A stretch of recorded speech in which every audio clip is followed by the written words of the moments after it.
Bryce was born into the Duke of Rabian's family as his illegitimate daughter. However, this was actually her third life. In her first life, Bryce was an illegitimate daughter of the Chabal family. In her second, she was the illegitimate daughter of a demonic cult leader. Having died young in both lives, she had no expectations for this third one. But in this life, she met a father who loved her. She also had a sister who wholeheartedly supported all of Bryce's decisions. Furthermore, there was a male lead who, deviating from the original story, showered her with affection. But with this came a heavy responsibility. She had to face the original novel's heroine, who was being manipulated by the Demon King. What ending awaits Bryce? Find out with Lisa Manwa. The story begins in the Rabian Duchy. A baby lies in a cradle, waving her arms and chewing on something. A maid's voice calls out, "Miss, it's time to eat." Seeing how well-behaved the baby is, the maid picks her up and praises her. "My lady doesn't cry or fuss. You're so good." Noticing the bottle is almost empty, the maid says with concern, "My lady must be very hungry. You've already finished it all."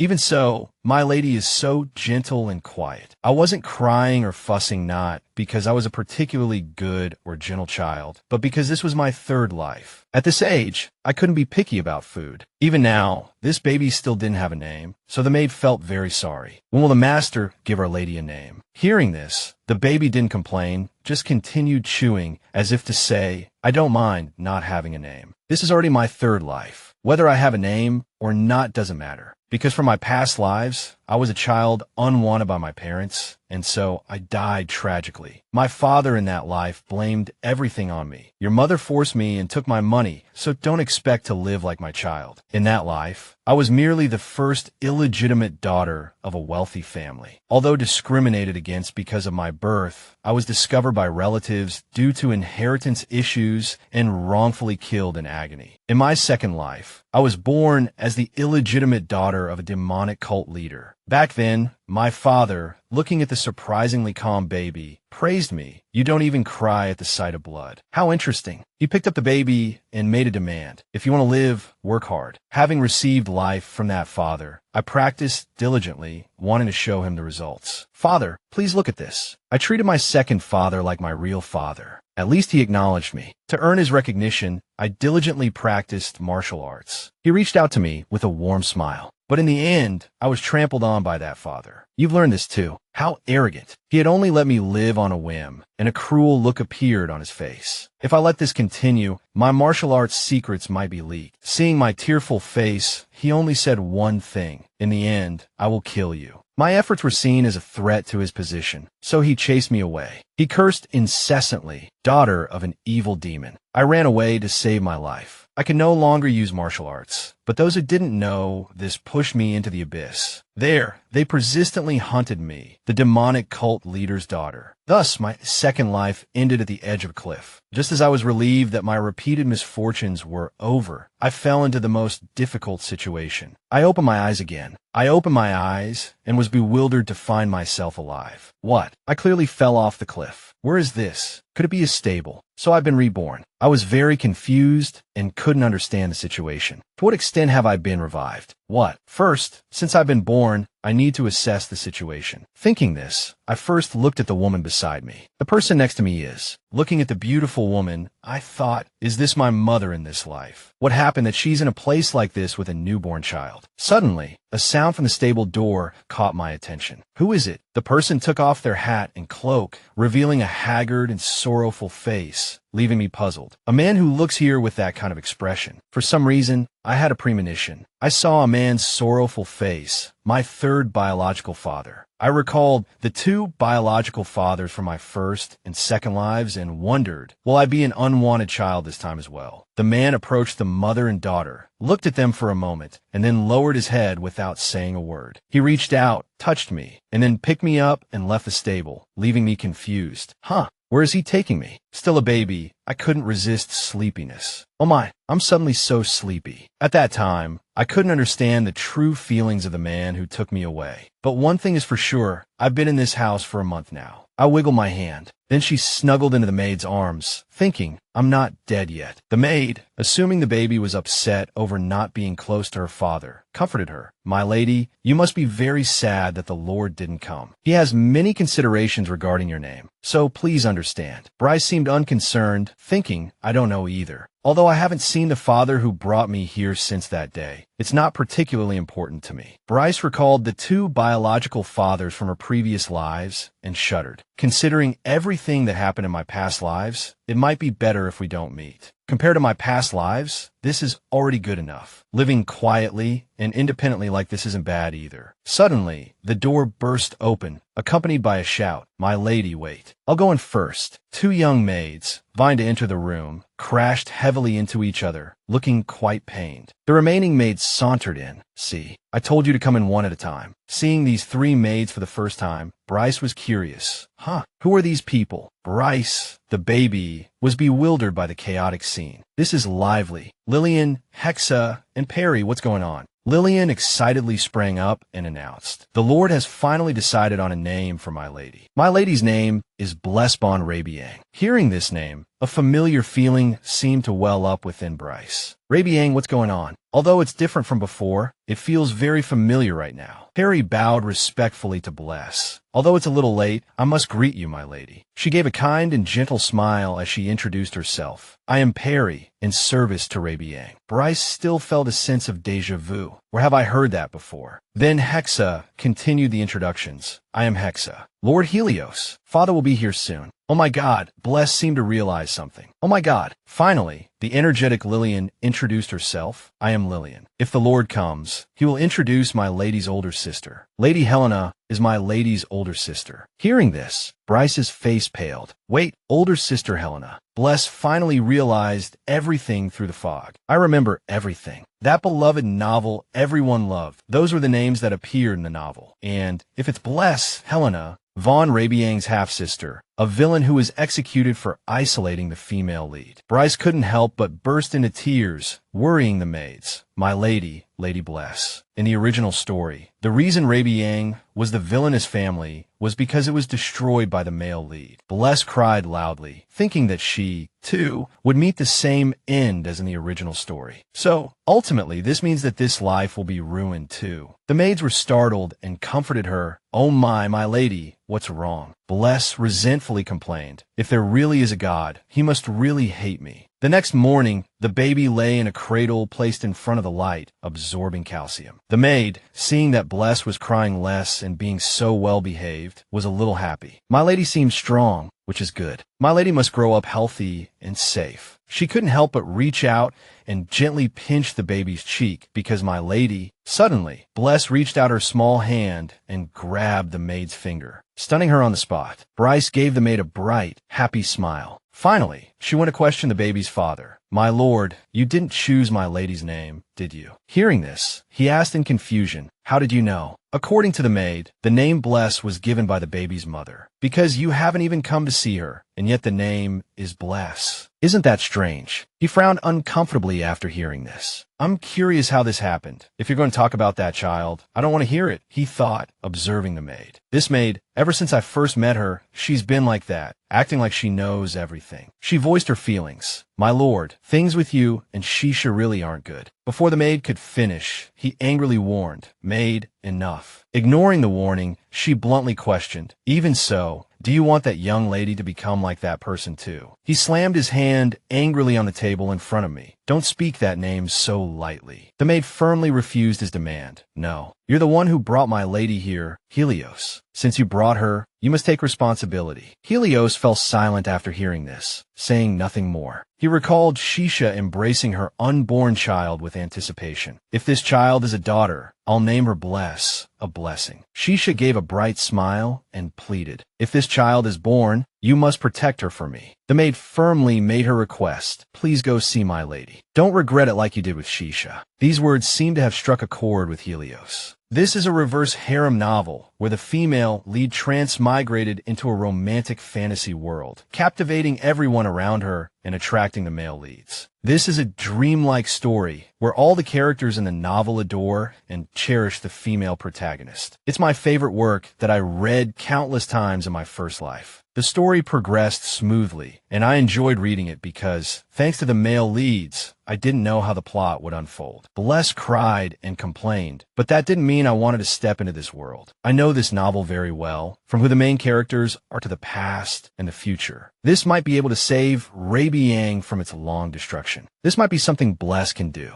but she doesn't seem to want to do that. However, I don't want to get involved at all. Bless painfully recalled the words her father from her second life had said. I once had useless expectations and hated being betrayed. I especially don't want to do anything good for my third father, who abandoned me. Bless was covered in cold sweat, not just because of her father, but also because of her sister, Helena. That villainous supporting female character, the eldest daughter of Rabian, not only isolated the female protagonist, but also isolated Bless, the illegitimate child, who is the villainous supporting female character's half-sister. In other words, she was also considered a thorn in her side. In the original story, Bless was slapped hard by Helena. Then she looked down contemptuously and said, "How dare a bastard like you call me sister? You've got some nerve." Helena whispered in Bless's ear, "Bless, listen carefully. I don't have a sister, so you'd better behave yourself." Bless struggled under the harassment of her ambitious sister, destined to die because of her sister's wickedness. After thinking about the entire ending, the baby felt bored. No matter how I look at it, this family doesn't have any benefits for me, so why bother? Even if I disappear before Rabian collapses, no one will care. I just need to save enough money to leave. Since it's a duchy, there must be a lot of money. Just as Bless was thinking, Lady returned. She happily praised the baby. "My lady looks energetic today." Bless also responded, "Bobby," meaning to call Lady. "This beautiful older girl is named Lady, and no matter what, she seems to be my exclusive maid." She held Bless in her arms and apologized. "I'm late, aren't I? I'm sorry." Lady held Bless and praised. "Our lady looks like her mother, so she seems very calm." These words puzzled the baby. Mother, for what she knew about her mother and the behavior of the other maids, she seemed to be the highest ranking among them. Has she been in the Duke's house for a long time? Suddenly, Lillian came running in, crying and calling for Lady. Oh, Hexa next to her quickly stopped her, quiet. Bless was surprised to see her meticulously caring for her, without any discrimination. She doesn't care that I'm an illegitimate child. Why would someone like Lady be assigned to me? Unaware of the baby's thoughts, Lady smiled and asked, "My lady doesn't seem hungry yet, right?" Then Lady took Bless outside. "The weather is nice today. Let's go for a walk." The baby quickly replied, "Ta," meaning okay. As soon as she went outside, Bless was a little shocked. "This is my first time outside since I came to the Duke's house. It's really spacious." Lady introduced the various places to Bless as they walked. "I really wanted to show you Rabian, the place that belongs to my lady." Suddenly, a sense of pride rose in her heart. "I'm very honored to serve the most excellent duchy." Hearing this, the baby felt a little helpless. Well, maybe that's how it is. When the Elias Empire was founded, there were 4 great duchies. The royal family with the blood of the Elias dragon. Rabian, which possesses the miracle of healing all things, the venomous seed, which controls all poisons, the brilliantly shining gold, blessed by the elves, and the eternal Asider, hidden behind a veil. Each duchy inherits a special power. Knowing this, Bless became curious. Wait, then does this body also possess that power? Rabian's healing ability. Just as she was thinking, Lady immediately announced, "We're here, my lady." Looking at the huge statue in front of her, she quickly expressed her pride. "Isn't it cool, my lady? I really wanted to show you this." The statue was indeed majestic, gazing down awe-inspiringly. Looking at the statue, Bless had a slight association. It looks too much like Helios. Lady quickly revealed the identity of the statue. This is the first generation of Rabian. Hearing this, the baby was surprised. So it's not Helios. She continued to ask, "It looks a lot like the current Duke, right?" Suddenly, Lady stared intently at the statue. There seemed to be something very special between the statue of that person and Lady, making it impossible for Bless not to notice. Lady, just as she was lost in thought, a low voice suddenly rang out. "Who is this? Isn't this the bastard child brought in by the Duke of Rabian?" Upon hearing that voice, Hexa and Lillian quickly stepped forward to block the person, displeasing him. "Haven't the maids of Rabian been taught manners? How dare you block my way?" Hearing this, Lady quickly stopped them. Lillian stepped back. Finally, all three bowed to the man, Duke Hinrich von Ede. Hearing the name Hinrich, Bless was startled. What? Heinrich could be the final obstacle from the original story, Hinrich von Ede. In the original story, he was described as the most paranoid member of the Ede family, willing to do anything to get what he wants. In the original story, he used Helena and was one of the main culprits behind the destruction of Rabian. Bless realized everything, shocked and afraid. No, why would that final villain be at the Rabian mansion? As soon as he saw the baby, Hinrich quickly recognized her. So you're my niece. Bless was a little confused by the term niece. The baby now understood everything. Hinrich was Bless's uncle. In that case, her mother was from the Ede family. If she was the final villain's niece, this must be a significant plot twist. There was no such plot in the original story. As she pondered vaguely, Lady's voice startled Bless. Your Grace, it's quite disconcerting for you to come like this without any notice. Hinrich laughed at her words. Do I need to contact you beforehand to see my niece? Although he said so, he complied. All right, I'll be mindful next time. After saying that, Hinrich gave the baby a sly smile. Because in any case, I've achieved my purpose for coming here today. Then, he reached out his hand. I'm curious. I heard she looks a lot like my sister. Seeing Heinrich's hand approaching her, Bless's face turned pale. The baby's face paled, and then a stinging sensation came from her ear. Oh, it felt like something just stung me. Lady, seeing him trying to touch Bless, showed displeasure. Lord Hinrich, she issued a warning without fear. Before being your Grace's niece, this one is our little master, and I won't allow any more nonsense. He scoffed and stepped closer. The maids of Rabian truly have no respect for their superiors. Lady retorted, equally unyielding. That's only true if your Grace isn't being overly presumptuous. Hinrich just smiled at her words and observed silently. Then he decided to leave, but not without a warning. I'll leave here today, but you'd best be careful next time, so keep a close watch. Lady watched him leave with a hint of self-reproach. I'm sorry, my lady. Suddenly, Bless saw something. Oh, that's... Then her face turned pale, because her breathing suddenly became difficult and painful. Suddenly, my breathing... Even though I'm revived, I still hate pain. Her situation gradually became unbearable, and she tried to ignore it along with the pain. Because, in the end, she foolishly dreamed of familial affection. So she truly hated this pain. Lady, seeing Bless suddenly become uncomfortable, was worried. But my lady,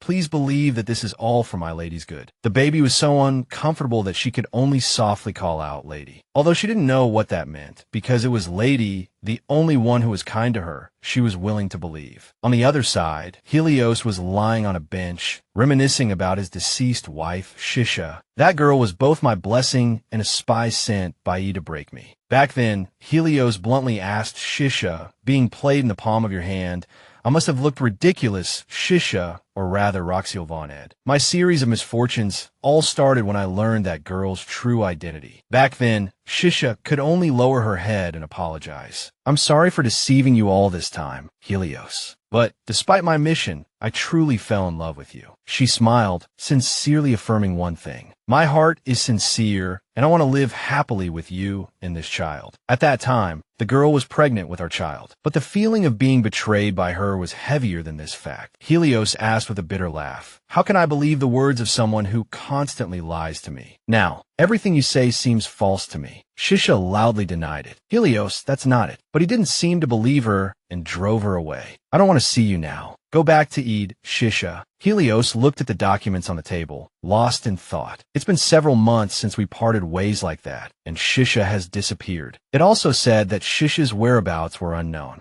Or could she have disappeared to while pregnant? I must find her immediately. Shisha, where are you? He came to the stable, praying. Please be safe, please. But when the stable door opened, Helios was truly stunned. Unexpectedly, Shisha, the cheerful and lively girl from the past, had now breathed her last. He reached out to confirm this breath. He quickly realized it was Ede's poison. Helios immediately recognized the culprit. Could it be Hinrich? How could he hurt his own sister, Shisha? Although he knew who the culprit was, he still couldn't believe it. No, maybe it was Hinrich who killed Shisha, but the one who caused this situation. He remembered Shisha's tear-stained face and blamed himself. It's me, it's all my fault. I shouldn't have let her go like that. While looking around the stable, Helios's gaze quickly met Bless's. As soon as he saw the baby, he remembered the kind words Shisha had said before. If it's a girl, I'll name her Bless. Finally, Helios quickly came to his senses. He sat up distressed. It was that dream again. Everything was over now. Even if he regretted it, Shisha wouldn't come back. Lost in painful memories, Lady rushed in, calling for Helios. Seeing her recklessness, he reminded her, "Lady, I've told you many times not to burst in like this." But she didn't listen, interrupting him to report, "Something terrible has happened. Miss Bless has been poisoned." At Bless's bedside, Lady explained the situation. After struggling for a while, she finally fell asleep. Her condition gradually worsened after Lord Hinrich's visit this morning. In any case, it's certain he did something to her. It's dangerous if this continues. Miss Bless's complexion is terrible now. Hearing that man's name made Helios uncomfortable. Heinrich von Ida. It wasn't enough to use Shisha as a pawn and kill her. Now he has the audacity to try and kill the only connection I have left with her. Shisha's daughter. He gripped the edge of the cradle tightly, then called for Lady F. She quickly bowed her head, awaiting his command. "Yes, master." Helios turned to Lady F and said, "Even this." Hearing this, she silently obeyed his order. He continued, "Just like the day you chose me to be the head of this family." Lady F, hearing Helios reminisce, responded with a bright smile. "Master, that was so long ago." Then, she reminded him, "We have more important matters at hand now. Shouldn't you first ask how to save Miss Bless? After all, you are the head of the Rabian family. You know that you can't detoxify her with your power, right? Because the powers of the 4 Grand Duke families cancel each other out." He immediately became curious about the solution. "So, do you have a way?" Lady F quickly replied, "I know a simple method. It's to obtain dragon's blood. The royal blood will suffice. The emperor of the Laius Empire is called the dragon. It is said that their blood contains power far surpassing that of humans. Fools and the greedy often covet it, but those who covet the fierce dragon's blood ultimately meet their demise." Helios confirmed again, "If it's dragon's blood, are you certain it can save her?" Lady F firmly replied, "Yes, master." Just then, a surge of magical power emanated from him. He remembered her words, "I still don't understand what happiness you speak of. Even so, I promise you, this blessing you left me." Helios made up his mind. "I will protect Bless. I'll be back after a trip to the royal palace." With that, he immediately set off. That night, in the majestic and magnificent imperial palace, Helios walked down the hallway, thinking to himself, the emperor is probably in his study now. He steeled his resolve and clenched his fists. Even if they demand Rabian's subservience to the royal family in exchange for the blood donation, as long as it can save Shisha's bloodline, I have no choice. Just as he was about to meet the emperor, a voice called out to Helios. "It's a coincidence to see Duke Rabian here." The boy seemed to know what he wanted and said kindly, "What the Duke seeks isn't here. You're looking for dragon's blood, aren't you?" This boy was the 3rd prince of the Laius Empire, whose full name was Eli Dan Laius. Helios was surprised that Eli Dan had seen through his intentions. How does the 3rd prince know? Could it be that the young prince has inherited the royal bloodline's power? He immediately became wary. "Since you already know what I want, I presume your highness can give me what I desire." Helios asked directly, "What do you want from me?" Hearing this, the boy seemed to have achieved his goal. The Duke's deep affection for his daughter is something quite unfamiliar to me. Then, instead of stating his conditions, he suggested straightforwardly, "Let's go to the Duke's mansion and save your precious daughter first." At the Rabian Duke's mansion, a young girl recalled Helios going out at night and wondered curiously, where did Father go in the middle of the night just now? "Father has been cherishing this place lately, so I'll see what's here." The young girl quickly opened the door. Seeing Bless lying uncomfortably in the cradle, she was startled. A baby. As she approached and saw Bless's poor condition, the young girl immediately became worried. "Her face is so red. Does she have a fever?" The young girl clumsily called out softly, "Hey baby, are you feeling unwell?" The young girl blamed herself. "At a time like this, if I could skillfully use the Rabian power, I could heal you." Although she couldn't heal her, the kind young girl made a decision. "But I'll stay by your side, because it's lonely to be sick alone." Then, the young girl happily thought of an idea. "Oh right, I'll sing you a song." The young girl immediately began to sing to Bless, "My lovely baby, don't cry, my precious. Wherever mother is, she will always love you, my lovely baby." As she sang, the young girl heard a noise and immediately became alert.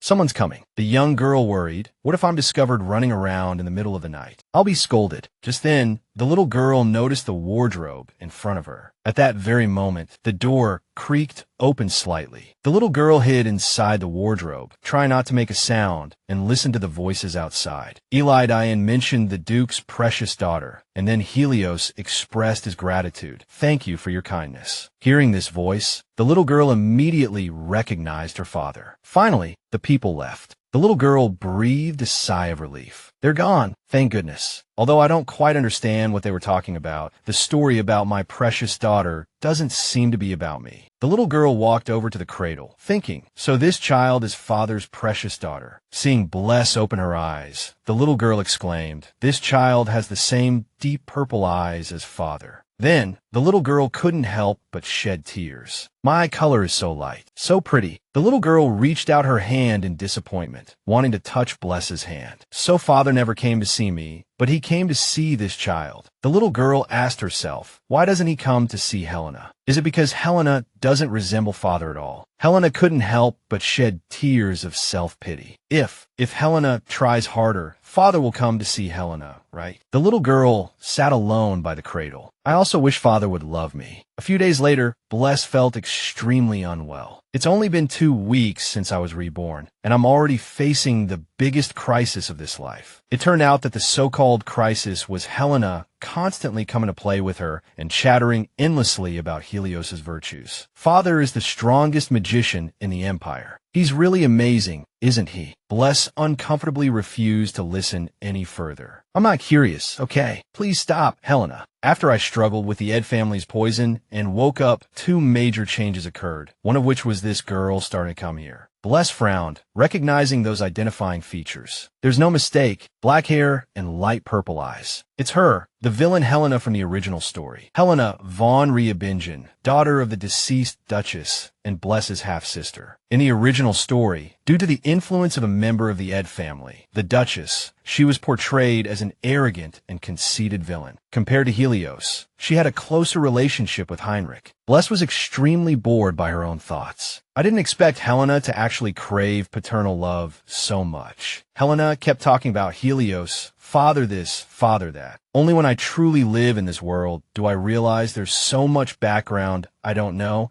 and vastly different character personalities. If this continues, predicting and planning for the future will become meaningless. Helena whispered to her, actually, I saw father coming out of this place. Helena was truly a little jealous of Bless. The baby gets to see father often, so I'm jealous. Hearing this, the little girl could only give a wry smile. Yeah. The second change was that Helios also started to appear. Helios's arrival truly assaulted Bless's vision. But when he came, he just looked at the baby without saying a word, which made the baby feel helpless. After watching for a while, Helios left, making Bless feel very uncomfortable. Why come here? He just silently comes, looks at me, and then leaves. Although it's unclear what he wants to do, this pressure is terrifying. Suddenly, Helena spoke. Helena expressed her feelings to Bless. Everyone says I can't see father. It's probably because mom and dad don't want to see me. That's why it's like this. I don't know if it's because I'm mother's daughter, but mom and dad's relationship seems very bad. Helena smiled sadly. What should I do to get father's recognition? These words were truly similar to Bless's during her second life. This made the little girl contemplate. It turns out I failed to keep up. Helena yearns for her parents' love, just like me before. Why didn't I realize it sooner? Thinking about the indifference Helios showed me, it's clear he can't properly give Helena love either. Even though this is my third life, and I've already given up on familial affection.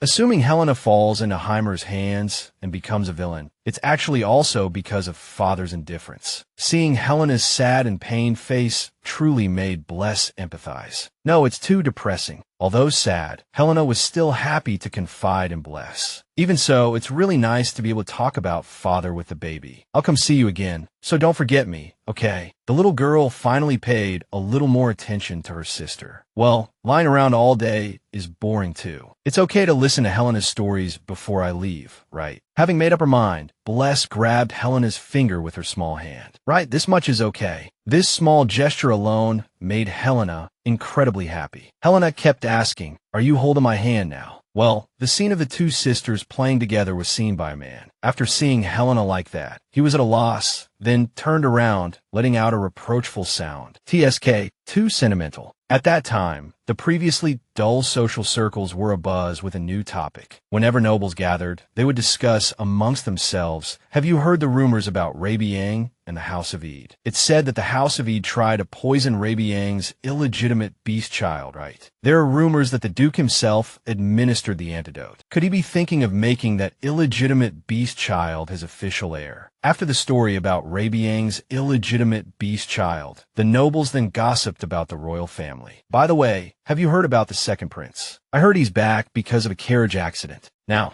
there are only 4 out of the 6 remaining. The remaining question is who will become the emperor's successor. Meanwhile, Eli Dan was being bullied. A boy pushed Eli Dan to the ground and then mocked him. What's that? A bug or a human? Looking closely, I realized you're just like a bug, fit for crawling on the ground, so I didn't recognize you. This boy was the first prince, Roul Aries. Roul yelled, Eli Dan. The bullied boy could only clench his fists and endure. Then he turned around and said with a smile, that hurts, brother. Roul was bewildered by Eli Dan calling him brother. Then he warned, if you don't want to really die, cut out that brotherly tone. Pretending to be ignorant in front of father, looking down on me, you think I don't know. The boy hurriedly denied, I've never done that, brother. You misunderstood. Father, Roul suddenly roared loudly, too noisy. You think you can do whatever you want just because you got a little bit of father's attention. You think doing that will change anything. Eli Dan denied, I've never had that kind of thought. But Roul wouldn't listen, grabbing him and yelling, shut up. Then he warned in a low voice, just stay on the ground your whole life. Don't be so audacious as to covet my position, understand. Get lost. Having said that, Roul threw the boy hard to the side. Then he quickly left. Eli Dan sat on the ground, only letting out an ouch. Then, somewhat sarcastically, he sat there, so easily angered. Suddenly, someone angrily walked up behind Eli Dan, cursing Roul. That guy is such trash. As soon as the boy saw the person, he called out Lemire. This boy was Lemire,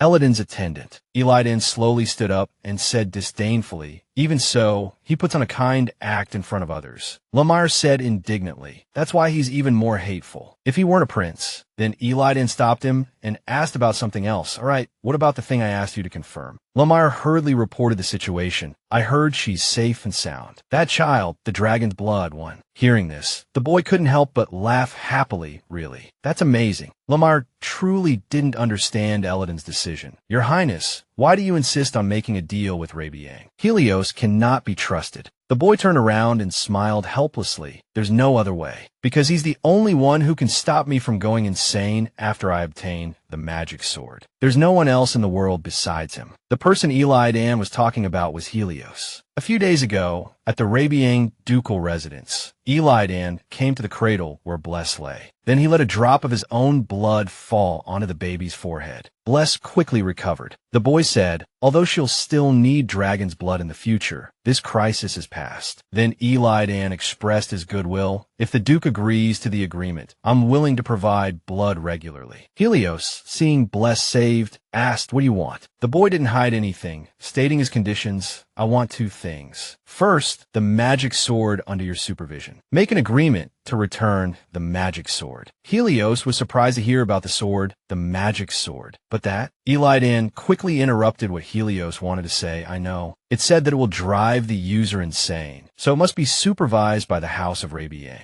The boy earnestly proposed, so, great magician, please subdue me after I obtain the magic sword. At that time, please also hide me here with the Duke. My body may not be able to withstand it at the moment, so I'll come to you before I become an adult. This is my second condition. Helios was still hesitant. This is a gamble with low odds of winning. But Eli Dan didn't care. That's not the part the Duke needs to consider. The Duke needs to consider that only the dragon's blood I give can save that girl. Then the boy's eyes darkened, as if victory was already in his grasp. Of course, you'll agree, right, Duke? Helios was still hesitant, thinking to himself, Rabian's magic sword is equivalent to a top secret. Although it's unclear where he heard this information, the answer I can give has already been decided. Finally, Helios bowed and agreed, it is I who should be thanking you. Eli Dan was pleased to have secured the agreement. That's right. At this time, due to the succession issue of the third emperor, the battle for the throne is incredibly fierce. Eli Dan has no backing, and he likely wants to obtain the magic sword to gain an advantage in this competition. In this competition, if we want to make a deal, we must first resolve internal issues. We need to arrange things quickly. At that moment, voices of opposition arose from the conference room. This is unreasonable, giving the West Annex to an illegitimate child. Isn't that the historical place built by the first head of the family? They still hope Helios would reconsider. Master, the Rabian family is currently in a meeting. The man protested vehemently. Just acknowledging an illegitimate child is enough to disgrace the family, and giving the West Annex to that brat is too generous. Another person also disagreed. If it's about the House of Ed, then I also have something to say regarding the Annex. Master. Just then, Helios's grim voice rang out. How strange. What right do you have to discuss my daughter's residence? He looked down at everyone, his eyes filled with murderous intent, leaving them speechless. Helios didn't forget to warn them. If you address my daughter as an illegitimate child again, I will consider it a challenge to me, the head of this family. Hearing these words, everyone immediately shut their mouths. Seeing that the matter was settled, he stood up but didn't forget to announce, if you have any dissatisfaction with my decision, feel free to raise it, and I will personally cut out that tongue. These words truly frightened them. Helios reminded them once more, remember this. Blessbon Rabian, that is the child's name. After saying this, he left. The scene shifted to the front of an extremely grand and luxurious mansion. Bless was stunned the moment she saw the mansion.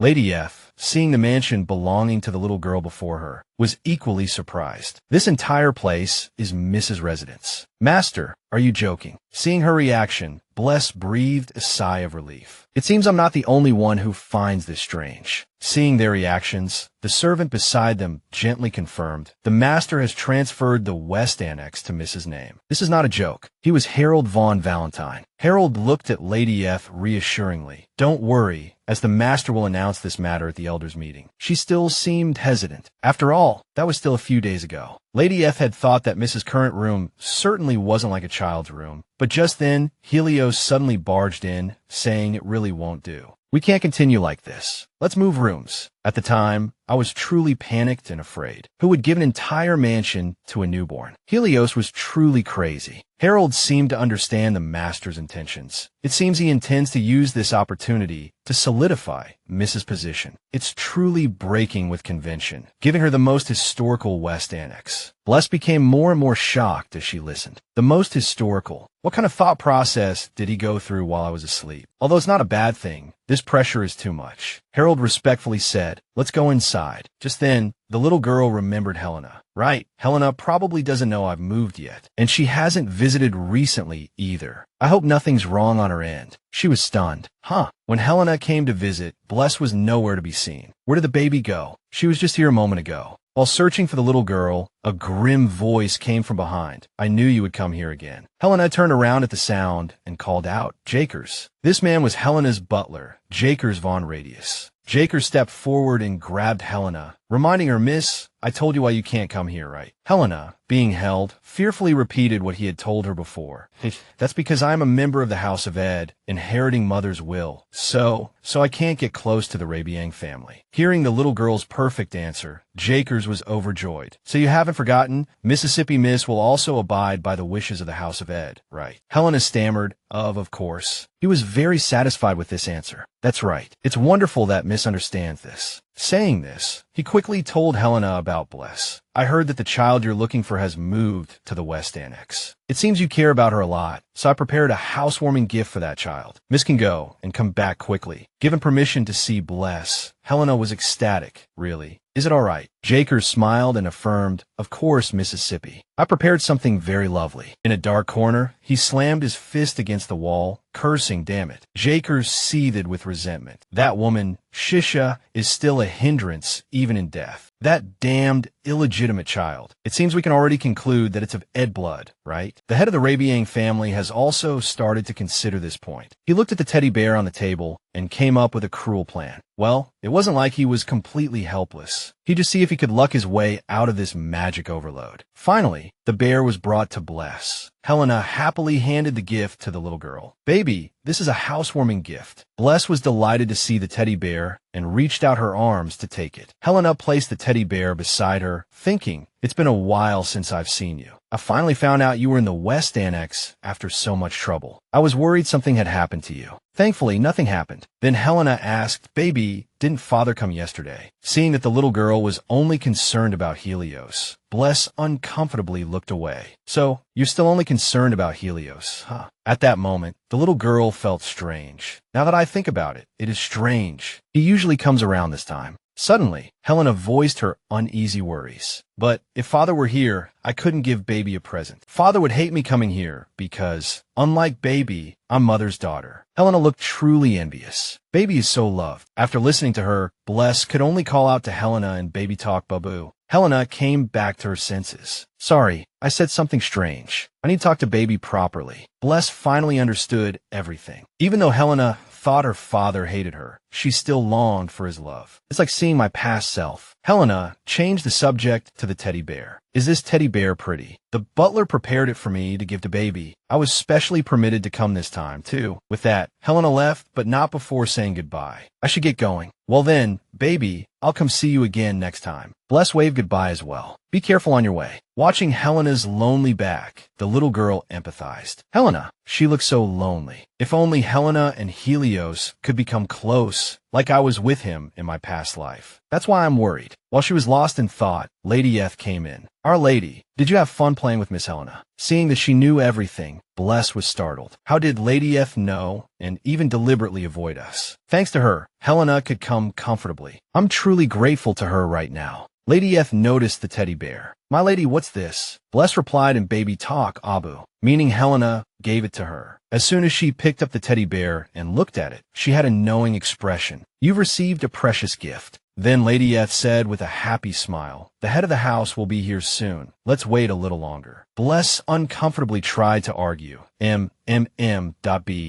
The little girl meant, "I'm not waiting for Helios." It wasn't unreasonable for Lady Eth to misunderstand. In fact, ever since she moved, Helios had been coming to the West Annex every day to see her. Although she had thought that him giving her the historical West Annex was a bit of a change, she hadn't expected Helios to actually sit and read fairy tales to a little girl. It truly shocked Bless beyond belief, but she hadn't expected it to this extent. He even read comics to her directly. Ever since she got sick, she knew some things had changed. Helios continued reading the fairy tale. When everyone was in despair, a young girl appeared and said, his sudden friendliness was still hard for Bless to get used to. It was all so unfamiliar. After finishing reading, Helios put down the book and said, "Let's stop here for today. For now, this is all I can choose for you." He didn't forget to add, "But when you're able to speak, tell me what you need." Helios's sudden thoughtful care seemed to make Bless think, "I really can't get used to this, can I? Is this a gift for me? This is the first time in both my lives that I've received a gift from my family. So this is what it feels like to be thought of." Bless reminisced about the past. If she thought about Helios when they first met, she couldn't imagine him like this now. After finishing reading the fairy tale to the little girl, he asked, "Helena, so Helena came by today as well?" Lady Eth confirmed, "Yes, she came before you arrived." Hearing this, Bless was surprised. "What's going on?" He knows. Suddenly, Helios patted Bless's chubby cheeks and said, "Bless, that child sees you as an older sister. While it would be nice to introduce you two properly, that child doesn't like me. So if I'm here, she won't come." Hearing these words, the little girl remembered Helena's lonely back. Helena thought Helios hated her. Lady Eth asked, "Then should we prepare a separate place?" But he immediately refused. "No, I don't want to force it." Bless found it hard to believe. When they first met, Helios was such an unapproachable person. But only now did she understand that he was someone who cherished his family. Helena was still young, so she probably still longed for familial affection. Although the details of the situation weren't clear, up until now, the two of them had never been together. Unlike in her past life, who knew they could have been a harmonious family. Bless felt a stirring in her heart, thinking, couldn't I do something? While I could be content with the current situation, I hope that even after I'm gone, they could be happy together. After playing with Bless for a while, Helios left. Ladyth, I have some business to attend to, so I'll be away for a while. She gasped and asked, are you going to make arrangements to welcome the third prince? Helios affirmed, yes, I'll leave Bless in your care for the time being. Hearing this, Ladyth smiled brightly. Then she bowed and assured him, please rest assured, as long as I'm here, Miss Bless will be safe and sound. Reassured by her words, he said, I hope those aren't empty words. Perry was pleased to see the huge change in Helios. Master has really changed a lot, hasn't he? Perhaps more than even I saw in my dreams. Ladyth agreed. Indeed, that child has brought more than we anticipated. Perry seemed to know something was amiss with the teddy bear, but, Ladyth, that teddy bear, is it all right? She didn't say much, only smiled knowingly, and asked pointedly in return the gift from Miss Helena. With their master away, they were keeping a close eye on the situation. Miss Helena's butler seemed to have decided to make his move. Although the teddy bear's energy was temporarily hidden, blinding Helios, the explosion of magic it contained was only a matter of time. But don't worry, if it's Miss Bless, she will surely overcome it. Ladyth smiled because if she couldn't even handle something like that, it's a dead end anyway. Meanwhile, Helios went deep into a cave. Then he looked at what was before him. This is the legendary sword sealed by the first Rabian. It is said that those who covet this sword will be filled with anxiety and fear, and will be consumed by the sword's demonic energy and driven to madness. Helios felt a pang of guilt. If it weren't for the agreement with the prince, I wouldn't have to come here. Am I using this sword for my own status? The key is whether the third prince can control this power. Suddenly, a noise came from outside. Startled, he quickly turned to check. What's going on? The West Wing's barrier has reacted to a new energy. 10 minutes earlier, at the Rabian ducal estate, Helena held up her schoolwork and declared, I've finished all my homework. Hearing this, Butler Jakers praised her. Well done, Miss Helena. Helena sulked, but still asked expectantly, can I go see that child now? Hearing this, he made his decision. Before that, let me test how well you've learned. Helena's face lit up. Okay, you can ask me anything. At this, Jakers began to test Helena's knowledge. It is said that the Rabian family is born with powerful magic generation after generation. Correct. So, at what age is the energy channel said to open? Helena quickly gave her answer. As early as 3, as late as 8. Then he asked another question. That's right. That being the case, what would happen if a newborn baby's energy channel were forcibly opened? Helena had the answer immediately. The unbearable excess energy would cause an explosion, resulting in a life-threatening situation. Even if they survive, they will never be able to use magic again. Jakers praised her. Excellent, Mississippi. He then revealed the intended plan. So, gifting a magic tool that amplifies magic power, disguised as a present,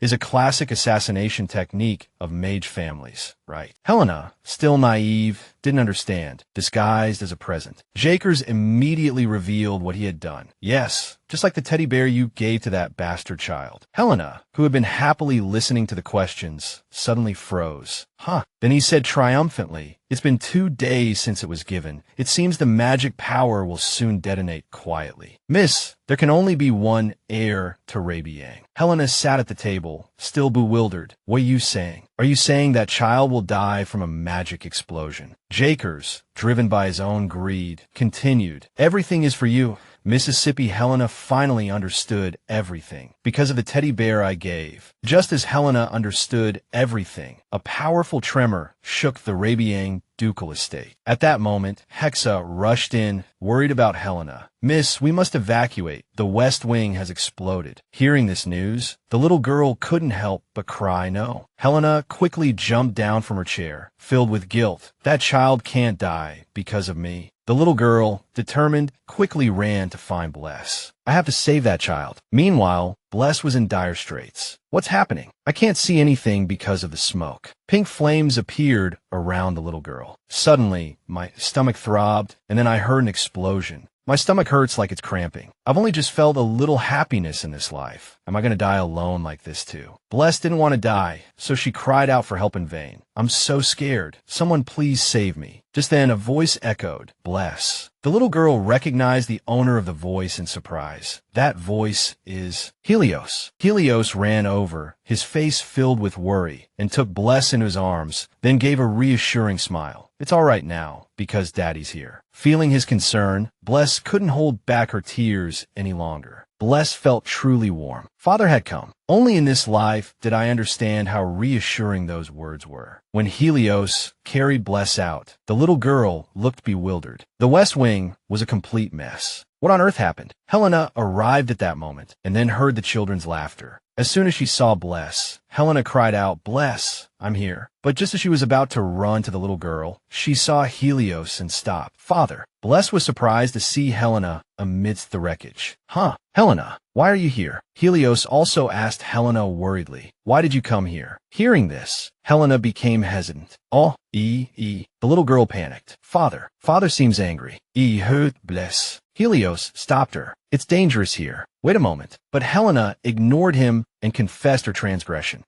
"I am sorry. Please forgive me, Father." Helena trembled with guilt. The teddy bear exploded. Hearing this, Bless finally understood everything. The teddy bear. Was it because of the teddy bear the butler gave her that this happened? What on earth did that butler make this child do? Helena couldn't help but sob, taking all the blame upon herself. I am sorry. Because the teddy bear was pretty, I gave it to Bless. Teddy bear. Bless didn't seem to blame her. Helena, the little girl, understood. It wasn't Helena's fault. What was wrong with a child who needed affection? So, she wanted to say it was okay. As Helios approached, Helena closed her eyes in fear, waiting for his anger. But he just sat down and comforted her gently. "Helena, it's not your fault. I won't scold you, because Father is on your side." As he spoke, Helios wiped away Helena's tears. "And Bless is all right, so don't cry, Helena." Receiving his gentle care, Helena cried even harder. Then am I still Father's daughter? Seeing Helena crying incessantly, Helios was a little exasperated. "Sigh," he said, but still opened his arms in acceptance. "What are you talking about?" "Of course you are. Helena von Rabian, come here." Seeing the gentleness he radiated, Helena's tears flowed freely. The little girl ran over and threw herself into Helios's arms. He then gently picked Helena up, although it was a bit regrettable in this situation. Helios introduced the two sisters to each other. "Helena, this child is your younger sister. Her name is Bless." He felt a little self-reproachful. "I'm sorry I didn't introduce you two sooner. Now, Bless, say hello to your older sister." Helena suddenly spoke up, "Bless." The little girl smiled as brightly as spring, saying happily, "So, Bless is Bless. I'm Helena, your older sister." Seeing Helena smile, Bless also understood.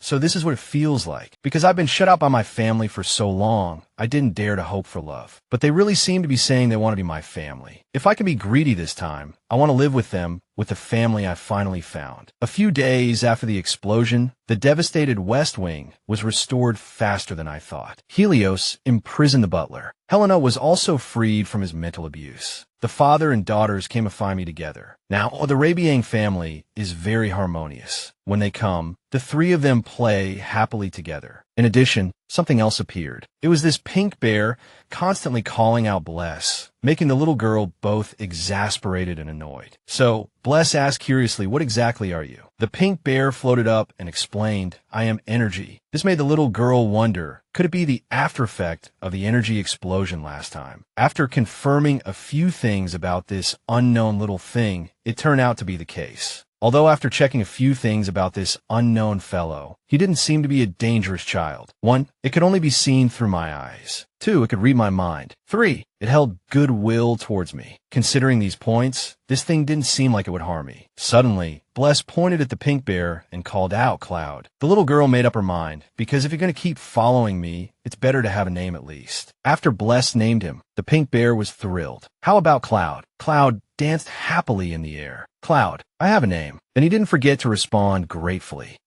"I'm Cloud. Bless is so nice." Seeing Cloud so happy, the little girl was relieved. "It seems you're satisfied." Suddenly, Bless looked at her hands and analyzed. "Although there's a limit to what I can do in this childish body, but if I have this child, it will be helpful for my future plans, right? Because from now on, I'm no longer living alone. But I must prevent Rabian's destruction." Bless truly cherished the family she had in this life. "This is the first time I've had a family. Rather than helplessly losing it, I want to protect it. To do that, I must change the original story. First, make sure Helena Helena doesn't fall in love with the male lead. It might not be Helena right now, since in the original story, she liked him and even tormented the female lead. Next, I must expand our family's influence so that no one can threaten Rabian. This is the transmigrator's privilege. That is, foreseeing the future. It's 20 years before the original story begins. The minerals that will be discovered later, the things that will become popular, and the hidden characters in the story, I will use them all. Even if it's another character's role, it doesn't matter, as long as it's to protect this family. I'm determined to do whatever it takes. Bless asked Cloud, "Cloud, can you take me somewhere?" The little girl seemed to have an idea. The urgent matter was to find that thing in the butler's room. Meanwhile, Helios was observing Jaker's teddy bear. This teddy bear was actually a holy relic disguised as a teddy bear that could amplify magical power. I didn't feel anything when I went to Bless's room. Hiding the teddy bear's power was clearly your doing, wasn't it? He turned and questioned Lady F. "Don't you have anything to say to me?" But Lady F was speechless. "I'm sorry, Master." Helios really didn't want to forgive this. "I want more than just an apology." Then he repeated what she had confirmed earlier. "You promised to protect Bless, but as soon as I left, Bless was in danger. Even if you hadn't hidden that power, this shouldn't have happened. How can I trust you again?" Lady F didn't know how to respond. This was an unavoidable situation, because the Demon King will awaken soon. Lady Eth's words did shock Helios. Lady Eth said bluntly, to fight the Demon King, Miss must awaken her power as soon as possible. He still couldn't accept it. Nothing has been decided, and no oracle has been given. I told you not to awaken her with such a dangerous method. No, if you had to do this, you should at least have told me first, Lady Eth. Lady Eth refuted those words with a blank expression. If I had told you first, would you have allowed it? And she didn't forget to advise, don't be so naive, Helios. Lady Eth hoped he would understand everything. The existence of the royal family and the four ducal families is to control the Demon King. You know this better than anyone, because Rabian is the Demon King's only natural enemy. She finally made her request. Master, please become Mrs. Strength. That is the duty we have been given. As they were talking, a servant ran in to report, Master, something terrible has happened. The one who was imprisoned. In another place, Jaker's, a voice rang out. Rabian's security is tighter than before. To rescue someone, we rarely use that person's power. You must prove your worth to deserve such action. Jakers, hearing this, could only lower his head in shame. This is so humiliating. The other party ordered, stay put until I summon you again. Jakers could only bow in obedience. Hinrich remembered Shisa, extremely displeased. So that bitch Shisa's daughter is just as troublesome. He propped up his chin as he recalled the name Bless. Her name is Bless. Huh, how laughable. Even if Jakers meddled. The fact is that power did go out of control. But she's still alive. I underestimated her. Her life is tougher than I thought. She almost gained Ed's power. If that had happened, it would have hindered my plans later. When Bless was mentioned, Hinrich looked down with emotionless eyes. That thing was born in Rabian just as that person awakened. No wonder she's that person's natural enemy. I'm really looking forward to the new oracle that will descend. In another room, Bless held the letter triumphantly. You hid it well, didn't you? Finally found it. The secret contact card for the intelligence organization that made a deal with Ed. In the original story, this organization was tempted by Hinrich and became his lackeys. They were the group that met the female lead and were saved before being destroyed. Knowing the location of the intelligence organization made Bless happy. This is a place that specializes in handling information. It will be very useful in the future. The little girl stretched out her arms and hugged Cloud. At this moment, determination appeared in Bless's eyes. When I can walk and talk, I will officially start taking action. I will work hard to grow up and protect Rabian.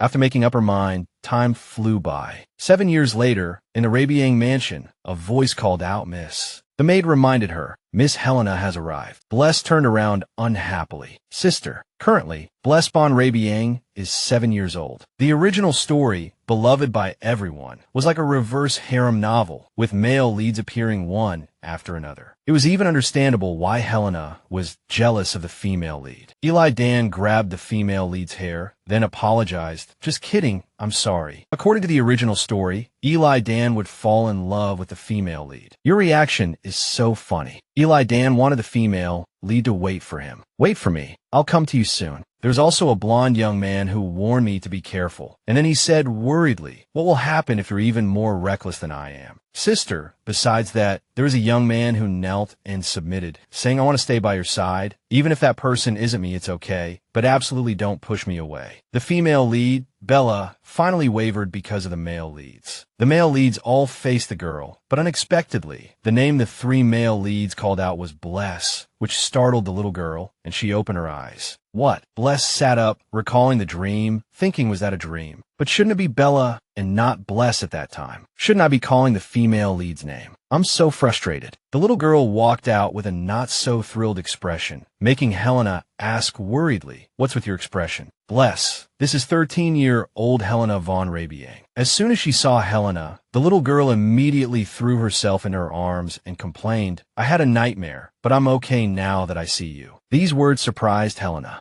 A nightmare. Helena didn't forget to comfort Bless. If I appeared in the dream too, I would definitely teach that guy who bullied Bless a lesson. Receiving such gentle comfort made the little girl happy, even if it was just verbal, thank you, sister. A lot has changed in 7 years. First, 2 of the 4 members of the royal family have passed away, causing a confrontation between the first prince and the third prince. Hinrich inherited Ed's throne. Fabian Gold, the original male lead candidate, was born. Bless was concerned about Helena. Sister, aren't you busy? You don't have to take me out like this every week, do you? But Helena didn't find it troublesome at all. She was very happy to see the little girl every day. It's okay. I'm doing this because I want to see Bless. Suddenly, Helena put on a pitiful expression and asked, or does Bless find me annoying? Bless quickly denied it. How could that be impossible? The little girl rushed over and hugged Helena tightly. I also want to stay with you all day. Hearing these words, Helena was truly happy. Me too. After chatting for a while, Helena left. Bless didn't forget to say goodbye. Sister, see you later. Although all the settings have been adjusted according to the original worldview, it's really worrying, but because of this, I plan to stick to what I can do. The scene changed to the classroom. Bless raised her hand to speak, wanting to ask, excuse me, teacher, I have a question. The lady, seeing this, gently replied, yes, Bless, what questions do you have? This lady is Countess Land, who is in charge of Bless's education. The little girl voiced her doubts. They say we are born with energy because we come from a mage family. Is the energy form written here any different from energy? Is that okay? After hearing this, Land gave a simple and easy-to-understand answer. Yes, it's a little different. Energy originally has a form, and it is said that energy form is energy that has a shape and can be communicated through. But the people who can see energy are those who have been blessed by energy. In other words, they are called transcenders. But according to official records, the existence of transcenders was last recorded 1,000 years ago, so there's no way to confirm it. Hearing the explanation, Bless broke out in a cold sweat. Transcenders, was this setting also in the original story? Land also added, in addition, the transcender from 1,000 years ago is also called the ancestor of Rabian. There's a story that the person they had to fight against was the Demon King. That's why Rabian is called the miraculous Rabian, and is said to be the Demon King's nemesis. Bless is also a member of Rabian, so this is likely a story related to you. After explaining, Land asks, so shall we end today's lesson here? Okay. These explanations really distracted Bless. As the little girl went to school, the communicable being, Cloud, cheerfully said goodbye. Bless, study hard. Over with Helios. A boy with a booming voice appeared. We've been talking privately for a while now, Duke. He also turned around and replied, it's dangerous to meet at the royal palace. Eli Dan, after hearing this, didn't seem to care much, so what? There are rumors that my brother has already shaken hands and made peace with the Ed family. Is there a law forbidding me from doing so? Hearing these words, Helios felt very uncomfortable and speechless. Seeing him like this, the boy said cheerfully, just kidding. Relax your expression.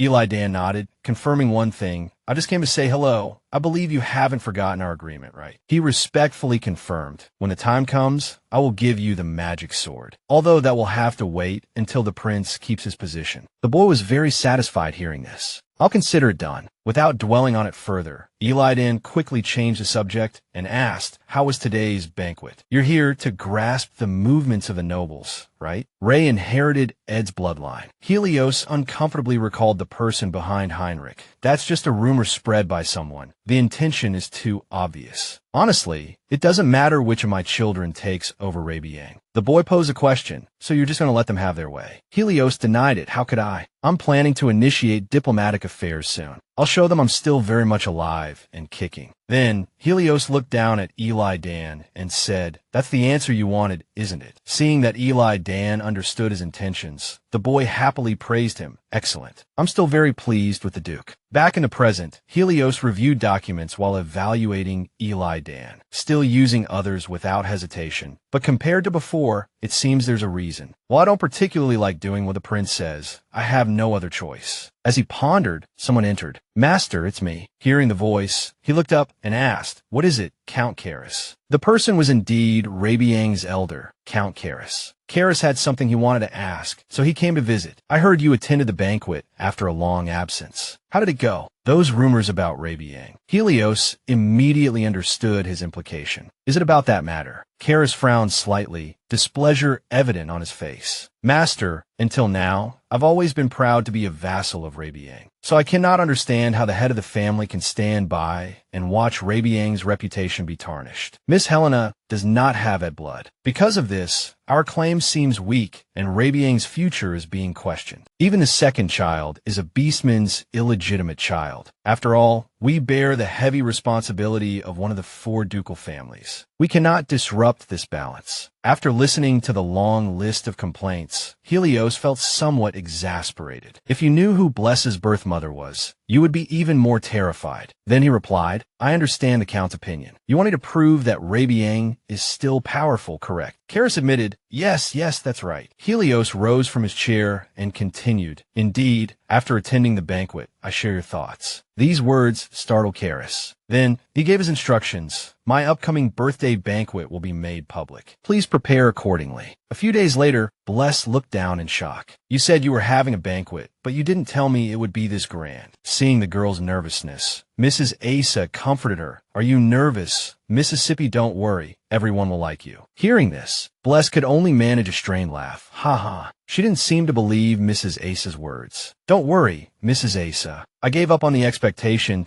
that people would like me a long time ago. Of course, thanks to my father and 2 well-connected families backing me, and thanks to utilizing a child's cuteness. My position within the family is quite good, but I know the outside perception is different. In a world that despises beastman bastards, my position is inherently precarious." Even in the original story, due to the suspicion surrounding the legitimate heir, Helena, dissatisfaction towards me persisted, although the butler seemed to have handled everything. Therefore, because Helena's aptitude was somewhat lacking, the family's power wasn't fully displayed. Ultimately, people began to lose trust, as it was the Ed bloodline. Bless seemed to understand Helios's intention for holding this grand party. Such external perceptions will clearly jeopardize our standing at some point. Father must have organized this banquet for us. Just then, a call came. Bless, hearing the call, turned around happily. "Father, sister." Seeing the 2 appear looking radiant, Bless was stunned. "You both look amazing." Helena also offered her compliments. "Bless looks beautiful today, too." Receiving the praise, the girl was happier than ever. "Really?" Helios extended his arms. "Then let's go." Looking at these 2 members of her family, Bless felt a surge of warmth. "My family is always so warm, protecting me." Just then, the butler announced loudly, "The head of the family, Helios von Rabian, and the 2 young ladies are ready to enter." Standing at the door, Bless steeled her resolve to face the crowd. "Yes, I will overcome all the stares from outsiders." She walked out with a confident expression. "If it's for the peace of my family." Despite her thoughts, the other nobles kept looking at Bless and whispering, "That girl is the bastard." The girl accepted food from the butler. Although I often received these kinds of looks in my past life too, the nobles continued to stare at Bless with disdain. What is Rabian planning? Seeing everyone looking at her like that, the girl felt dejected. But it's always tiring to be subjected to this, isn't it? Seeing that Bless seemed unhappy, Harold leaned over and asked, "Are you tired, Mississippi?" The girl denied it. "It's all right. If this is the fate of being in the spotlight, I can endure it." These overly mature words left Harold exasperated. "Where did you even learn to talk like that?" Just then, Bless looked towards Helios. Seeing him surrounded by other nobles, she understood. Father is the main attraction, so of course he's busy. Then, she looked towards Helena. Helena was playing happily with other children her age when a boy suddenly pushed her, startling her. Bless thought, "That guy touched my sister." Seeing the scene, both Bless and Harold were furious. The girl said to Harold, "I'm going to go to my sister. I'll be right back." As soon as she finished speaking, Bless approached Helena and shouted at the bully, "Hey." Helena was surprised to see Bless coming over. "Bless." Bless pointed at him angrily and demanded, "What were you doing, bullying my sister?" The boy scoffed at her words. "What's this? Isn't this the bastard child?" Helena stood by, showing no reaction to his words. The boy even mocked her while explaining, "I was using my healing powers to treat Lady Helena." Then he bowed and introduced himself. "I apologize for the late introduction. I am Prevenagenta, a branch member of the Rabian family, with healing abilities far superior to Lady Helena's." The boy's arrogance left the sisters speechless. Preven even taunted arrogantly, "I apologize for my rudeness, but if you are the heir to Rabian, you should be able to use healing magic. It's a shame the direct descendant of the family cannot use it." Bless seemed to realize the sarcasm in Preven's words. "He means my sister isn't qualified to be the heir.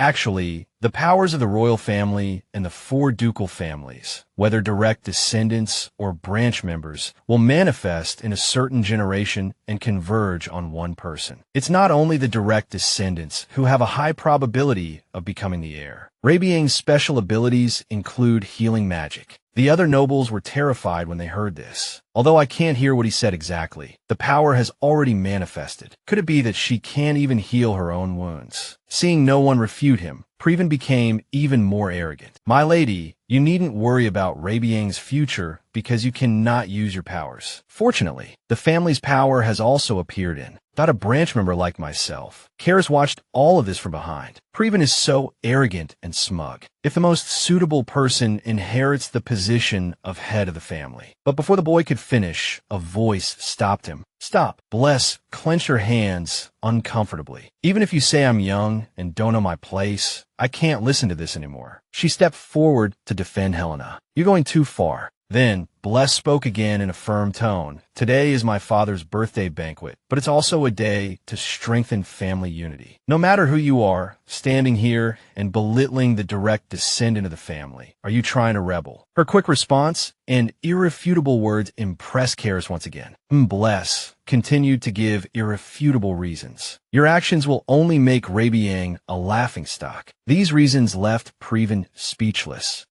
That. Then, the girl questioned even more angrily, "And why did you push my sister? Do you think it's reasonable for someone who claims to demonstrate healing powers to hurt others? Apologize to my sister." Helena was happy to be protected by Bless. Helena also couldn't stand it anymore and retorted, "Bless is right." The girl was startled to see Helena suddenly stand up. Helena also didn't back down, giving the most reasonable justification. "As you know, the family's power isn't only passed down to the direct descendants. You may certainly be qualified to inherit it as well. But it's too reckless of you to make such a loud commotion and act on behalf of Rabian before the information has been confirmed." Suddenly, Helena pulled Bless behind her. "And one more thing, this is just my personal feeling, but Bless is my only sister. Setting aside her status as a direct descendant of Rabian, I want you to apologize for your rudeness to my sister." Helena's words truly touched Bless. "Sister." She usually doesn't like to stand out, but for me, the girl was moved by Helena's warmth. But she quickly told herself, "Oh my, not now." Looking at Preven's expression, Bless felt satisfied. Even so, it seems he still knows shame. The girls seem to understand everything. This fight for inheritance isn't this child's plan alone. There must be an adult instigating him. And since he has qualified, it means he also has that ability. So, instead of criticizing him, it's better to give him a chance to make amends. Thinking this, Bless spoke, "I know you're proud of Rabian." Then she frankly commented, "But your current behavior is wrong. If you truly care about Rabian,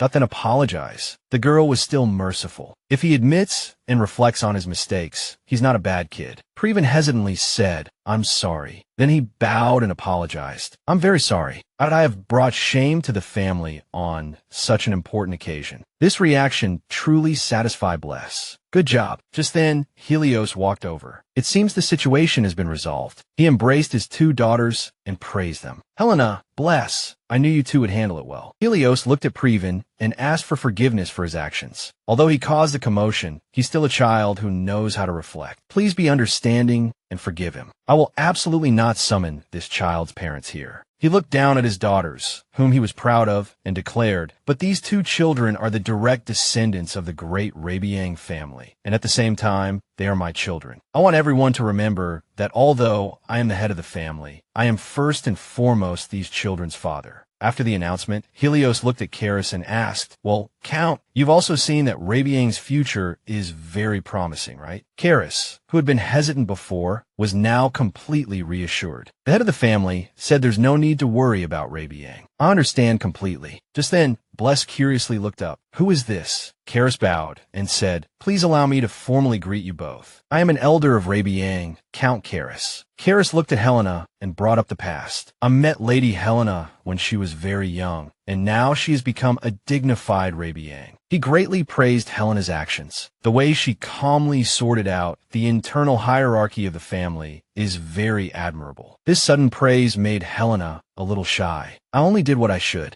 Suddenly, Karis bowed and looked at Bless with a friendly attitude. "And this is the first time I've met Lady Bless." He was very pleased with her behavior just now. Even though she is still young, she understands her position as a Rabian and has compassion. Even I, someone prejudiced against beast-human hybrids, can't help but see her differently. Most importantly, this change in Rabian, starting from the head of the family, must have been brought about by this child. Karis happily and amicably expressed, "I hope we can meet often in the future." His sudden approach made Bless unfriendly. "What is this old man? Not happy at all." Helios suddenly interjected and instructed his two daughters, "Who knows what will happen at home while I'm away? Remember to ask the Count for help, especially Bless. Squeeze him dry." Hearing this, Bless quickly changed her attitude and greeted him amicably. "Yes." Suddenly, the girl reacted, "Yes, but why specifically me?" Just as they were having fun, a commotion came from the front, causing all four of them to turn their attention. The butler announced, "The noble prince of the Laius Empire, the first prince of the Laius Empire, has arrived." Seeing everyone's reaction made Roul smug. "Everyone is surprised by my arrival. Yes, that's how it should be. I am the great person who will be responsible for this empire in the future. Everyone must look up to me and bow to me." Just then, Helios stepped forward to greet him. "May your noble steps be filled with glory." "Thank you for coming, Prince Roul." Seeing Helios's serious attitude, Roul couldn't help but feel admiration. Helios von Rabian, truly the greatest magician in the empire. Roul greeted him politely. "Thank you for your welcome, Duke Rabian. I told them to hurry, but I'm still late." He didn't seem to care much about this issue. "Please don't worry, your arrival is enough." Then Helios didn't forget to introduce,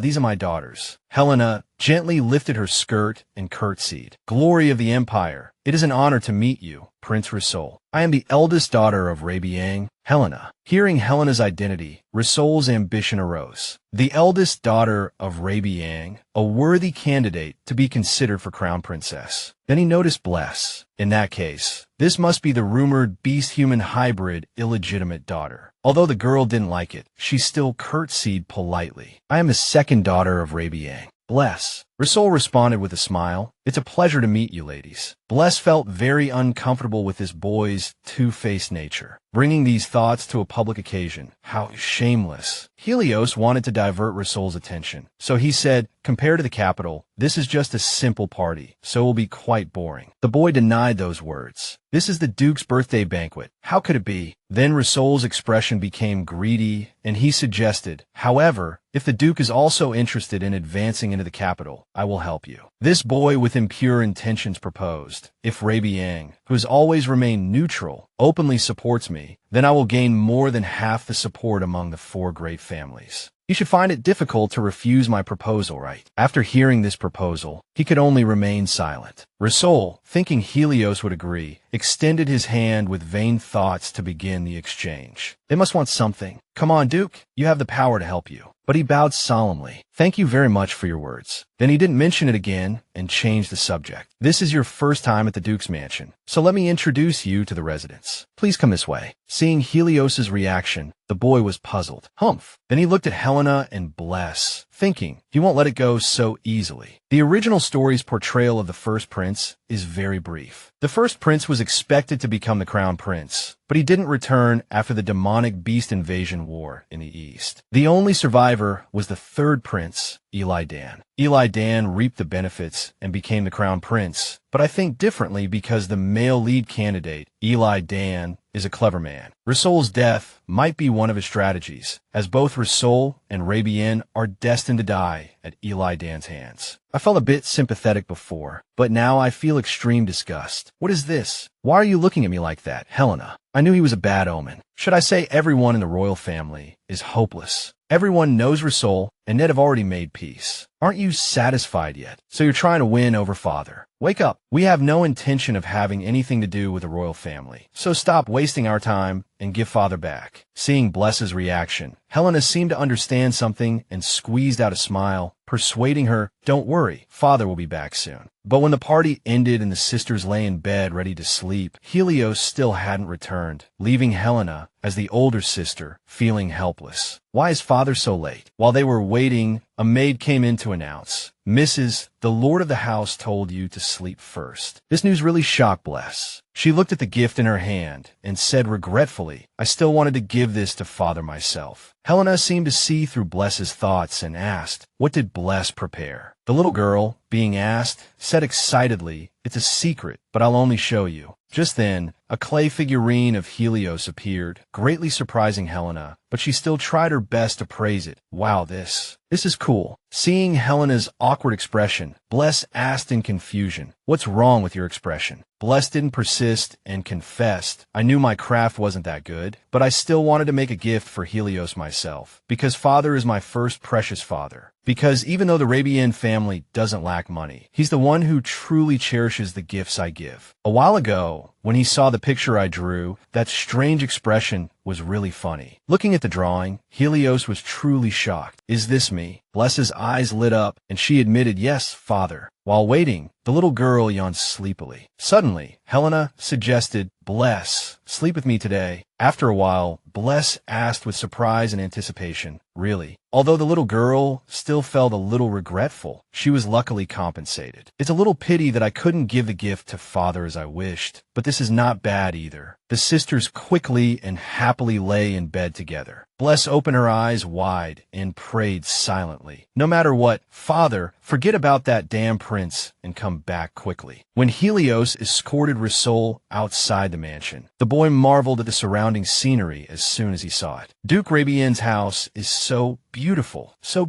that I want to visit often, he thought to himself. Hearing these insincere words, Helios frankly said, it seems your highness has a request for me. Roul squeezed out a faint smile and said, what request could I possibly have? While saying he had no intentions, he continued, currently, the palace is in a Cold War period. It's time for a change of dynasty. But I believe there's a bloodless method, and that is the choice and stance of the Duke's family. Roul made a suggestion. If it's a marriage between the next generation, a method of joining hands and advancing together, many people would be very excited. Then the boy turned to Helios and asked for his opinion. What does the Duke think? Do you agree with my words? But he quickly interrupted, Your Highness, do you know how the world views Rabian? Seeing Helios interrupt him, Roul felt displeased. What? How dare you interrupt me? But he still asked very politely, what do they say? Helios bluntly said, the next head of Rabian will be Ed's bloodline. Accepting a beast human bastard as a direct descendant, the status of the 4 great ducal families will be lowered. Hearing this, the boy immediately became worried.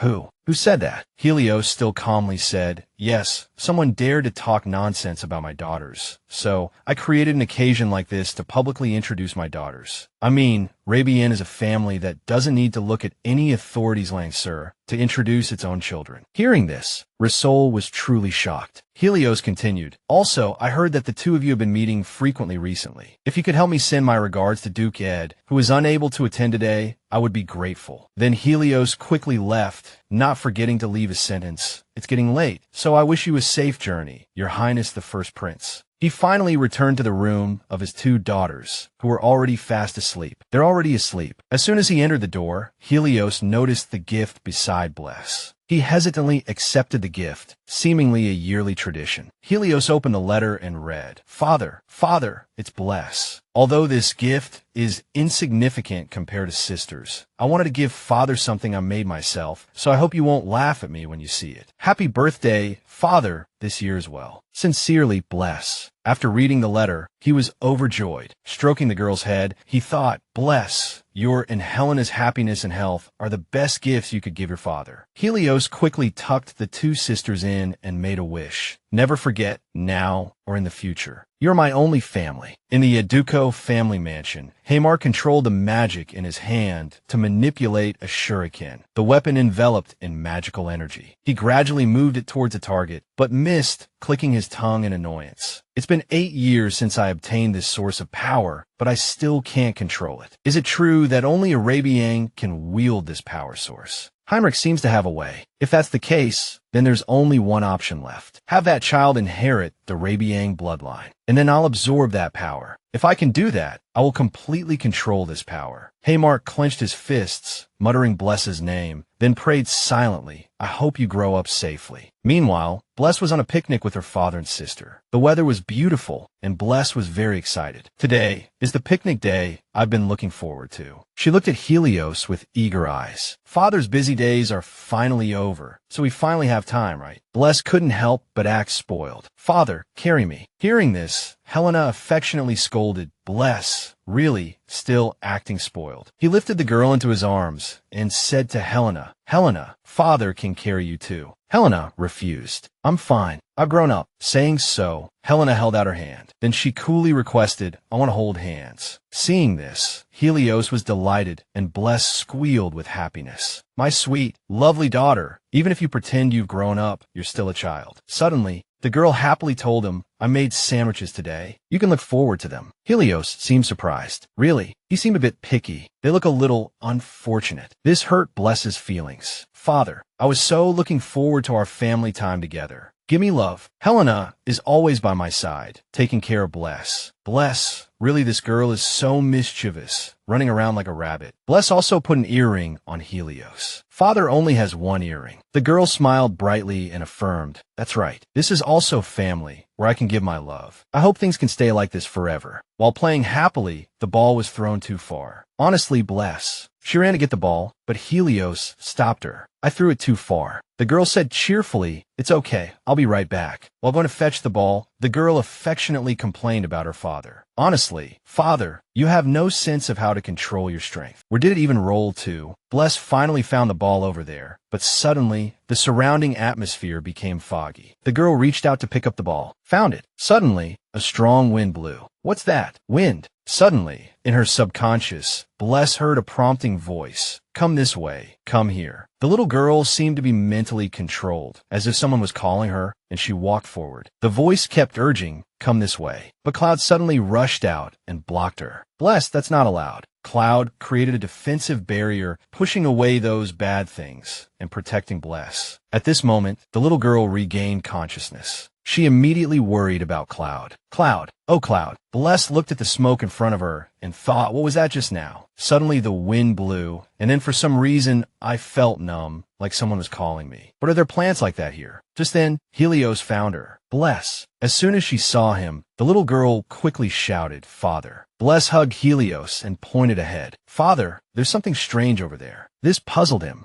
Something strange. What is it? When Helios saw the aura before him, he quickly realized that's the Demon King's aura. So Lady Athena's words were true. The Demon King's ominous premonition is so strong that it can penetrate the protective magic and affect this place. Does this mean the seal has weakened? Also, Bless can see that thing. As expected, Bless is the Demon King's nemesis. Does this child ultimately have to bear that burden? Even so, I will do my best to protect you until the very end. I will never let you face that fight alone. Helios held Bless in his arms and comforted her. "It's okay, I'm here." Don't worry. The scene shifts to the little girl giving a gift to Helena. Sister, try this on. Helena readily accepted it. Okay, let me see. As soon as Helena put it on, Bless showered her with compliments. Sister, it suits you so well. It's beautiful. Receiving the little girl's praise, Helena was also happy. Really? Thank you, Bless. Bless was even more excited than the wearer. Yes.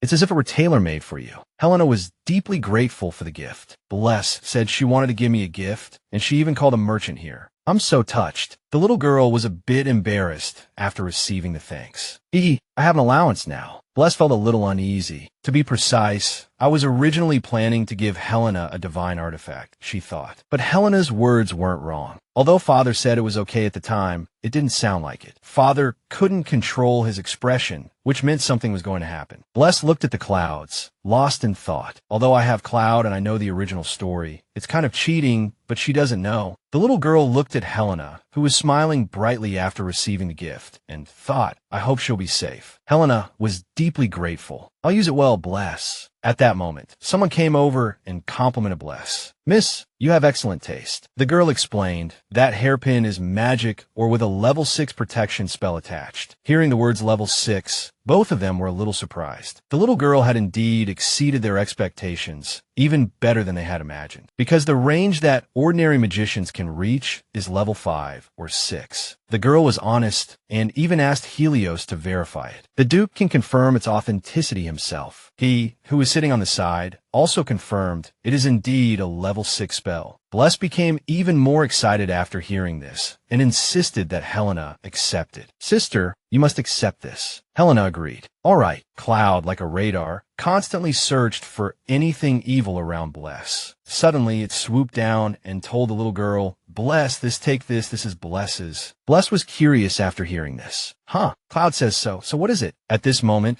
the little girl turned around and pointed at the item Cloud indicated. I wonder if I can take a look at that too. After hearing this, the girl replied, Does the miss already know? This is a processed energy or ornament. It's really hard to find. Cloud happily affirmed, It will broaden your horizons. The more Bless listened to Cloud, the more confused she became. The girl explained in more detail, when an energy-level magician injects power into it, it will be imprinted and bound. In addition, it can transform once a day into a weapon that can penetrate metal. The little girl picked up the item and observed it.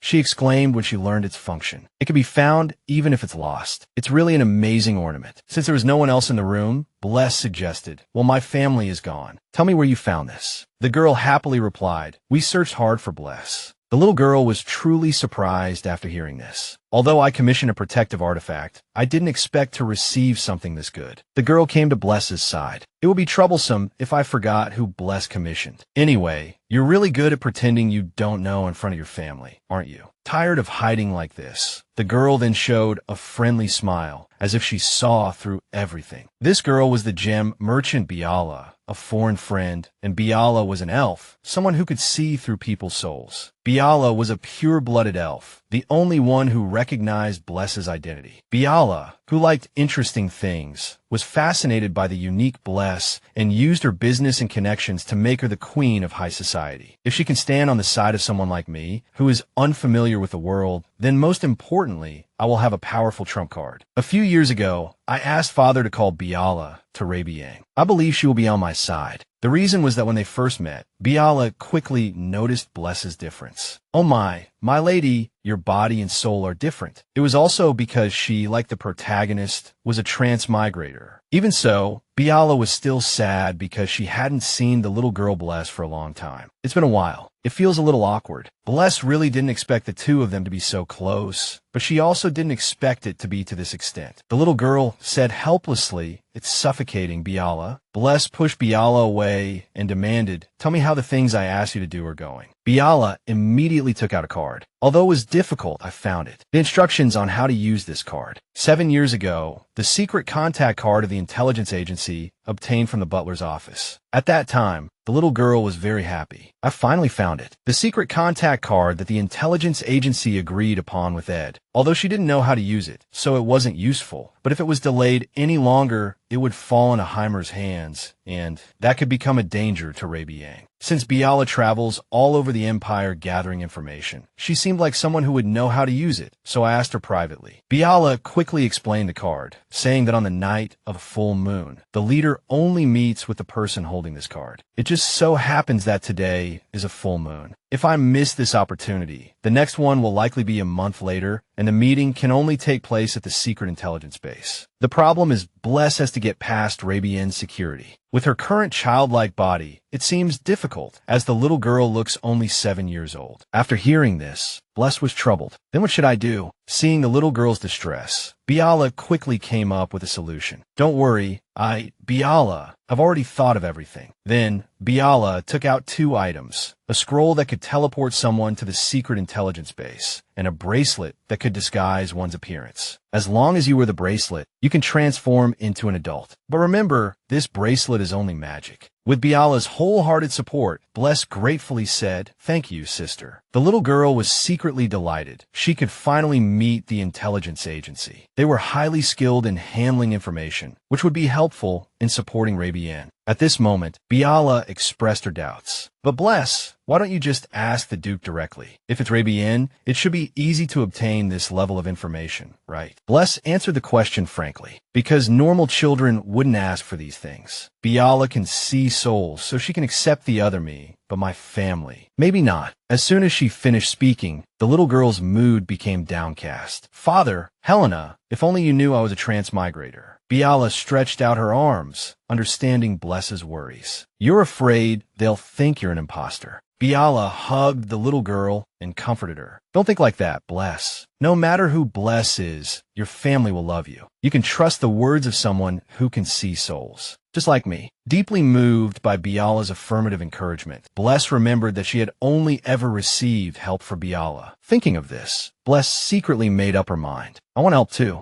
According to the original story, this is a truth that would only be revealed through Biala 10 years later. But if things are over, it should be alright to reveal this much. Regarding the information about the person Biala is looking for, I have to let her know that clue. Elsewhere, a knight shouted, "Young master, don't come down. It's not okay to run around like this, shaking off your escort knights." Master Fabian, sitting in a tree, refused to listen, even retorting, "Elaine, you're too slow." This was the heir to the Gold Duchy, Fabian von Gold. The boy jumped down from the tree and complained, "As my escort knight, isn't it your problem that you can't keep up with me?" Elaine, thus accused, could only helplessly admit her fault. Yes, it's all my fault. The Gold family is naturally endowed with power and blessings from the spirit world, said to possess supernatural abilities. They are called natural gems, people who can create wealth just by breathing. Among them, Master Fabian is naturally endowed with the strongest golden power in history. Just as Elaine was feeling proud of Fabian, she was doused with cold water by his blunt attitude. "Don't tell me the same story again. You're all talk." Elaine said helplessly, "You truly have a remarkable personality." The boy ran up and asked Elaine, "I've finished reading this book. What should I do now?" "I'm so bored." She hugged Fabian and suggested, "Then today, let me tell you the story of another ducal family." Fabian quickly saw through Elaine's feigned mysterious intentions. Even so, that only leaves Rabian, right? Being doused with cold water left her feeling helpless. "Well, all right then." Elaine began her story. "The other day, I saw the Rabian princesses at the banquet. Compared to the unpleasant rumors about the second princess, the princess's relationship in reality is very good. The Duke also truly loves both daughters equally. Because they know nothing about Rabian, the business world is currently all talking about them." Suddenly, the boy raised a question. How can that second daughter be so indifferent? He then bluntly commented, "An illegitimate child not recognized by the family has no value whatsoever. My father often says that without value, there's no qualification to be loved." Hearing Adolf's educational approach, Elaine felt helpless. The current Duke, Adolf von Gold, really says anything to his son. It's clear he sees his own son, who has the ability to generate wealth, as a tool. She could only force a smile and reply, "Wouldn't you know, just by meeting her directly?" Fabian immediately refused. "Father said not to approach that illegitimate child. Father said it would taint my luck." Elaine couldn't help but offer sincere advice. "Young master, no matter what others say, it's better to meet in person and then decide. He looked at Fabian and affirmed what he had just said. Indeed, who knows, meeting in person might make a difference, as there are rumors that Rabian's change is due to that second daughter. If we can just meet that child, our young master's twisted thoughts might change. On the other hand, in the grand temple of the god, a divine oracle concerning the fate of the continent descended. In the heart of the Laius Empire's grand temple, a scream echoed within. This. The people nearby looked at the priest in a panic. Your Holiness. The priest said nothing, only affirmed, indeed, it is a divine oracle. The oracle that has been passed down since the founding of the nation is finally coming to pass. When darkness covers this land once more, a prepared child will stand against it. After all, the demon king is being resurrected. The priest turned around and ordered, immediately search for the child of the oracle and inform the imperial family. The person quickly accepted the order. Yes, the child of the oracle possesses the aptitude of a transcendent, the only natural enemy of the demon king who will one day be resurrected. Finally, the child of the oracle is destined to carry the bloodline of Rabian.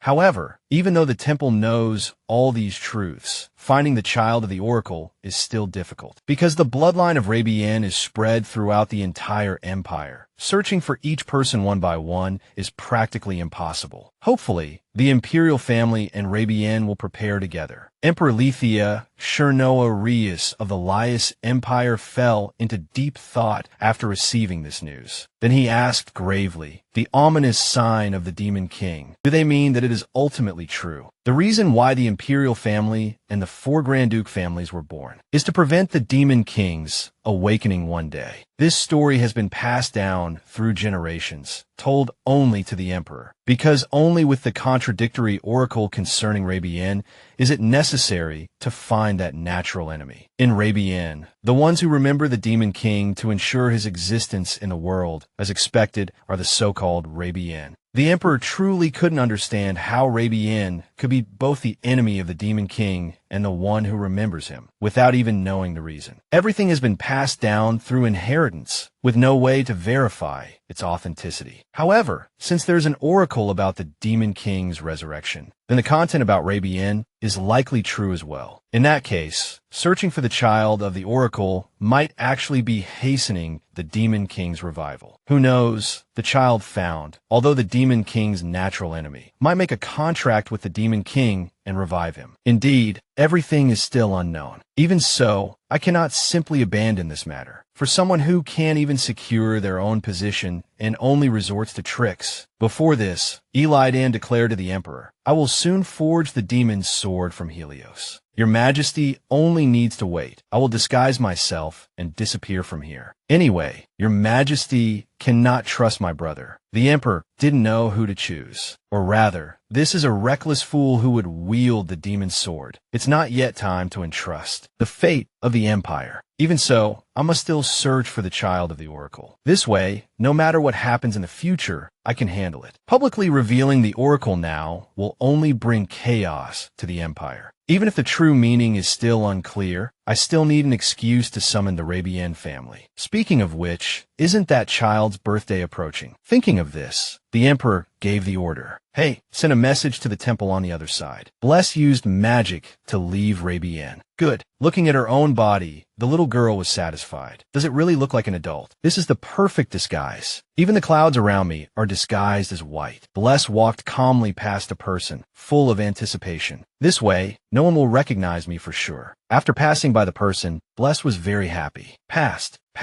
The passerby looked at Bless strangely, indeed attracting their attention in a baffling way. Bella had warned before. Remember, this is only illusion magic, not a physical transformation. The little girl looked at the road ahead and decided that, to be safe, it was best to meet with the people from the intelligence agency and then return quickly. It's probably still before those people fall into Hinrich's trap. For all of us, I must first join forces with them and monopolize intelligence. If they're on my side, they won't be destroyed, and I can easily get the information I need. Also, in the original story, the intelligence agency was seized by Heimer, who exploited their weaknesses and manipulated them. It's a bad thing that Heimer used their weaknesses to threaten them, exploiting and killing them. It's just too unfair. wrongfully accused and killed. The little girl made up her mind. By the way, now I just need to wait at the secret intelligence location, right? Just like that, time gradually passed. Several hours later, Bless had been waiting a long time, but hadn't seen a single person. She was quite frustrated. No matter how long she waited, no one came. Bella's information should have been accurate. Even so, Bless patiently waited a little longer. Wasn't the meeting time already set? I should observe the surroundings a bit more. The young girl walked past the impoverished alley. She saw the destitute people struggling to find enough to eat. So every world has alleys like this. As she walked, Bless suddenly stopped. Wait, I can sense a murderous aura coming from that alley. The young girl hid in a corner to observe. Could it be up ahead? A group of people were surrounding a boy, threatening him. You'd better give up. Even if you try any tricks, don't think you'll get out of here alive. Seeing this scene, Bless panicked. Right now, they're only targeting that child. It looks too dangerous. Should I help? If I don't? But suddenly, the young girl noticed something, her eyes widening. But wait, why would he be here? The boy wasn't afraid at all, and even threatened them back. I think I should be the one saying that to you. Bless was truly astonished when she saw the boy. There's no way I wouldn't recognize that child. That boy is Eli Dan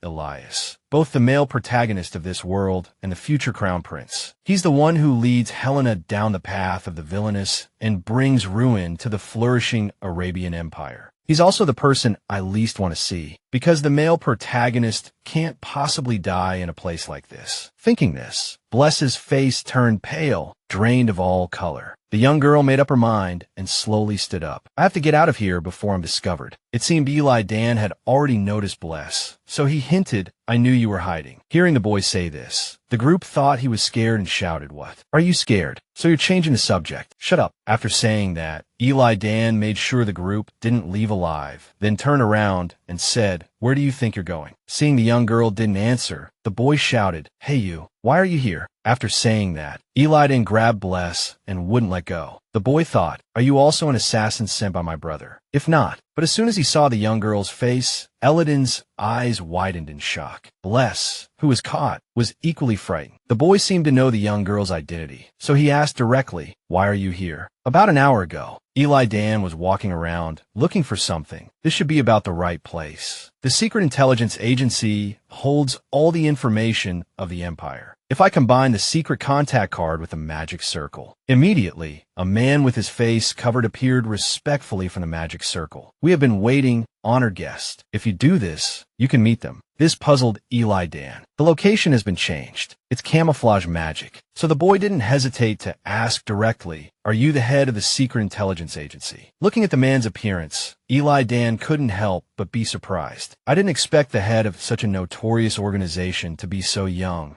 As long as the work is handled smoothly, age doesn't matter. The boy didn't say anything more and got straight to the point. Eli Dan made a request. I want to fake my disappearance. To be precise, I want to make everyone around me believe that. Is it possible? The man pointed out the difficulty. While it involves creating memories, so it's a bit complicated, it's not impossible. Currently, Eli Dan has received the magic sword from Helios as promised. But even if I can use the power of the magic sword, I'm not confident I can maintain a stable mind. I need training to control the magic sword. So, I also made a condition, asking Helios to help with the training as part of the deal. Training with the magic sword requires maintaining rationality until the very end, because Rabian's purification magic can adapt to the magic sword's energy. The training period is at least 3 years, including taking the magic sword and following Helios. Because I'm not one to show off, I decided to fake my disappearance. If it's just creating memories for the people around the palace, it's not difficult. But the fact that the only ones who can do this are this intelligence agency makes it difficult. The man gave a negotiable price. The harder it is to approach and the more targets there are, the higher the price. It shouldn't be a problem for you, right? Hearing this, the boy smiled. Do you know who I am? The man didn't hide it and admitted. Someone who lives by information can't be trusted if they don't even know this much. The commission will be completed on the day you mentioned. Then what about my safety? This meeting ends here. Before the other party could say anything more, the man tried to leave, which made Eli Dan unexpectedly shout, Wait.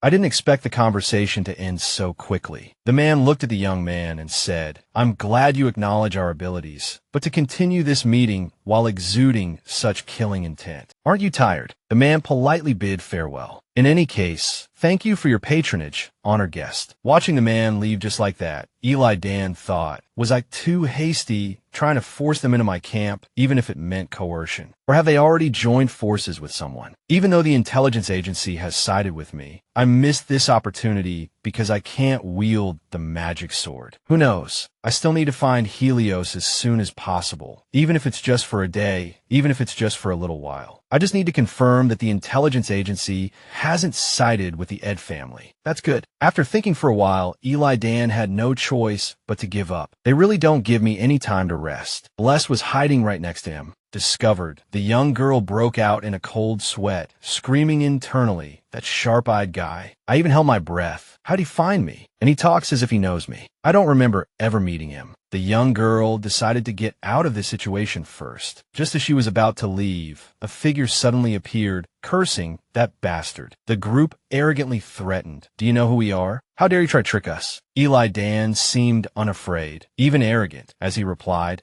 "It seems you haven't heard any explanation from your client, have you? Even my brother doesn't know my true strength, so this might be a bit much." Bless was very worried and didn't want to get involved in any trouble, thinking about how to get out of here quickly. While talking to the group, the young man suddenly turned his head and asked Bless with a worried look, "But why are you here? Do you know what kind of place this is? Even if you were raised with utmost care, why aren't you scared at all?" These words left the young girl very confused. "I see. I got scolded by the male protagonist the first time we met." Eli Dan suddenly became alert. A sharp blade flew towards them. Seeing that the two weren't paying attention, the group immediately launched their attack. "They're ignoring us. Pretty relaxed, aren't they?" Seeing them withstand the attack, Eli Dan was a little surprised. "Oh, you can withstand this level of pressure. I thought you were just some brats, but you're not bad." These words angered the group. "What did you say?" The young man stepped forward to shield Bless. "Dangerous. Stay behind me. Don't come out." Eli Dan didn't forget to remind her, "I saved your life, and you don't cherish it at all." This made Bless even more confused. "Save my life? What's he talking about? I feel like he knows me, but why does he also make me feel uneasy?" The young man decided it's time to end this childish game. The group quickly took a defensive stance. "You better hand over your head obediently. Someone's risking their life, wanting you dead." Then, not forgetting to target Bless, they added, "Sorry, little girl, but you'll have to come along too." Before they finished speaking, a hidden weapon shot out. The hidden weapon embedded itself directly into the house behind them, startling the group. What is that?" Bless, not want to back down, responded, "No need to apologize, because I don't plan on handing over my head so easily." Looking at the hidden weapon, the group immediately fell into disarray. What is this? Unwilling to sit idly by, the girl offered a suggestion. "I have a piece of advice too." Then she fell into thought.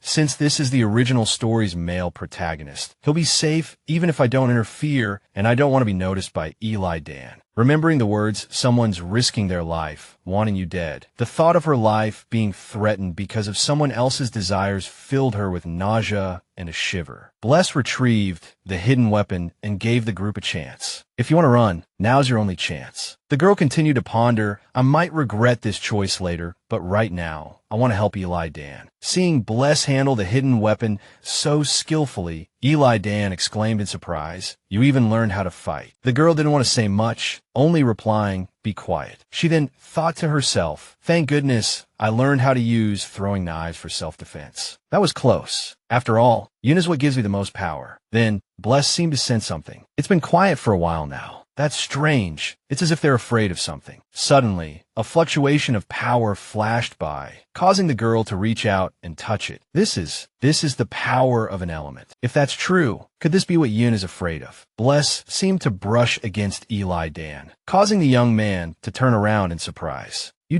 He quickly realized Bless's true identity, then asked in confusion, "What was that? How'd you do that?" The girl still didn't understand what Eli Dan was referring to. "What do you mean?" "I just suddenly." A sword clattered to the ground. Seeing that the two were engrossed in conversation and not paying attention to them, the group hurriedly tried to regain their attention. "These bastards. There's a limit to looking down on people. Leaving us hanging here while you two chat so pleasantly. How arrogant." As soon as he finished speaking, the man swung his sword at Bless. Then, a masked man suddenly appeared beside her, startling the girl. He threatened, "This time it's really over." But Eli Dan suddenly shielded Bless, protecting her. This flustered the man. This brat dares to trick me. Moreover, the two seemed to be working together. They quickly nodded, understanding each other. The man immediately ordered, "Don't hesitate, attack." Just then, one of them jumped up, releasing countless blades at the two of them. "Take this." The two immediately dodged the blades. Bless controlled her hidden weapons while searching for the man. Where is he? In this critical moment, Eli Dan suddenly spoke.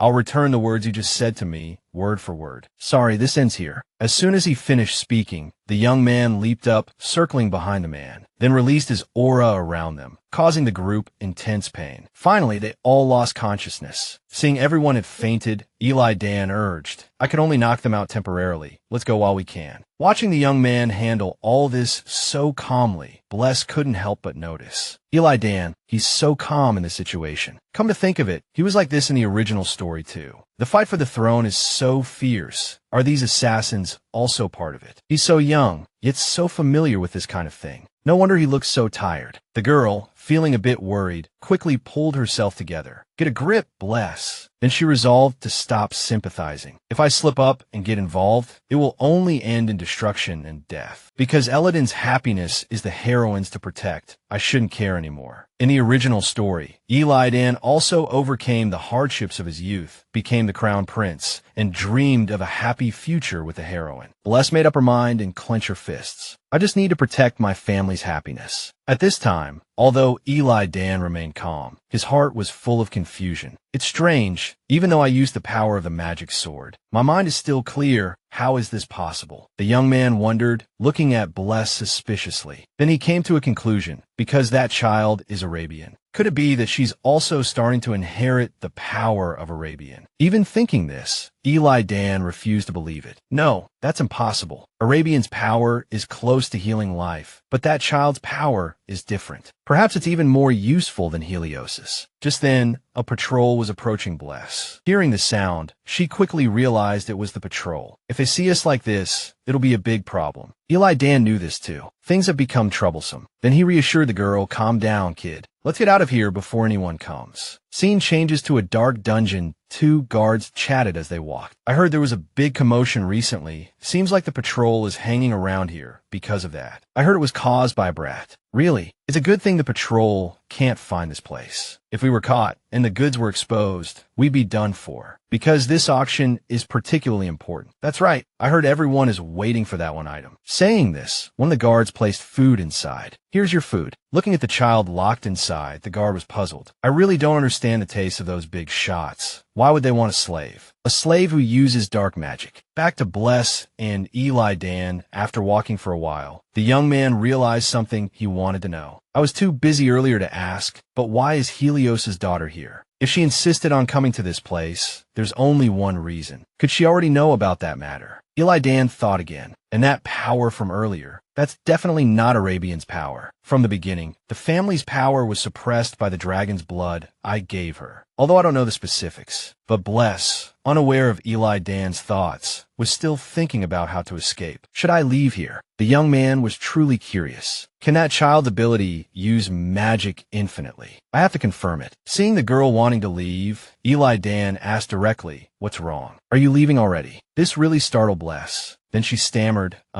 We've escaped safely, so now we should go our separate ways." Eli Dan asked cheekily, "I saved you from danger, and that's all you have to say." The girl denied it. "You helped me." "What are you talking about? It was the other way around, wasn't it? I helped you." Bless's blatant denial truly opened his eyes. "Can you say that while looking me in the eye? You're more interesting than I thought." A flicker of interest arose in his heart. This child has strongly overcome the dragon's blood and possesses an unknown power. "I want to examine your condition myself." Thinking Eli Dan was releasing a murderous aura, she asked with her head lowered, "Aren't you afraid of me?" The boy's words puzzled the girl. Why? Why would I be afraid? Bless had been wary of Eli Dan before, due to the clear fact that he would eventually eradicate the Rabian family. But that was a separate issue. One couldn't survive in the treacherous imperial palace with good intentions towards those struggling to survive. The girl frankly stated what she thought. "Why would I be afraid of you? Because of what just happened. That was just attacking them, and you were just protecting yourself." What Bless truly wanted was to avoid Eli Dan to protect her family. Eli Dan possessing such power was also for self-preservation. so it wasn't something people needed to argue about. Seeing the boy not speaking, the girl felt puzzled. Suddenly, Eli Dan smiled. This smile startled Bless. What's going on? Why is he smiling? I feel uneasy. In the original story, the only people who could see Elodin smile were the original female protagonist and the pitiful people about to die in front of him. Thinking of this, the girl's face immediately turned pale. I'm not the former. Could I be the latter? While worrying about her life, suddenly someone shouted, "Excuse me." A girl pleaded, "Please buy a ribbon for me." This puzzled Bless.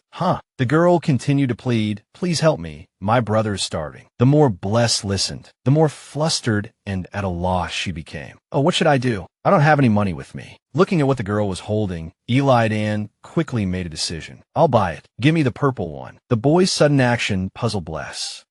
Why? Since someone bought something, the girl ran off. "Thank you." Eli Dan replied indifferently. "It's nothing because it suits you." The boy's presumptuous words made Bless uncomfortable. What is this kid suddenly saying? Before leaving, the boy didn't forget to say, "But, little girl, I look about 5 years older than you, so don't call me boy next time we meet." After saying that, Eli Dan ran off, leaving Bless startled. After hearing those words, back at the Rabian mansion, the maid's announcement echoed. "It seems Miss has returned." He, who couldn't sleep and had been waiting, must be relieved now. Helios seemed very worried about Bless. "I used tracking magic. If anything happened, I thought I'd have to run over there." This also exasperated Lady F. "In any case, you're overprotective of her." Looking at her destination, it seems she went to see the information broker. Receiving this news made him curious. How did she know about that place? Lady F quickly answered. It seems the goldsmith gave her the contact information. Hearing this, Helios connected everything and praised. "I knew it was unusual that Bless called him Arabian. How clever. But if she had asked me for help, I would have listened. Even if Bless doesn't tell me everything, as long as she asks, I'll listen. What's there to worry about? Haven't I earned her complete trust yet?" Hearing his resentful words, Lady F, who was standing beside him, could only smile silently. She reported another matter. Also, news about the temple seems to have reached His Majesty's ears. Helios immediately realized the seriousness of the issue. This is an omen of the Demon King's descent. Lady F confirmed, yes. Finally, he confirmed one thing. "As I thought, it was that power back then." Helios asked, "Is His Majesty watching Bless?" Lady F wasn't sure about this. "I'm not certain, but I know Prince Eli Dan visited the workshop before. I know Miss has already defeated the dragon faction." The more he listened, the deeper he pondered.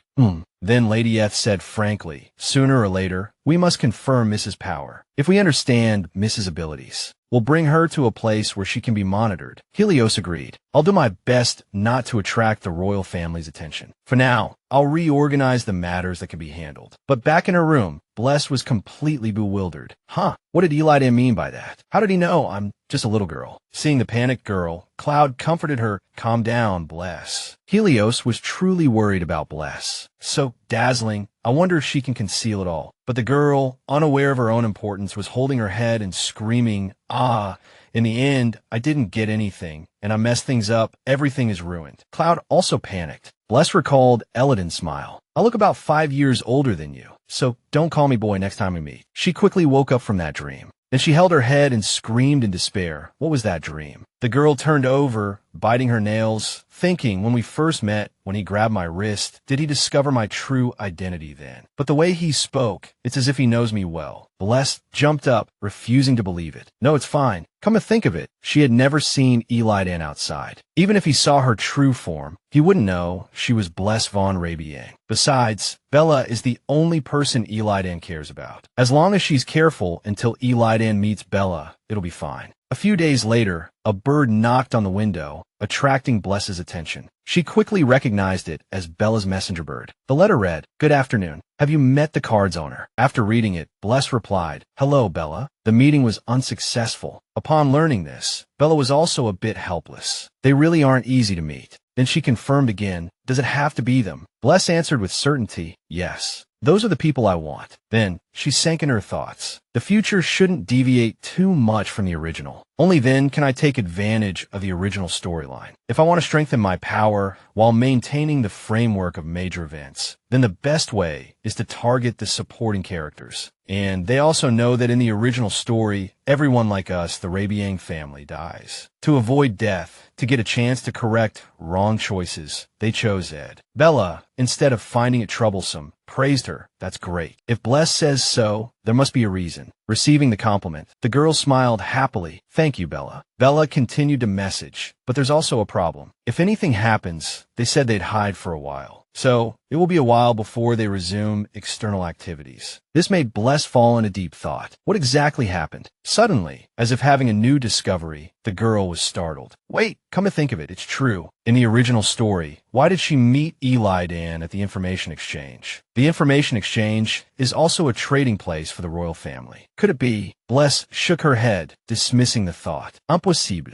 Stop thinking about him. Bella messaged. I'll find out as soon as possible. Seeing the bird eager to soar through the clouds, Bless hurriedly called out to it. Bless also gratefully gave Bella a gift. Consider this a tribute. There's a green village in the Red Mountains with grapevines nearby. If you go there, you'll find a clue to the person Byala is looking for. The girl looked happily out the window. In the original story, Byala said she was looking for a lost sister. The original only mentioned this clue, but Byala still holds on to hope. That's the only thing I got from Byala. I hope time passes quickly. Karis suddenly flung the door open and exclaimed loudly, Miss, how did you know? Startled by his sudden appearance, Bless said, You're always so loud. Count Karis came in to report the situation. A dragon relic has been discovered. It's a rare item with many uses besides magic, so it can bring in a lot of money. Hearing this, the girl couldn't help but be pleased. That's really fortunate. What does this mean? A few days ago, at the Rabian business expansion meeting, Karis made a request. We recommend you take over this place. There's a ruby mine and a hot spring. Bless, at Count Karis's suggestion, attended the meeting,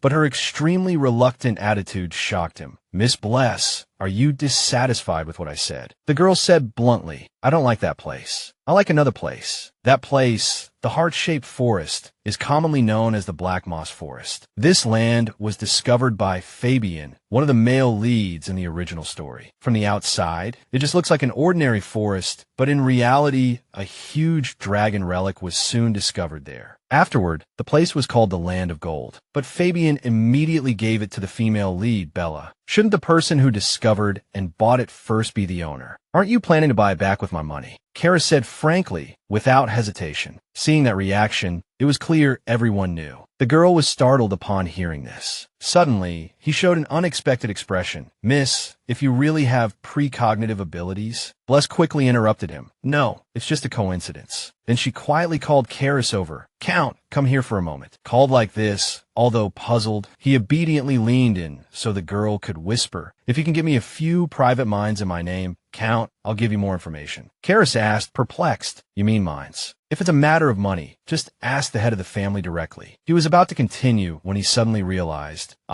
there's a reason you want to keep this from the head of the family. Seeing Bless's attitude, Karis seemed to understand. I see. Duke Rabian already has enough wealth, but someday, when that happens, she must raise more money to protect the family. I don't want to worry them both. This is something I have to know and prepare for myself. Karis quickly agreed. All right, but I have one condition. Promise me you'll never marry into another family. Suddenly presented with such an unreasonable condition, Karis was taken aback. He then turned and frankly stated that Bless absolutely must not reveal any information she knew to anyone outside of Rabian. He added, don't let that ambitious emperor see you either, and avoid the princes even more. Karis froze. Why are you suddenly saying this? Suddenly, Karis became more fervent. Well, if it's a son-in-law, it should be fine, right? Bless stammered. I'm not even 7 yet. He still insisted on clarifying the matter. Someone has already seen you here. On the contrary, who knows if it will be any better there? But he was quickly pulled away. Bless knew what Karis was worried about and understood that the Count hadn't wanted to get involved with other families from the beginning. Why are you so worried? Lady F also explained helplessly, "Miss, honestly, the Count has his reasons for doing this." Bless's curiosity was immediately piqued.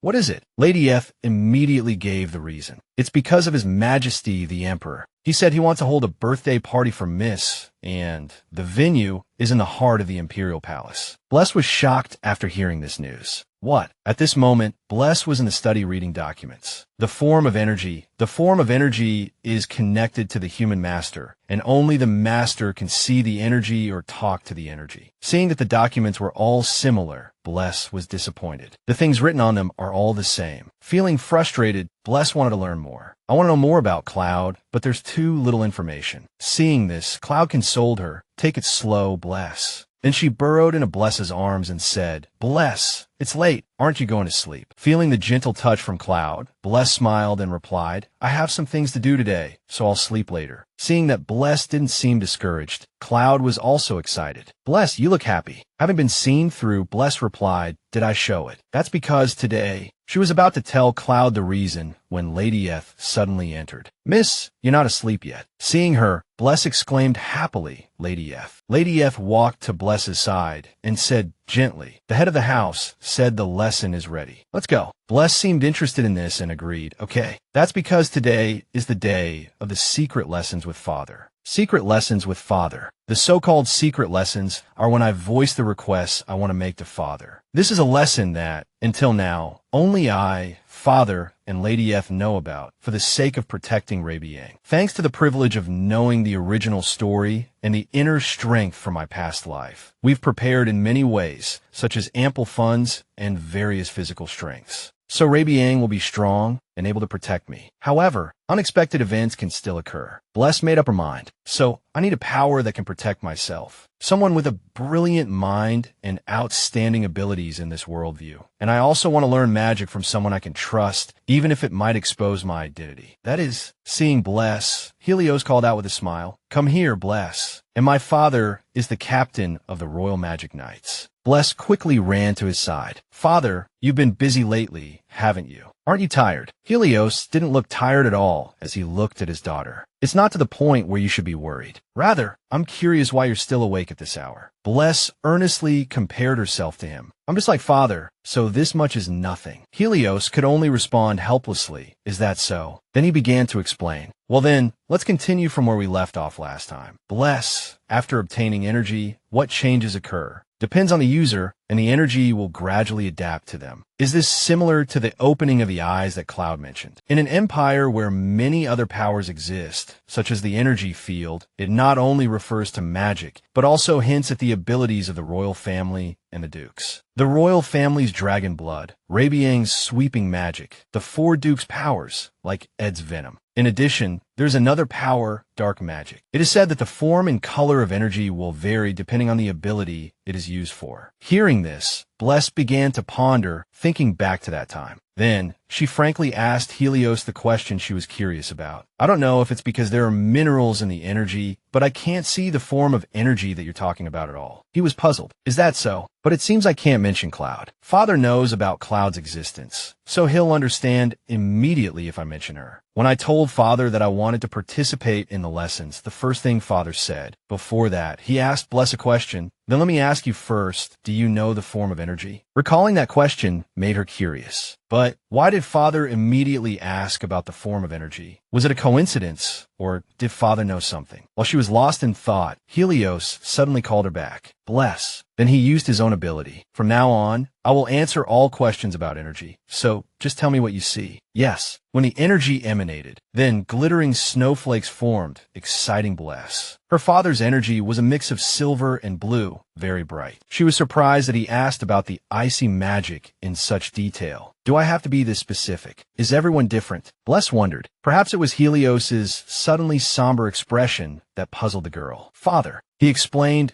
"few people in the world can clearly see energy, let alone distinguish it in such detail. Perhaps only you, Bless. Is that so?" Bless was shocked. But you said you could feel energy too. Helios didn't hide anything and frankly replied, what I feel is just a trace of energy. Distinguishing energy by color and shape is something humans can't do. The girl looked at the clouds, finding it strange. So I'm a strange person. Helios reached out and stroked her face, suggesting, first, you must keep the fact that you can see energy a secret. Because it's a special ability, it's easy to be disturbed by others. As soon as he finished speaking, the girl smiled and said, I just thought of something, Father. Then she asked with certainty, I heard the Emperor is holding a birthday party for me. Is it true? He couldn't look directly at Bless's face and admitted it was true. Then Helios's mood quickly became heavy. It seems the Emperor is curious about you. I'm sorry. I couldn't refuse because he brought it up in a formal meeting. Bless found it increasingly unbelievable. He was still very worried about it. According to proper procedure, they're expressing their gratitude for the many things I've done for the Empire for a long time. These words confused the girl. What procedure? Bless asked frankly. Are you scheming something? I have to meet the Imperial family. Is that okay? Helios quickly offered a solution. If it's discovered that you can see energy, then don't say anything directly and it'll be fine. That ability isn't something others can recognize. The more Bless listened, the more she couldn't help but think, because I thought ordinary people couldn't see energy, I met Eli Dan, and I already felt some things were confusing. This matter is more serious. His expression was very serious now. The girl made up her mind and jumped down from Helios. Then there's no other way. Bless firmly asserted, I don't know if there is, so I'll keep silent. Don't worry, Father. Helios said worriedly, it's your birthday party. The girl understood. Yes, but please trust me. Hearing this, he had to accept it. Well, I understand. Thank you for worrying so much, Bless. At this time, Helios looked at the documents and thought, eyes that can distinguish energy. If the Imperial family, especially the Emperor, finds out, it will be a headache. No matter how hard I try, I don't know how well Bless can hide it. Although he was worried, he was truly proud of the girl. I gave birth to such a gifted daughter. Amazing. At this moment, Helios recalled. It was like that during the first lesson. Bless had said, if it's a secret, that's great, because not everything can be seen through. Those words really surprised him. It was the same with Helena. Although she wanted to keep it a secret to protect Helena, Bless was still worried about Helena's feelings. If I keep it a secret, will she be sad? She immediately dismissed the thought. No, it's not like that. Bless quickly made up her mind. I'll tell her after everything is over. First, I will definitely become stronger to protect Father and her. Helios walked to the window. It's commendable to work so hard, but my daughter, what makes you so urgent? I hope you can rely on me more. The next morning, the maids exclaimed, so cute, as they had Blessed try on many beautiful dresses. A maid requested, now try turning around. Every dress suited her perfectly, charming the maids with her cuteness. Oh my, this dress suits you perfectly too. Trying on so many clothes made the girl dizzy, so she refused. I'm not wearing anything now. Bless really couldn't understand why choosing a dress for a party was so tiring. There are still many clothes I haven't tried on. The clothes on the hanger hadn't been tried on yet, and the girl was already so tired that Lady F felt sorry for her. Are you tired, Bless? The other maids still wouldn't give up. Next, let's decorate this side with ribbons, gems, and flowers. Bless was truly exhausted. Regardless of how I feel, this is the Emperor's order. My birthday party is to be held at the Imperial Palace. It's actually happening where the person whose party it is feels like an invited guest. Finally, the dressmaker finished her work and smiled, asking for her opinion. Let's stop here for today. The party will be held in a few days. Hearing this, the girl's eyes lit up. Yes,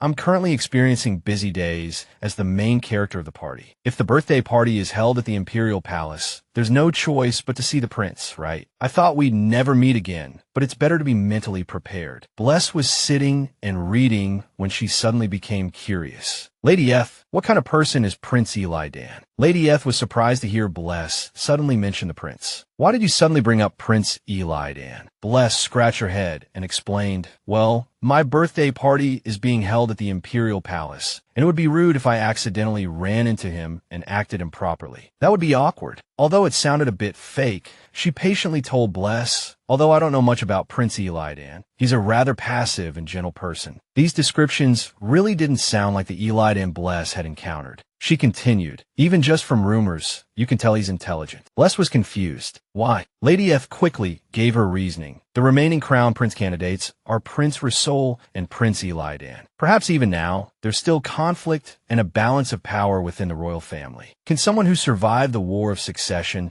with minimal losses be called passive and gentle? Just based on this, you can understand Prince Eli Dan better. Hearing this, Bless seemed to have a sudden realization. I see. Eli Dan is deliberately acting unassuming to make everyone lower their guard. He's making it seem like he's not someone to be wary of. Lady Eth suddenly voiced her concerns. Everyone is happy about the Emperor's kindness towards you, miss. But I'm worried. Bless also became worried after hearing this. Are you afraid something will happen to me? Lady Eth explained. In Rabian, everyone can immediately rush over to protect you, miss. But in the Imperial Palace, I'm uneasy because that's difficult to do. These people are very important to me. Lady Eth encouraged her. Our Bless is smarter than anyone. No matter the situation, you'll handle it wisely. Bless quickly replied, yes. Feeling a warmth in her heart, she added, I'm truly grateful for your concern. She looked down at Bless with gentle reassurance. The head of the house and Lady Helena will also be attending the party this time, right? They're all your family, so we'll be all right. Bless also felt very happy about this. Yeah, family. I've heard that word many times, but it still makes me happy. At this moment, Bless noticed something in front of her. Oh, this color. This color reminds me of the ribbon Eli Dan gave me. Eli Dan. When I saw him being chased by assassins sent by his brother, I really didn't understand what family meant, just like in my past life. It's probably because of this that I'm concerned about Elladan's unchildlike demeanor. Even though I know I should avoid him, I still can't help but worry. Seeing Helena and Helios' family life happier than in the original story, I think maybe he could have that too. Realizing she was worrying too much about Eli Dan, Bless was startled. Who am I worrying about? Bless quickly told herself, don't forget your goal. Then she immediately said to Lady Eth with certainty, Lady Eth, I will make all my family happy. I can definitely do it, right? Hearing these words, Lady Eth smiled brightly and affirmed, you will, Mississippi. Elsewhere, Roul was very dissatisfied that Bless's birthday party was being held at the Imperial Palace. Holding a birthday party at the Imperial Palace for a young lady who hasn't even formally entered society. Is there such a thing? The nobles who see this will first think that. The boy quickly made the connection. Then everyone will look at Bless as a potential crown princess candidate. Roul was extremely displeased by this. And what's with that child's guard? The boy recalled Helios' expression, and a wave of unpleasantness immediately washed over him. Knowing full well that I was rejected by Helios at the previous party, is he trying to embarrass me further? I'm the first prince, born with the power of the dragon, and he dares to give me that look. I have no choice but to use the Ade poison on my father. Having figured everything out, Roul abruptly stood up and called for Hinrich. Hinrich was displeased at being addressed by his name and reminded him, I've told you many times, call me Duke Ade. The boy seemed to have lost his patience. How much longer do I have to wait? An exhausted dragon can't withstand the Ade poison. Did you give him the strongest kind? Roul suddenly extended his hand. Excuse me. Then he revealed an arrogant smile. Perhaps because your power is incomplete, transferred to your younger brother. These words truly made Hinrich uncomfortable, but he still didn't show any agitation, calmly reminding him, Your Highness, you needn't worry. If you act too hastily, it will only arouse more suspicion. The boy retorted, if you do that, it will be difficult for me to remove that obstacle. What you want? The Emperor doesn't care much about Helios right now. The Emperor is concerned with the birthday party, so you should plan your move immediately after that. Roul asked, so you can guarantee the situation will change by then. Do you know no other method besides self-preservation? Do you truly have no confidence in confronting Helios? Hinrich grew increasingly uncomfortable as he listened. Then his gaze hardened. Bless's birthday party is being held at the Imperial Palace. Are all the children of Rabian invited? The prophecy has been delivered. Will the child in the prophecy truly appear? The time of that person's arrival is not far off. The first prince is impetuous. Ultimately, he won't achieve great things. It seems I have no choice but to participate myself. It's been a while. Meanwhile, the butler handed Hinrich the list of attendees for Bless's birthday party. It was the guest list for the Rabian second princess's birthday party. Satisfied with the list, he took it. Unexpectedly, Bless was in this room and witnessed this scene. Oh, that person is clearly Hinrich. He couldn't help but be pleased as soon as he saw the names on the list. As expected, Gord is also attending. It seems he wants to show off his son to Helios. Duke Gord didn't have a child blessed with a soul, so ever since his academy days, he's always felt inferior to Helios. After looking over the list, he quickly burned it. His attitude immediately changed. Filled with a competitive spirit, he plans to use his son, who does possess a soul blessing, and pretend he's the main guest of the party. Of course, things won't go as Duke Gord wishes. Since the birthday party is being held in the Emperor's name, the focus will naturally be solely on Bless. The Duke's son can certainly stand in the position of best male companion. He can't accept the fact that his son isn't the main guest. Duke Gord's resentment will eventually turn towards Helios, and at that time, I will turn towards Duke Gord. After thinking through his plan,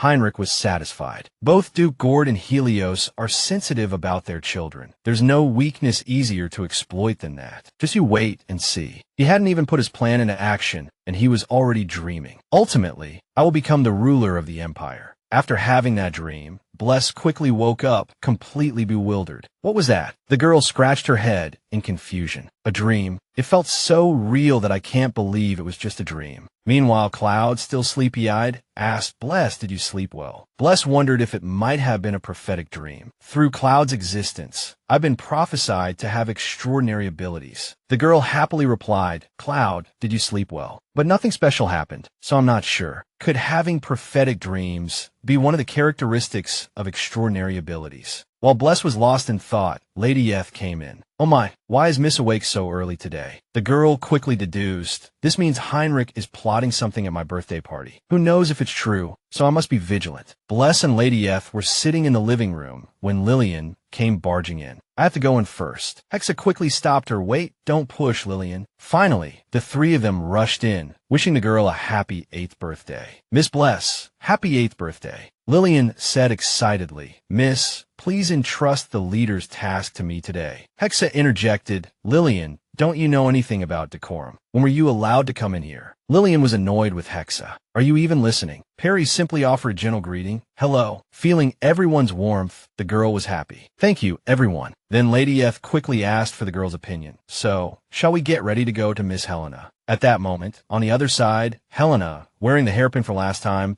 was being constantly complimented by Bless. That hairpin and dress really suit you. Helena, looking very beautiful at that moment, was also very shy from her sister's praise. Thank you. I'm also very happy with the fitting gift Bless gave me. Then, the girl asked herself, what about me? How do I look? Helena immediately admitted, you look lovely, of course. Just then, Helios walked in and, seeing his two beautiful daughters, praised them. You two are so beautiful, I can't keep my eyes open. Well then, let's go. Seeing his handsome and dashing aura, both sisters gasped. We should be the ones saying that. Is that really our father? Sitting in the carriage, he didn't forget to remind his two daughters, because the party is being held at the Imperial Palace, you'll meet many families. Bless made up her mind. Even if Hinrich fabricates something, I won't worry like I used to because I now have a solid family. No matter what happens, don't forget you are Rabian. Hearing Helios's reminder, the two sisters quickly replied, yes. I made this resolution today because it's my 8th birthday. At the Imperial Palace, Roul was constantly surrounded by nobles, and rumors quickly spread. It seems the main guest of today's party is the first prince. At this moment, Bless thought, if that's the case, then the rumor is true. Helena quickly realized which rumor she was referring to. Are you talking about that rumor? It was the incident of the third prince's disappearance. So everyone quickly started gossiping. I heard there was a bloody battle. I'm not too sure. I only know Prince Eli Dan is reliable because he isn't late. Is he really missing? The Emperor hasn't announced an heir yet, but either way, it's probably true. Just as everyone was gossiping, a voice interrupted them all. Just then, the Master of Ceremonies announced, the Duke of Rabian, Helios, Lady Helena, and Miss Bless have arrived. Bless pushed open the door and entered, followed by the strikingly beautiful father and his two daughters. As they entered, the crowd began to murmur, that child is... What is His Majesty thinking? Bless was a little surprised as she walked in. The Emperor had invited so many people. The scale was completely different from her father's birthday party. Everyone was curious. What about her mother's side? Unexpectedly, the atmosphere between the two sisters. It was unbelievable to Bless. I thought my birthday party was supposed to be for me. Thinking back, Duke Rabian. Anyway, I have allies now. I'm not alone anymore. Before they left, Helios reminded them, if anyone strange approaches you, come to me immediately. Helena quickly replied, "Thank you, father." Bless thought excitedly, "Yes, it's unreadable. I understand. This is a superficial game that needs to attract attention." Just then, Roul stepped forward to greet the three of them. "Welcome, Duke." The moment she saw him, Bless recognized Roul. He bowed politely. "It's been a while. Please allow me to offer my greetings to the first prince." The two sisters also curtsied. "We pay our respects to the little son of the Empire. Thank you for holding the party in such a grand place." Roul happily welcomed them. "It's a pleasure to see you, Miss Bless of Rabian. Happy birthday. I'm sorry that the last party was held so late that I couldn't greet you properly. I'm truly delighted to see you like this at the Imperial Palace." Bless replied awkwardly, "Is that so?" She felt uncomfortable. "We're not in a relationship where we have to greet each other." After the greetings, he said, "If you don't mind, then, may I escort the two ladies on a tour of the Imperial Palace today?" Hearing this, the crowd murmured. As expected, the young lady of Rabian will become the crown princess. Roul looked at Helios and thought, "I already told father directly. But for an escort, permission should be requested in advance between families. To bring it up on the day of the party, in front of so many people, he either looks down on me, or he's trying to pressure us into accepting the offer." But Bless quickly grabbed his sleeve and replied to Roul, "However, thank you for your kindness, Prince Roul, but for me, my father is a royal magic knight. Having my steadfast father by my side is enough." As she spoke, she hugged Helios and smiled brightly. Then she thought triumphantly, "The Rabian you desire isn't a family a prince can easily take." Helios, listening to his daughter, gave a gentle smile, which made Roul feel humiliated. "Oh, I understand. I am here today representing His Majesty and hosting the party. Directly attending a young lady's birthday party might be considered a burden." Hearing this, Helios politely replied, "I understand and appreciate His Majesty's concern." Suddenly, his expression turned serious, but he didn't forget to mention, "Speaking of which, I haven't seen Prince Eli Dan, have I?" These words seemed to make Roul visibly uncomfortable. "I'm standing right here, and you're concerned about Eli Dan." Having no choice, he answered bitterly, "He probably feels guilty." Roul added, "This is an event hosted by the Imperial family, so Eli Dan should also be present, but he couldn't come due to his unstable health." Helios didn't press further after hearing this. "I understand. Please tell him to get well soon, and send him my regards." This excuse seemed to catch Bless's attention. "Eli Dan is sick, so he's not coming. That's good. I don't have to see him. Maybe it's because I saw him get attacked, so I'm a little worried." Roul suddenly said, "Well then, let's meet again after the party officially starts." Seeing him leave, Bless happily urged him in her mind, "Enough, go away, go away." With Roul's situation resolved, she quickly turned to Helios and thanked him. "Thank you, father. Thank you for helping me." He replied casually, "It's only natural. And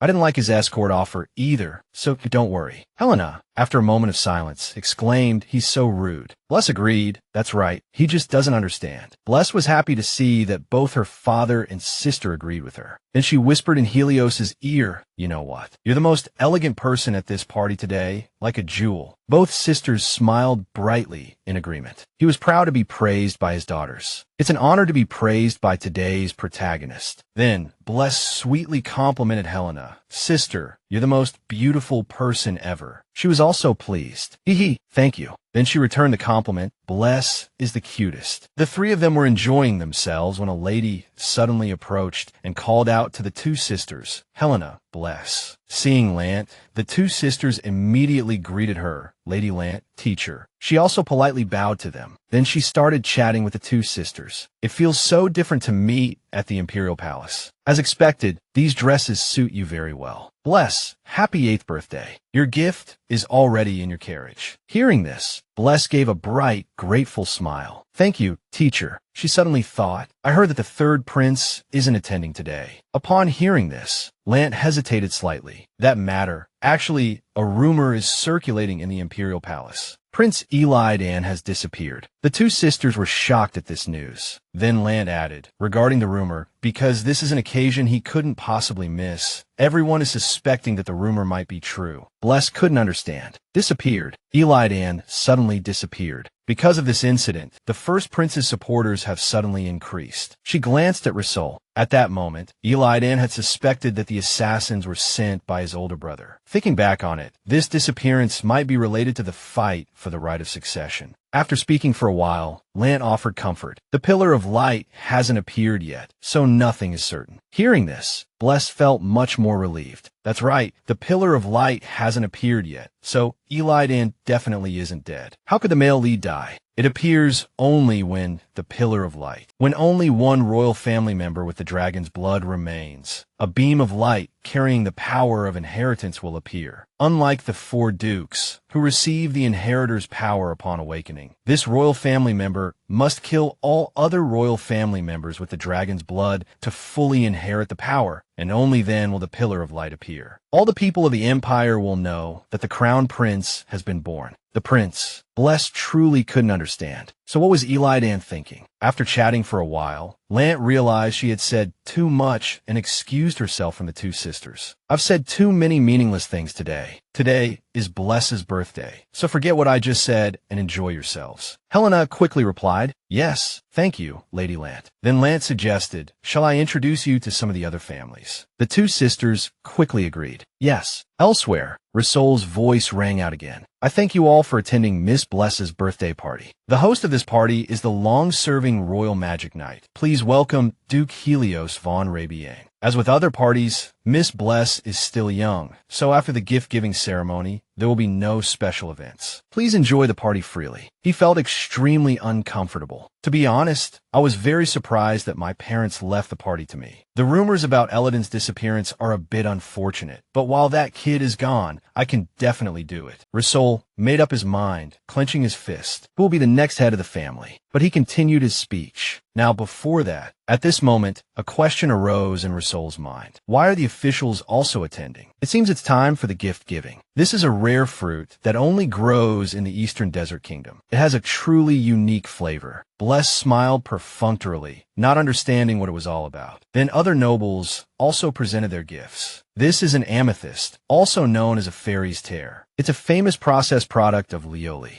I heard Miss Rabian likes sparkly things, so I prepared this sacred coral. This symbolizes blessings. She didn't understand. When will this end? If this continues, Father. Meanwhile, Helios felt extremely irritated. How dare they bother my daughter all day long? Bless worried that he might explode at any moment, and while worrying, looked up at the person in front of her. Seeing that it was Roul, she was a little happy. Good. If it's Roul's turn, then it's probably the last one. Bless felt extremely uncomfortable about this. Did he make this gift-giving segment to highlight his own gift? She wondered. After so many expensive and famous gifts, where did he get his confidence? At this moment, 2 gifts were brought forward, puzzling Bless. She looked at the remaining gift with some suspicion. Could it be that Eli Dan prepared a gift, but didn't come? Roul spoke triumphantly. Although you've received many gifts, I hope mine will make you especially happy. Bless accepted the gift, but wasn't very happy, only forcing a smile. Thank you very much, Your Highness. She was really curious about what was inside. What could it be? When she took it out, she found it was a brooch imbued with 4 layers of magic. He thought it was cool, beaming with pride. As you know, miss, these kinds of magic-imbued artifacts aren't easy to find. This is all my sincerity, Miss Bless. Roul chattered endlessly about his gift. I also went through a lot of trouble to find this. As a prince, I could not give the Duke's daughter a gift. Don't feel too pressured. Bless felt naturally embarrassed after seeing the gift, because the only one who can provide sculptures imbued with permanent magic is Bila. Perhaps these items are Bila products, and if so, they don't know about her deal with Rabian. The fact that I bought a dagger made from energy or has already reached the ears of most high-ranking nobles. Already. Plus, the hairpin Helena bought is also imbued with 6 layers of protective magic. For nobles, information is the root of power struggles. But judging by their appearance, they don't seem to know anything. A popular, secretive candidate for crown prince, surrounded by spies. Is this why they're trying to push Eli Dan onto me? The emperor doesn't consider Roul his heir. I pity your foolishness, but for the sake of appearances, Bless could only smile inwardly and think, "Thank you, Your Highness." Then she thought, "You're the one who should be thanking me." Roul seemed pleased by her thanks. "I'm glad you approve." Then Lamer stepped forward to present Bless with a gift. "With your permission, Miss Bless, this is a gift from the 3rd prince." As she opened the gift, she was quite surprised. Inside the box was a necklace. The moment Bless saw the item, she immediately knew its purpose. This appears to be an accessory. She recalled what Eli Dan had said before about something that could be attached to a dagger. Moreover, judging by the energy surrounding it. It seemed to be enveloped in quite powerful magic. It seemed the magic level was even higher than the gift Roul had prepared. She was curious about the attached purple ribbon. So this purple ribbon, what does it mean? Why is the gift wrapped with this purple ribbon? Did he mean that day that he recognized me as Bless von Rabian? But we've never met in any official setting. So how? While she was still pondering, a sudden call startled her. Miss Bless. Lamer went on to explain the gift. His Highness said it's an accessory to go with the dagger, enveloped in 6 layers of magic. Bless was shocked to hear about the 6 layers of magic. Six layers. Lamer quickly inquired about her feelings. Are you satisfied? Mississippi, hearing those words, she felt like she was being pushed into a chaotic situation. First, I have to get through this safely, and then I can think about the gift. So she answered with an awkward smile. Yes. Please convey my gratitude. Just as she was receiving the gift, someone suddenly appeared. I apologize for being late to His Majesty's party. The moment Bless saw him, she recognized the person. The man offered his congratulations with a smile. Happy birthday, Miss Bless. It's a pleasure to meet you. I'm Hinrich von Ed of the Ed Dukedom. Helios was surprised to see Hinrich dare to show up. He dares to come. Helena, seeing his intense reaction, was puzzled. Father, Roul, standing beside them, wore a displeased expression. TSK, so late. Seeing his appearance, Bless thought, because this is the Emperor's party. So she put on a polite, welcoming smile. Hello, Duke. Thank you for wishing me a happy birthday. Inwardly, she was not pleased. Fancy meeting you again. After the attempted poisoning, there hadn't been any trouble. Bless said, please be sure to enjoy the party. Hearing this, Hinrich returned a smile. Thank you for your warm welcome.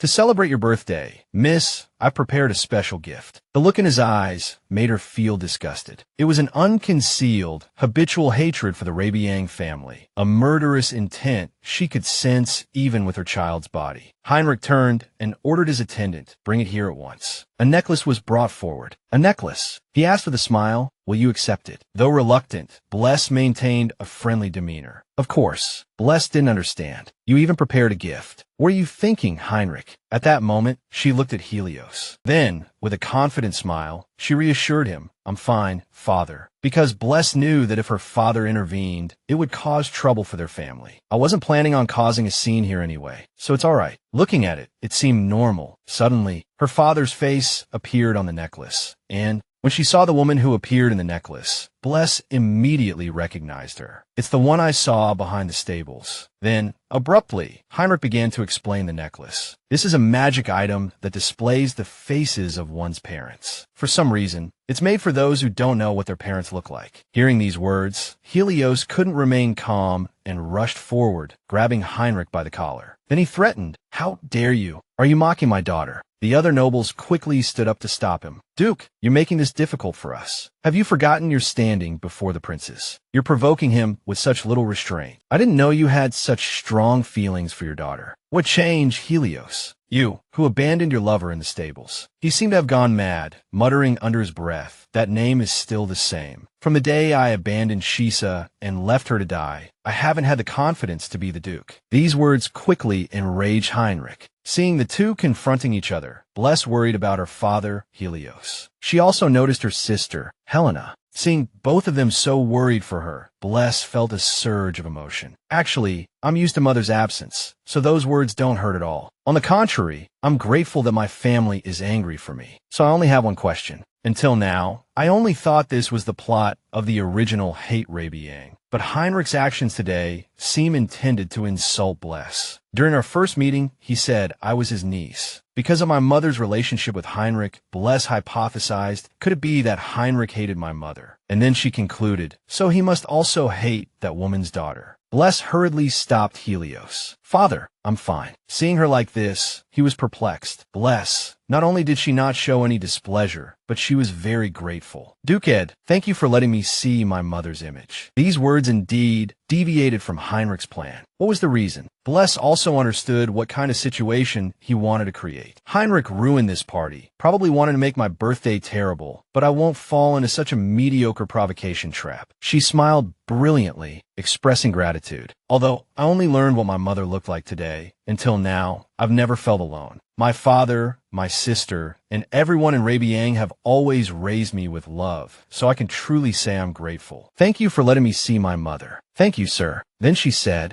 I will forgive the Duke's rudeness. Hearing this, Hinrich couldn't help but find it absurd. Forgive. Roul, who was standing beside them, also hurriedly reminded him, Duke Ed, please stop. This is truly going too far. Seeing him step forward to mediate, Bless felt something was amiss. Roul stepping forward to mediate. It fell a bit off. Then, Roul even turned to Helios and persuaded him, if the Duke of Rabian could overlook this for the sake of the royal family, I would be most grateful. Then he reminded them both, this is a party at the royal palace. I hope things can be resolved smoothly. She didn't want to delve deeper and could only accept this explanation. That's right, he didn't want to see a conflict between families at his own party. Suddenly, Helena worriedly walked over and called out Bless. Hearing this, she simply lifted her head and replied, Sister. Suddenly, Helena hugged her tightly, making Bless feel embarrassed. Why are you crying before I do? Helena, really? Helios also asked worriedly, Bless, are you all right? She firmly replied, of course I'm fine. Father is already angry for me. Then, she felt incredibly happy to have her father and sister protecting her. Precisely because you both are worried about me, I'm even more okay. Anyway, after this incident, everyone will probably leave me alone. Just then, the announcement rang out again. Duke Adolf von Gold of the Gold Dukedom and Prince Fabian have arrived. Seeing another duke and son pair arrive, Bless's face paled with worry. What was it this time? Adolf Gold of the Gold Dukedom was born with imperfect abilities. He wasn't like a nobleman, but more like a merchant. This was barely mentioned in the original story. Fabian, after getting involved with Bella due to his greed, fell ill and died young. Knowing this, Fabian formally cooperated with Bella. Bless stood blankly, observing the Gold father and son. I hadn't seen Duke Gold until now, so I assumed he wasn't attending. He must have been late. Thinking this, a hint of joy appeared on her face because, in any case, he was the second male lead, Fabian of the Gold family. Roul went forward to greet the Gold father and son, but didn't forget to criticize, this is a bit much, Duke Gold. The party has been going on for how long, and you're only arriving now. Hearing this, Adolf showed no remorse and instead greeted him. It's been a while, Your Great Highness. Then he gave an extremely unreasonable excuse. I was late because I was preparing this. You know, I always do things on a grand scale. Although displeased, Roul showed a warm smile. This isn't a party that requires someone of Duke Gold status to bother preparing for. You're always so thoughtful. Seeing Roul's 180-degree change in attitude, Bless was surprised. Wasn't he just wishing me a happy birthday? What kind of image was he trying to maintain? Then, other nobles also spoke rudely to Adolf. Does Duke Gold even understand etiquette? With his current status, he's getting more and more arrogant. Prince Roul is trying hard to cater to Duke Gold. They're both dukes. Why is the attitude so different? It seems the rumors about Duke Rabian having an inferiority complex since his school days are true. Does he believe his son can do it? What's so shameful about putting your child first? Hearing these whispers, she could conclude, I probably understand how reputation works. After receiving his praise, Adolf exclaimed, the only one who understands my intentions is Your Great Highness. Suddenly, Helios stood up and called his two children's names, Helena, Bless. He quickly warned, as you can see, Duke Gold is a greedy man. Because he has a very high sense of family pride, he's always arrogant and sees people as money. Helios instructed, if his son is the same, then stay away from him. Then he ordered, Harold, take the children away from them. Don't go near them. He quickly obeyed. Yes, sir. Bless followed Harold, but continued to pay attention to Adolf. That's the first time I've heard father speak like that. Don't they have a good relationship? Finally, Adolf entered the party and quickly asked in surprise, who is this? Then he mocked Helios. Isn't this the arrogant Duke of Rabian who has repeatedly refused my invitations? Hearing this, Helios could only helplessly call out Adolf. Seeing Adolf's rude and shameless greeting, Bless was surprised. Even if he was greedy, he was still the father of the male lead, Fabian. Didn't he know shame? But judging by father's reaction, his reputation really isn't good. It's the complete opposite of Fabian, who's said to be the embodiment of a soul. Fabian, extremely bored with the adult's conversation, whined, Father, I'm bored. Captivated by the little boy's beauty, she seemed mesmerized and whispered a compliment to Helena. Sister, he's so cute. Isn't he like a walking jewel? Surprised by Bless's high praise of Fabian, she thought, a walking jewel. You really think that highly of him? It must be because Bless likes jewels. The little girl quickly denied it. I don't like jewels at all. Adolphe, still engrossed in conversation with Helios, said, "You won't even let me see your precious daughters. I'm so hurt, Duke Rabian. Even so, I came to this party in person. Even if you hate me, everyone adores my son." Adolphe continued to praise Fabian to the skies. "All the ladies want to get close to my son." This clearly displeased Helios. No longer wanting the little boy to be bored, Adolphe had him sit down and instructed Fabian, "Go and talk to those two young ladies over there." Helios refused. "No, my daughters are resting." Ignoring his objection, Adolphe said loudly, "My son came to this celebratory party in person. How can you ignore this sincerity?" Bless finally understood why Helios disliked Adolphe so much. "Now I understand why father hates him. He's loud and arrogant." Lance stood to the side, wanting to stop Adolphe. "Duke, please wait." As soon as Fabian sat down, he looked at Bless. Then he gave a brilliant, angelic smile, captivating the other nobles present. He really smiled. It seems calling him the embodiment of a soul is right. How can he be so beautiful? Seeing that gaze, the little girl wondered, is he smiling at me? Helios, ignoring Adolphe, went over and asked his two daughters, "Aren't you tired, Bless, Helena?" Bless's schedule today seemed very full. "I came here to thank the attendees, cut the cake, and open strange gifts with unwelcome guests. Today is indeed tiring, but it's not over yet." He then looked in another direction. "I was going to let you go home and rest, but there are children of the same age here today to celebrate Bless's birthday." Lady Lamp thought it would be good for the children to sit together. Bless was surprised to hear this. Children of the same age. Could this be in preparation for a better social future? If so, having one more person supporting Rabian is good. Knowing her father's worries, the little girl affirmed, "I like it. I'm fine, so don't worry, father." Helena added, "I'm fine too, father. Don't worry." Hearing this, Helios was relieved. "All right, if anything happens, call me anytime. Don't wander off." The sisters held hands and obediently replied yes. As soon as Bless walked over to the other children, they stared at her. It seemed they were curious. The little girl politely greeted them. "It's a pleasure to meet you all. I'm Bless of House Rabian." Helena also curtsied. "I'm Bless's older sister, Helena, the eldest daughter of House Rabian."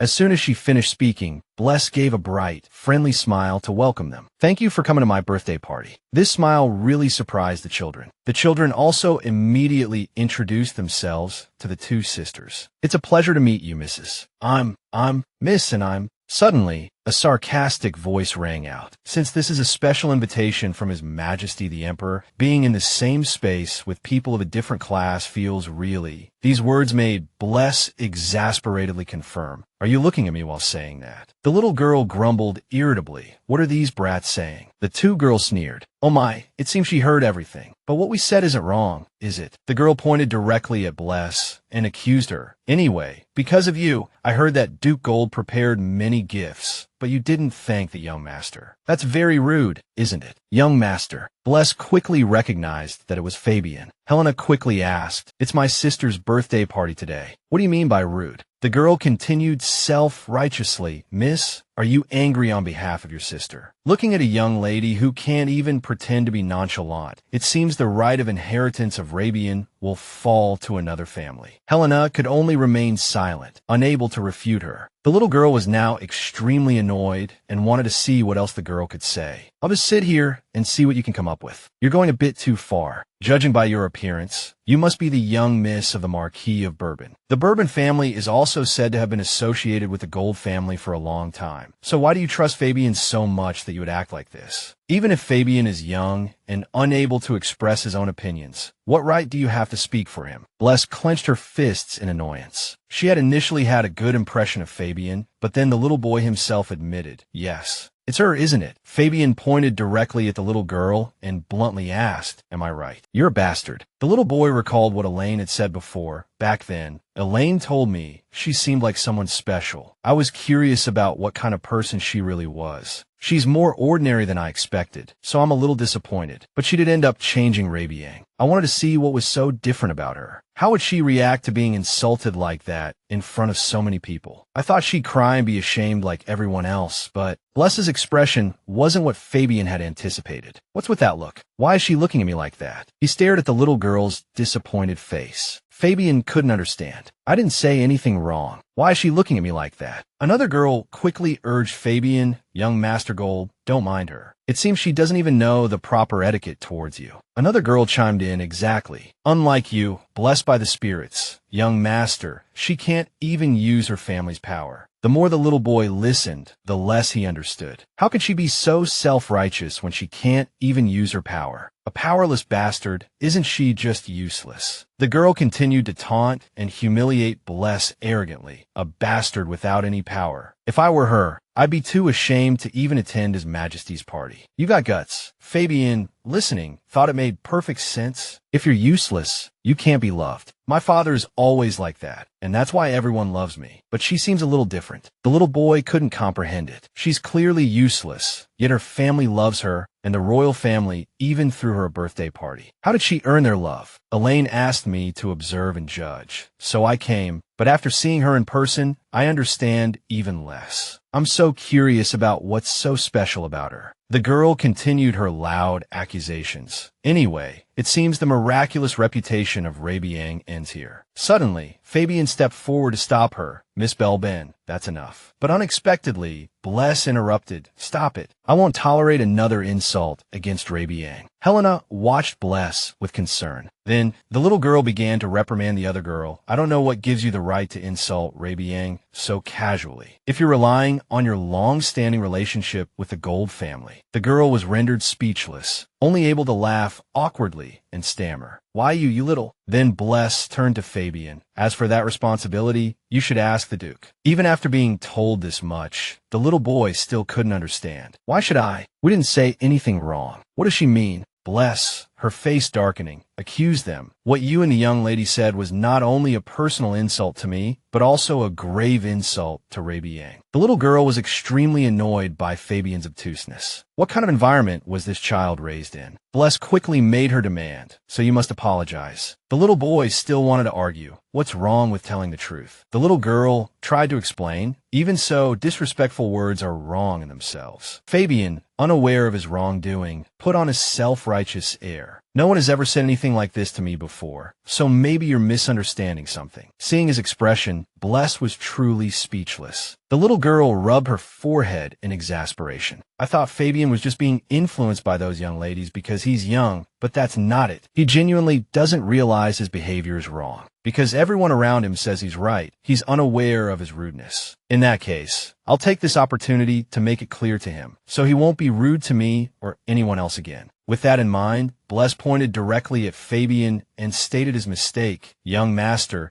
just because no one has said anything doesn't mean your behavior is right." The little girl explained clearly, "They overlook your mistakes because they want something from you, the young master of the Gold family. But I won't overlook your rudeness, so I have no intention of getting close to you." Fabian was taken aback by these words. "What? You don't want to be close to me?" The little girl turned away and admitted, "Yes, I don't want to play with rude people. No one genuinely wants to be around someone like that. If you want respect, you have to give respect first." Having said that, Bless was curious about the little boy's reaction. Will these words reach Fabian's heart? He only likes to hear pleasant things. The little girl was startled when Fabian burst into tears. "He's crying." Were those words too harsh for Fabian, who's never heard anything like that before? The little girl felt a bit helpless. Judging by his expression, he'll be all right. He's just a bit sensitive because he's still a child. Bless couldn't believe that no one had ever said such a thing to Fabian until now. "That's enough." The little girl thought, "I wish there were more proper adults around." Then, Bless spoke again. "Fabian von Gold, no one wants to be close to someone who's rude. So, you've realized your mistake, young master." Helena couldn't help but laugh after hearing this reprimand. "Huh." Bless replied frankly, "If you sincerely apologize, I'll gladly accept it. So, please think carefully about what you did wrong." Bless's words were proper and serious, making the little boy's eyes flicker with admiration. Fabian's outburst angered Duke Gold, who took Fabian away. Hinrich, watching the discord between the two ducal families, smirked smugly. The matter was left unresolved, and with the main activity of exchanging gifts concluded, the party naturally began to disperse in a somewhat chaotic atmosphere. The other children were now quite bored. "We can't leave until this hour.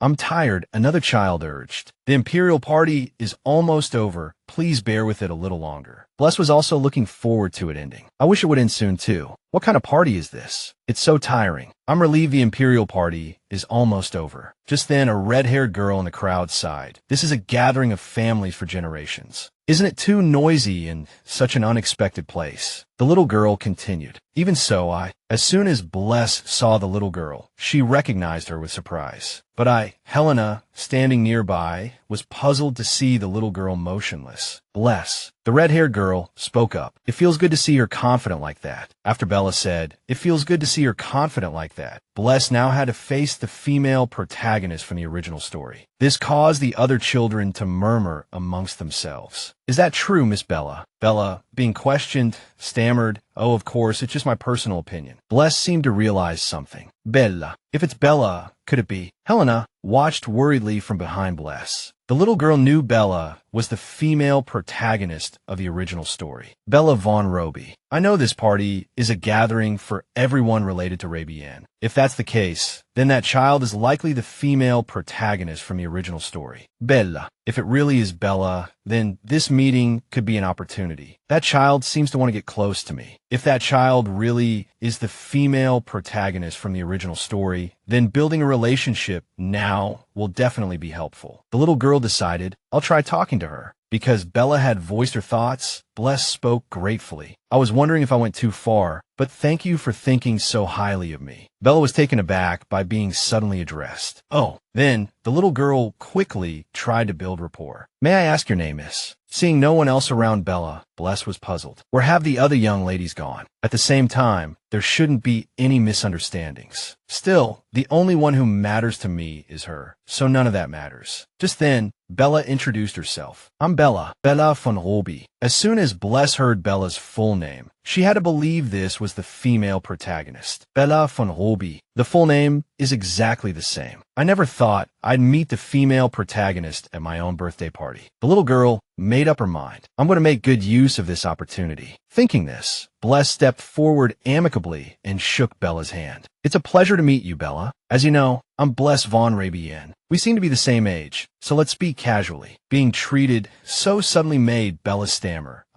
Okay, so what should I do?" The little girl affirmed, of course. Hearing this, Bella quickly opened up. "Then, please take care of me from now on, Bless." Bless pointed to the food and asked for her opinion. "Bella, my sister and I are about to go over there. Would you like to join us?" Bella quickly agreed. Okay. Recalling the original story, Bless had some thoughts. "Actually, I don't have any strong feelings about what Bella did back then. Protecting my family is the most important thing to me. But when facing someone like this, I don't feel very comfortable. I think it's because me reaching out to Bella isn't entirely for my own needs. No, whatever the reason, it's true that I'm sincerely opening my heart to Bella." The two were happily eating cake together, but the little girl couldn't concentrate. Bella asked curiously, "What are you thinking about?" Bless quickly denied it. It's nothing. "Who did you come with, Bella?" Bella quickly replied, "I came with my father." Everyone was surprised when we received the Imperial invitation. They said that all of the Rabian family, including the extended family, were invited to the party, but I didn't know that even distant relatives like my family were invited. Bryce was very surprised after hearing this. So that's how it is, she thought. All of the Rabian family were invited. No wonder I only saw familiar faces. That's why I unexpectedly ran into Bella here, because this is a birthday party with family. At this moment, Bella suddenly opened her heart. "But, you know, Bryce, I'm not a very sociable person, so I was very worried today. I'm really happy you talked to me. So, if we meet again in the future, can I treat you as a friend?" Bryce was very surprised after hearing this.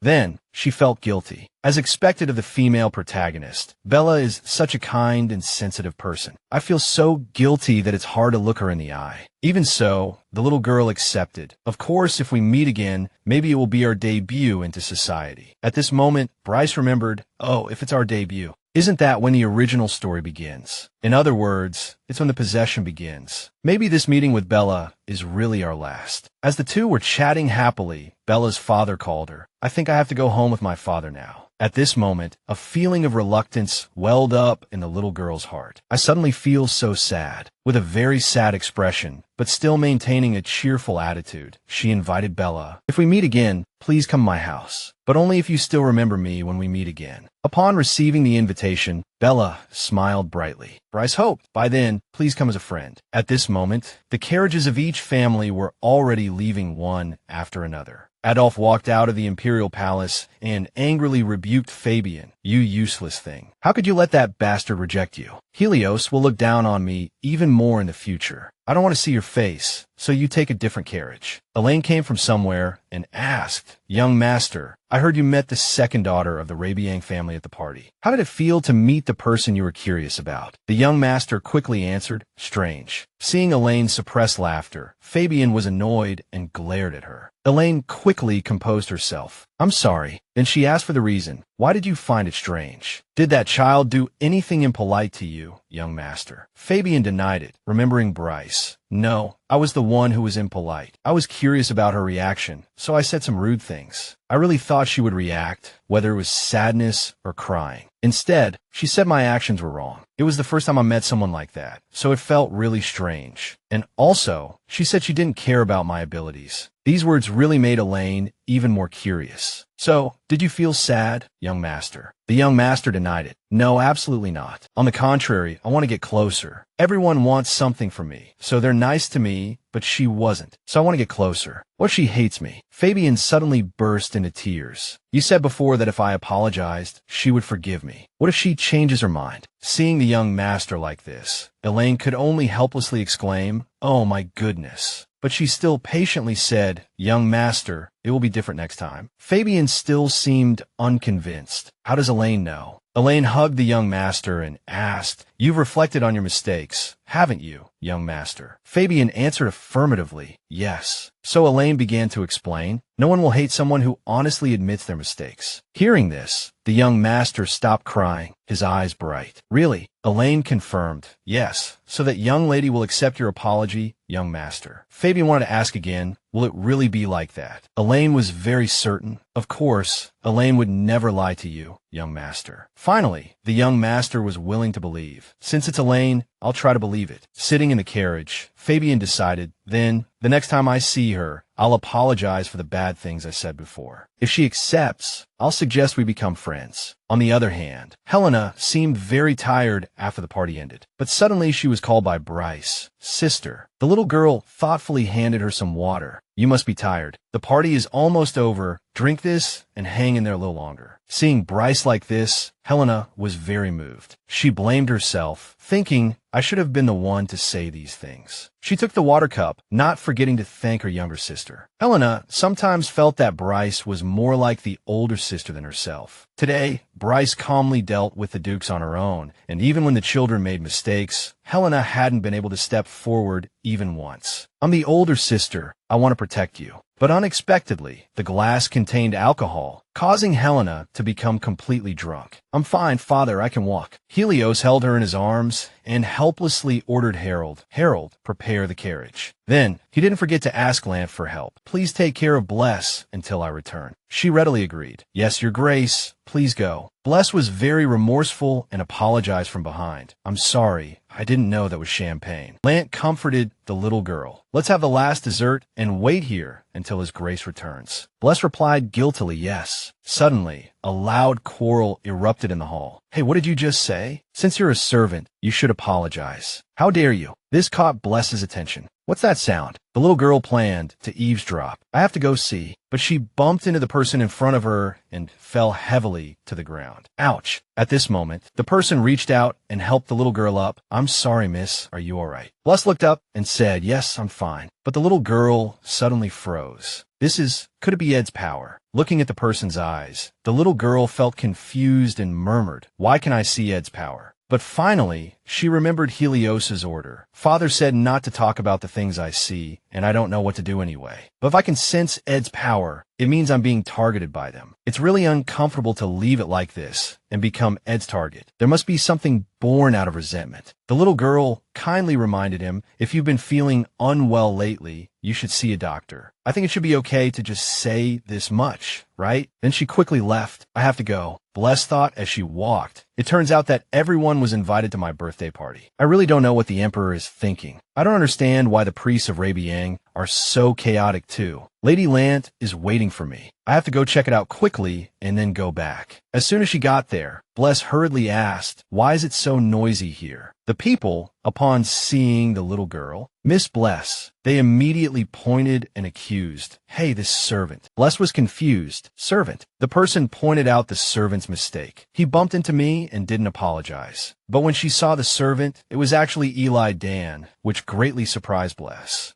Eli Dan showed a bright smile, as if he was happy to see her again. This stunned Bless. I didn't expect the missing Eli Dan to be here. Bless looked away, not wanting to look because I thought he wouldn't attend today, so I was careless. I didn't expect to meet him like this. The little girl looked at the boy's clothes, puzzled. Why does Eli Dan always dress like that? Even if he wasn't dressed like that, it wouldn't be impossible to recognize him. But why wasn't he recognized? As if understanding what Bless wanted to ask, Eli Dan pointed to the 2 buttons on his shirt. Could it be because of that? The little girl immediately understood it was a disguise, and then she figured he wants to take action and pretend to disappear. The man in front of Bless quickly bowed his head and apologized. I'm sorry. I didn't see what was in front of me. This startled the 2 children. What? Eli Dan repeated. Didn't you want me to apologize? The other child was speechless. Well, yes, but why? Suddenly, another boy quickly pulled him away. Hey, that's enough. He looks weird. Let's go. We'll excuse ourselves. Seeing the 2 children leave, the little girl began to realize, wait, if they left first. Just as she was about to escape, he gave a bright, grateful smile. Thank you for helping a servant like me, Miss Rabian. Hearing this, Bless could only say helplessly, this is so unlucky. Then he also humbly tried to leave. It's nothing. It's my birthday party, so I just did what I should do. Someone is waiting for me, so I'll be going now. But Eli Dan didn't let the little girl go easily. But, Miss Rabian, did you just use honorifics with a servant again? Bless knew she had been caught, and she was annoyed. This is so unlucky. Bless still tried to defend herself. In Rabian, we are taught to always use honorifics, so that's why. He sighed helplessly. Why is your explanation so roundabout? The little girl was startled by his pointed remark.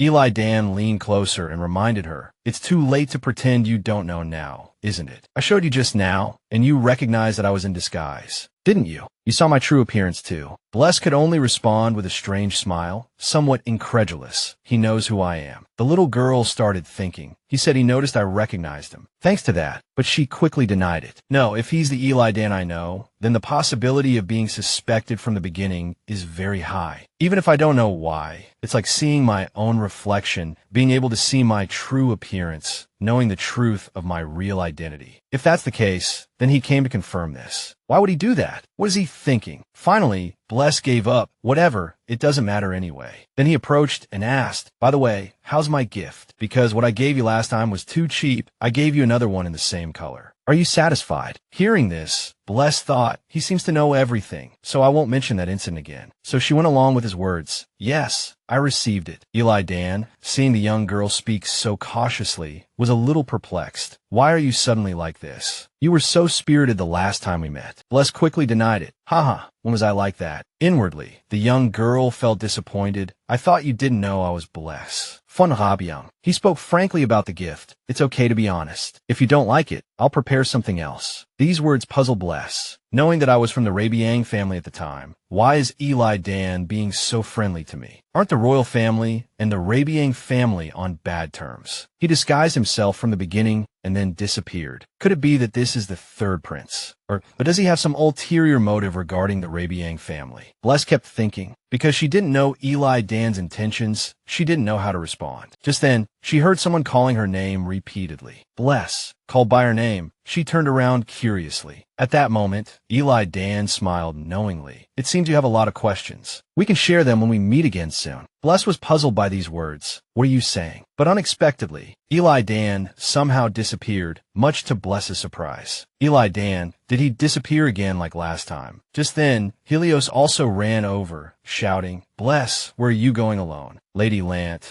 seeing the young girl, was relieved and cried tearfully, "Bless, I was so worried." Seeing her like this, Bless felt a little guilty. "Lady Lant, I'm sorry." He hugged the young girl and instructed, "It might be dangerous here. Don't wander off alone next time." Bless obediently replied, "Yes." Then, Helios also led the young girl away. "It's getting late. Let's say our goodbyes and go home." Although Eli Dan had disappeared, Bless was still very concerned. "Eli Dan, you clearly said we'd meet again soon." "Meet again soon? What does that even mean?" Finally, with the end of the suspicious meeting with Eli Dan, my birthday also came to a close. After the birthday party, Bless was eating cake, enjoying it immensely. After the arduous birthday party, this was truly comforting. The Rabian dukedom also returned to its usual tranquility. Daily life. A lot of unexpected things happen at the party, but I also gain a lot. Just then, a maid brought Bless some invitations. "Miss, these are the letters that arrived today." Seeing these, the young girl revealed a bright smile, because in fact, my social standing had improved. In social circles, after the party, many families started sending me letters. This was no longer related to the fact that I was an illegitimate child. This meant I had been acknowledged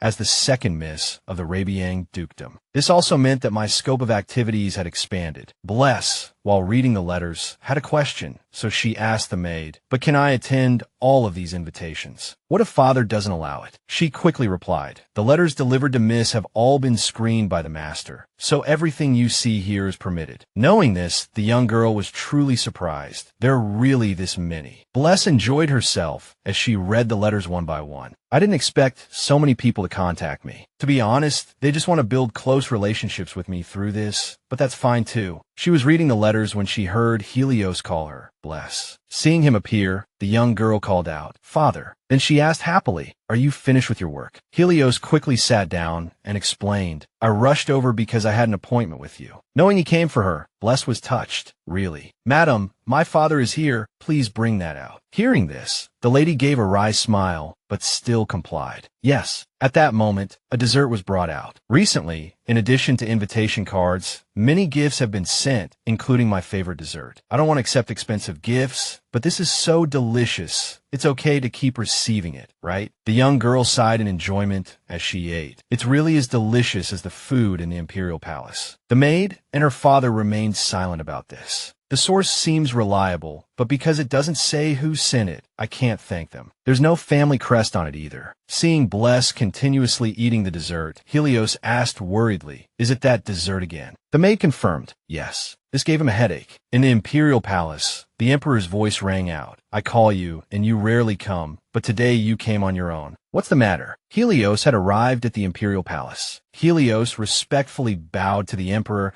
and then began to explain his reason for coming. "Your Majesty privately sent gifts to my daughter, so I came to see you as her father." He didn't beat around the bush and asked directly, "I won't mince words, Your Majesty. What do you want?" After hearing this, the emperor simply lowered his head in silence. Then, rubbing his forehead, he explained, "If it were just a gift, I would have given it to all the children attending the birthday party. But seeing your sensitive reaction, I must have guessed right. The truth is, your child is the Prophesied Child, a transcendent." Helios was worried that the emperor knew this fact. Then, the emperor frankly stated, "Of course, I predicted I would find enemies within the temple and the imperial family, but no one expected that the enemy from the evil side would come from Rabian." The emperor then apologized, "So, I am truly sorry for using your daughter's birthday as an excuse, but I did so to gather the people of Rabian and find the Prophesied Child." So, the person disguised as a priest that day was the emperor. He heard Bless's whisper, "Why can I see Ed's power?" Thus, he immediately concluded that your daughter could see energy. He affirmed one thing: only transcendents have the ability to see energy. What does this mean? Helios felt powerless after hearing this. I've tried my best not to attract the emperor's attention, but how did you find a way to contact Bless? He still wanted to confirm again, Your Majesty is saying my daughter is the Prophesied Child. The Emperor affirmed, that's right. Therefore, as a precaution, the imperial family wishes to raise her directly, and it would be best if we could have your cooperation. Helios didn't seem to agree with this proposal. It is only natural to return with your Majesty and eradicate the descending monsters, but Bless cannot yet understand the responsibility she has been given. He clenched his fists, trying to prove a point. Those eyes that can see energy do not yet possess the ability to purify. So, if you permit, under Rabian's protection,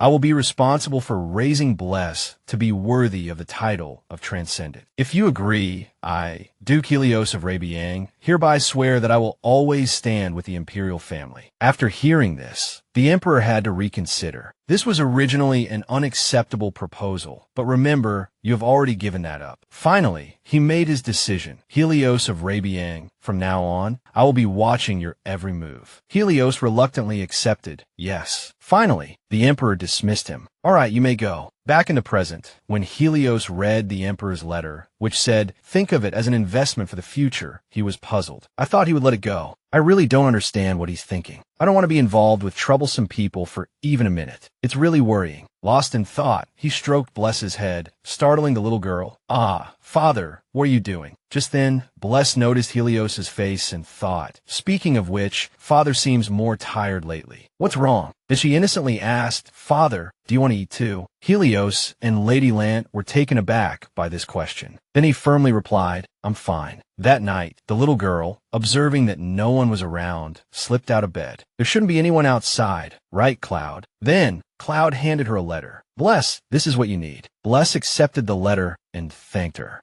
Cloud. After receiving the letter, the little girl thought, after the party, the plan to protect Rabian has also made progress. As soon as she finished speaking, the piece of paper beneath her feet tore open, and a magic circle appeared, teleporting her to another place. Just then, a voice called out, oh, you've arrived. You've come. A man walked over to greet her. Please come in. I've been waiting for you, Captain Bless. And the truth is, I've already established a partnership with the intelligence group. The collaboration with the intelligence guild began shortly after the party ended. At the time, the guild members, seeing Bless being greeted like a noble lady, realized that this wasn't the place to look for lost pets or missing dolls. Although the guild initially underestimated me, this girl didn't mind and made a proposal. As long as they cooperated with her, she could immediately save my younger brother. The guild leader's younger brother appeared in surprise. How did she know about this? Bless didn't say much. It wasn't important to her. In the original story, the guild had to save their youngest brother, guild number 1, because he was deceived by Hinrich's lies. Bless took out a small white bottle and declared, this is the only medicine that can cure that disease. At that moment, I was certain that as long as I presented a treatment plan, they would choose to cooperate with me. Because the guild's youngest brother suffered from an elf-related blood disease, something I already knew from the original story, I proposed trading with them using the medicine obtained through Biola. Bless broke the bracelet on her wrist and offered her terms. Become my partners. This is the only proposal. Compared to Ed, isn't the miraculous Rabian more trustworthy? Because of this close connection, the guild members were quite surprised. I offered the treatment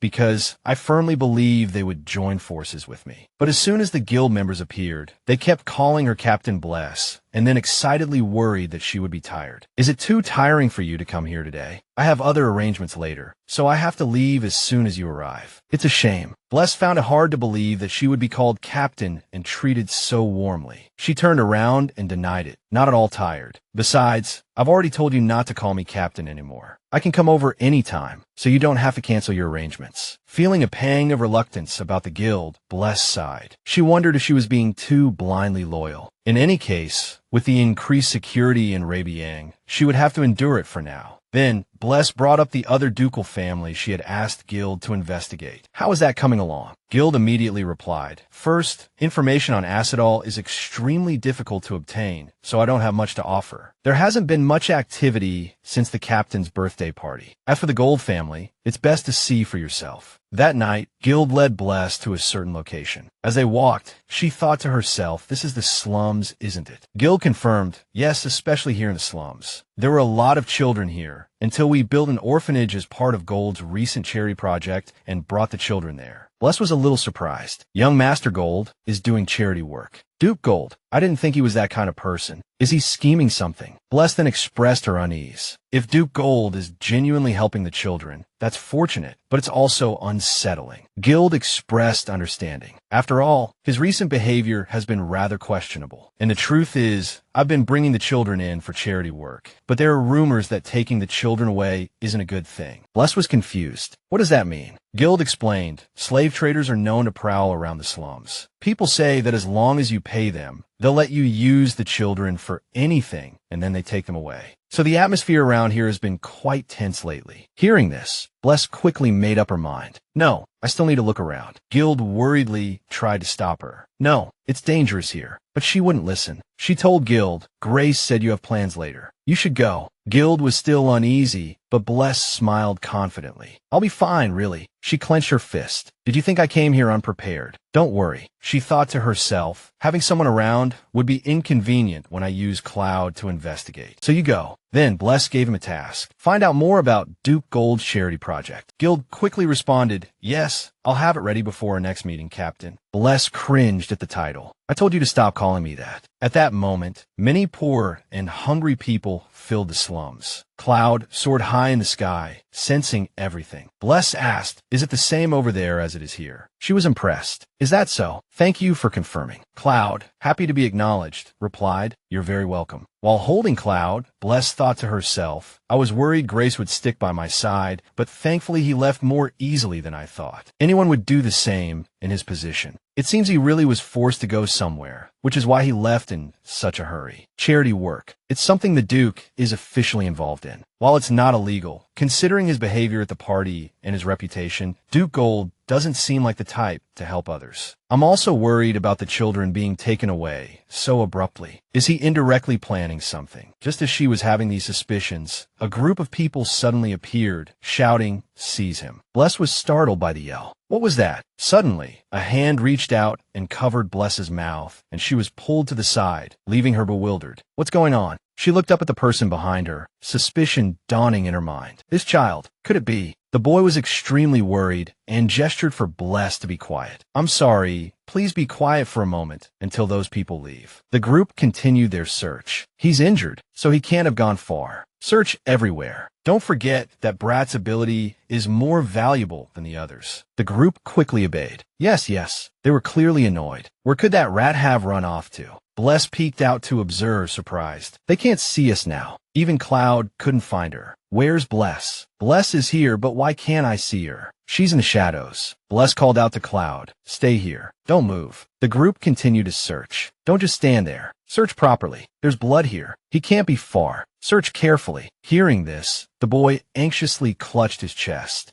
No. Bless gradually felt her ability being neutralized. She looked at the boy in front of her, her resolve hardening. First, I have to save him. Then, Bless placed her hand on the boy's shoulder, comforting him. It's all right now. You can relax now. The boy was touched by the sudden help in this situation. Bless quickly reached out and called to Cloud. Then she requested, hide the bloodstains and us. Cloud happily agreed. Understood. Bless's request was crystal clear to Cloud, who swiftly erased the bloodstains on the ground. This confused the group. Where did the blood go? What trick did that brat use? Quickly, check the opposite direction. Yes. Strange. Was there a wall here before? Seeing them leave, she rejoiced inwardly. Thank goodness they didn't find us. Just as she was rejoicing, the boy behind her spoke. Why? Why are you helping me? Bless quickly explained. Because I don't want to get caught either. Then she made a request. Can you lower your head a little? He quickly lowered his head, and she understood immediately. Now she could see more clearly. This child was a slave boy who could manipulate shadows, the third male lead in the original story whom the Emperor desired. The collar around Aries' neck quickly cracked and shattered, startling the boy. Seeing Aries' face, Bless could immediately confirm that he really was Aries von Giselle. Bless was a little surprised to have met the third male lead so easily. Lately, I've been running into the main characters from the original story so frequently, it feels like all the tension from the first time has disappeared. After all, she couldn't just leave a boy being chased by slave traders. Thinking this, Bless said, "I know you have a lot of questions, but let's talk at my house first." She gave Aries a friendly smile and invited him. Arriving at the Duke of Rabian's mansion, the boy was stunned. There, Bless cheerfully welcomed him. "Welcome to the Duke of Rabian's mansion." Then she introduced herself. "It was so rushed earlier, I didn't have time to introduce myself. I'm Bless von Rabian. What about you?" Hearing Rabian,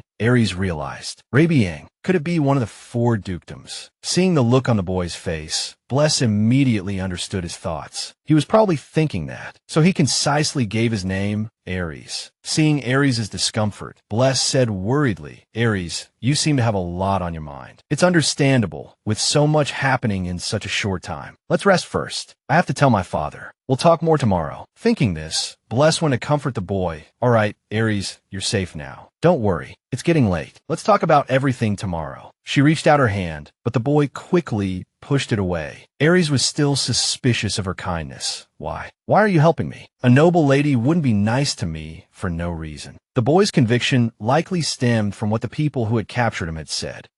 Why is it called shadow creation? It's an ability specifically for assassination. When will this product be released? Recalling those words, Aries felt uneasy. A noble wouldn't help me for no reason. The situation earlier was very tense. That's why I revealed my ability and came here with her. But if I find anything suspicious, I have to subdue her and escape. Thinking this, the boy said, "If you want the ability you saw earlier." "I'm sorry, I don't know anything about this ability, so it's hard to." Before the boy could finish, Bless explained it's shadow creation. Although this is the first time I've seen it with my own eyes, I've investigated it thoroughly because of its unique aura. Aries grew more suspicious as he listened. "As I thought, you knew my power was shadow creation, so you brought me here. This power is perfect for assassination. If you're a duke, you must have many enemies, so you covet it." Hearing these words, Bless couldn't help but feel saddened. In the past, the noble's obsession with shadow creation caused him suffering, so it's predictable that he'd be wary of me. But I don't care. Thinking this, Bless boldly declared, "I didn't bring you here to make you an assassin. Even if we have many enemies, Rabian has the power to deal with them openly. I just couldn't ignore a child asking for help, so I brought you back. It's not your fault. I didn't want to see that painful sight." In fact, Aries was an illegitimate child the Emperor produced to obtain the shadow creation ability. His mother, realizing the Emperor's intentions, fled the imperial palace with him. The illegitimate child with the power was treated poorly. "Aries is just like how I was in my past life, so I can't." Aries still didn't believe her. "You brought me back, someone with such a terrifying ability, just for that reason." She immediately denied it. "Your ability wasn't important at that moment." Aries looked very serious. The boy was surprised by these words. Then Bless took Aries' hand and urged, "Go to sleep. We'll talk more tomorrow." She settled the boy in bed and carefully tucked him in. Finally, Aries fell asleep. The next day, Helios' expression was extremely displeased when he heard the news. Seeing that expression, Bless felt uneasy. She had already discussed everything with Aries beforehand, but facing her father was still too suffocating. Suddenly, he demanded, "Bless von Rabian, you must explain everything that happened." Finally, Bless gave an awkward smile and introduced him, "This is a friend father doesn't know." She was so scared, her father's expression made her panic so much that she unconsciously rambled. Helios then spoke, reminding her, "Listen carefully, Bless. Aside from what you see with your eyes, energy also leaves traces." His sudden mention of this confused her. Yes, why suddenly mention energy? Then he got to the point. When energy is trapped within a restraining orb, it emits life force due to the reaction. These words startled Aries. Then Helios stepped forward and used his magic, and tracking magic usually follows those traces. Bless was startled in disbelief. Tracking magic. So Aries' location might have been exposed. Although his previous words were a bit frightening, he reassured Bless, saying that this kind of magic couldn't affect the house's protective magic, so there was no need to worry for now. Hearing this, she couldn't help but breathe a sigh of relief. Thank goodness. Then Helios asked curiously, But bless, why would your friend be afflicted by tracking magic, something only used on slaves? The two didn't know how to explain. Then he looked at Bless and said, I can turn a blind eye to you sneaking out. But in this situation, having a runaway slave around is really dangerous. Hearing this, she thought, so father knew all along that I was sneaking out. If he knew, then he's been pretending not to. I'll have to explain properly later, but right now, Aries' situation needs to be resolved first. Logically, taking in an unidentified runaway slave was extremely dangerous. If the runaway was the Emperor's illegitimate child, it was even more dangerous. Even so, I can't let Aries leave again. If he lives in the West Wing, he can avoid the Emperor's eyes. Finally, Bless made up her mind to persuade her father no matter what. Then she looked at him, analyzing based on her experience so far. If her father made up his mind, it was impossible to persuade him, so there was only one way. Bless started to act cute. I want to help this person, please don't kick him out of the mansion. Her eyes were full of pleading. Bless knew her father was always susceptible to her acting cute, so this was the only option left. Then Bless quickly pleaded, if there's any danger, father will protect Bless, right? Although exasperated, he didn't forget to remind her, the name Bless Rabian carries a lot of weight, meaning you have to be careful with everything you do, because a Rabian must bear all responsibility. Then Helios added,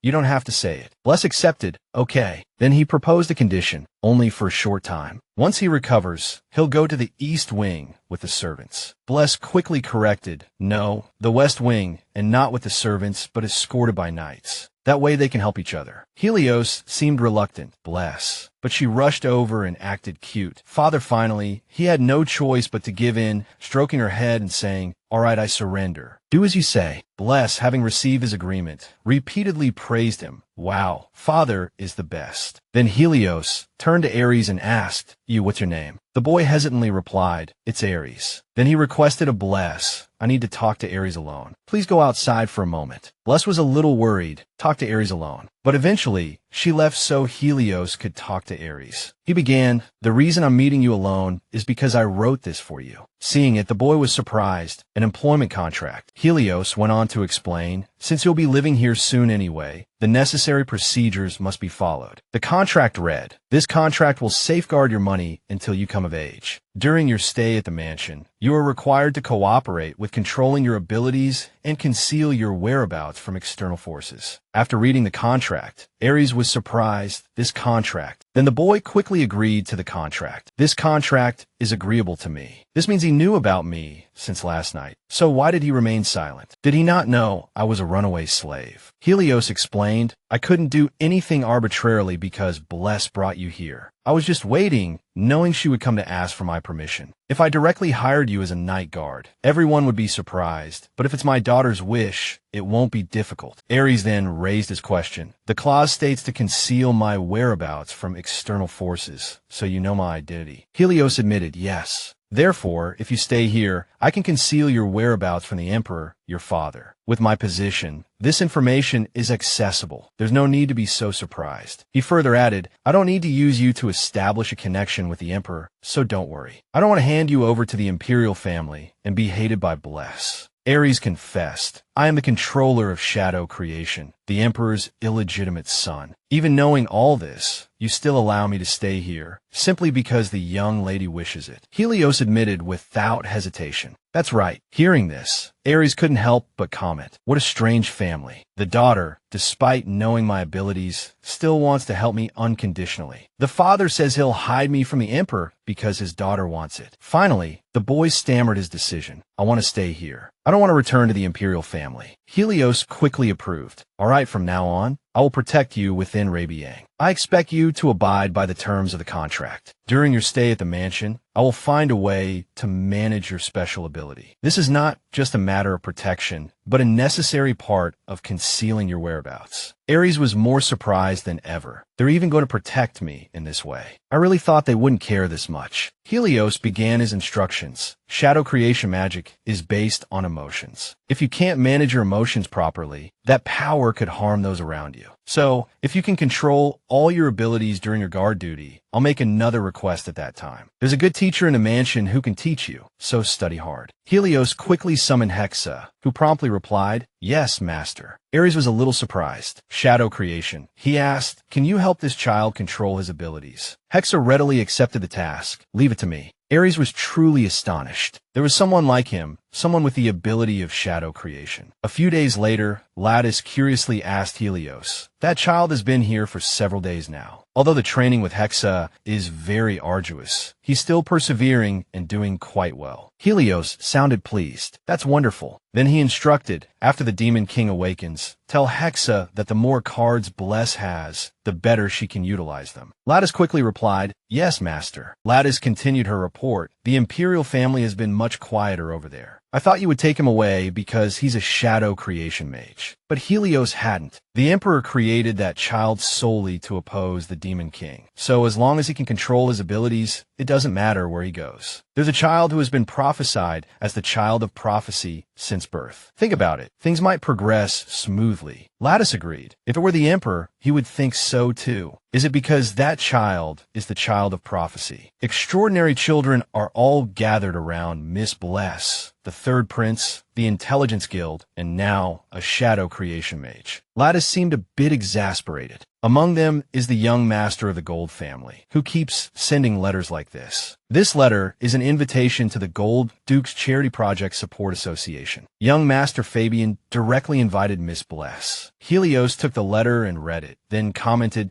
dissatisfied with the rudeness at the birthday party, but seeing him apologize like this, he might be different from his father. Lattice was a little incredulous at Helios's high praise of Fabian. "Since you're dissatisfied with Duke Gold, it's surprising you gave such a generous assessment." She smiled knowingly. "You just don't like anyone getting close to your daughter." Helios was annoyed. "Lattice," he then reminded her, "enough idle chatter. Now, pass the invitation to Bless. If it's that child, let Bless decide whether to go or not." Elsewhere, Hexa was diligently instructing Aries.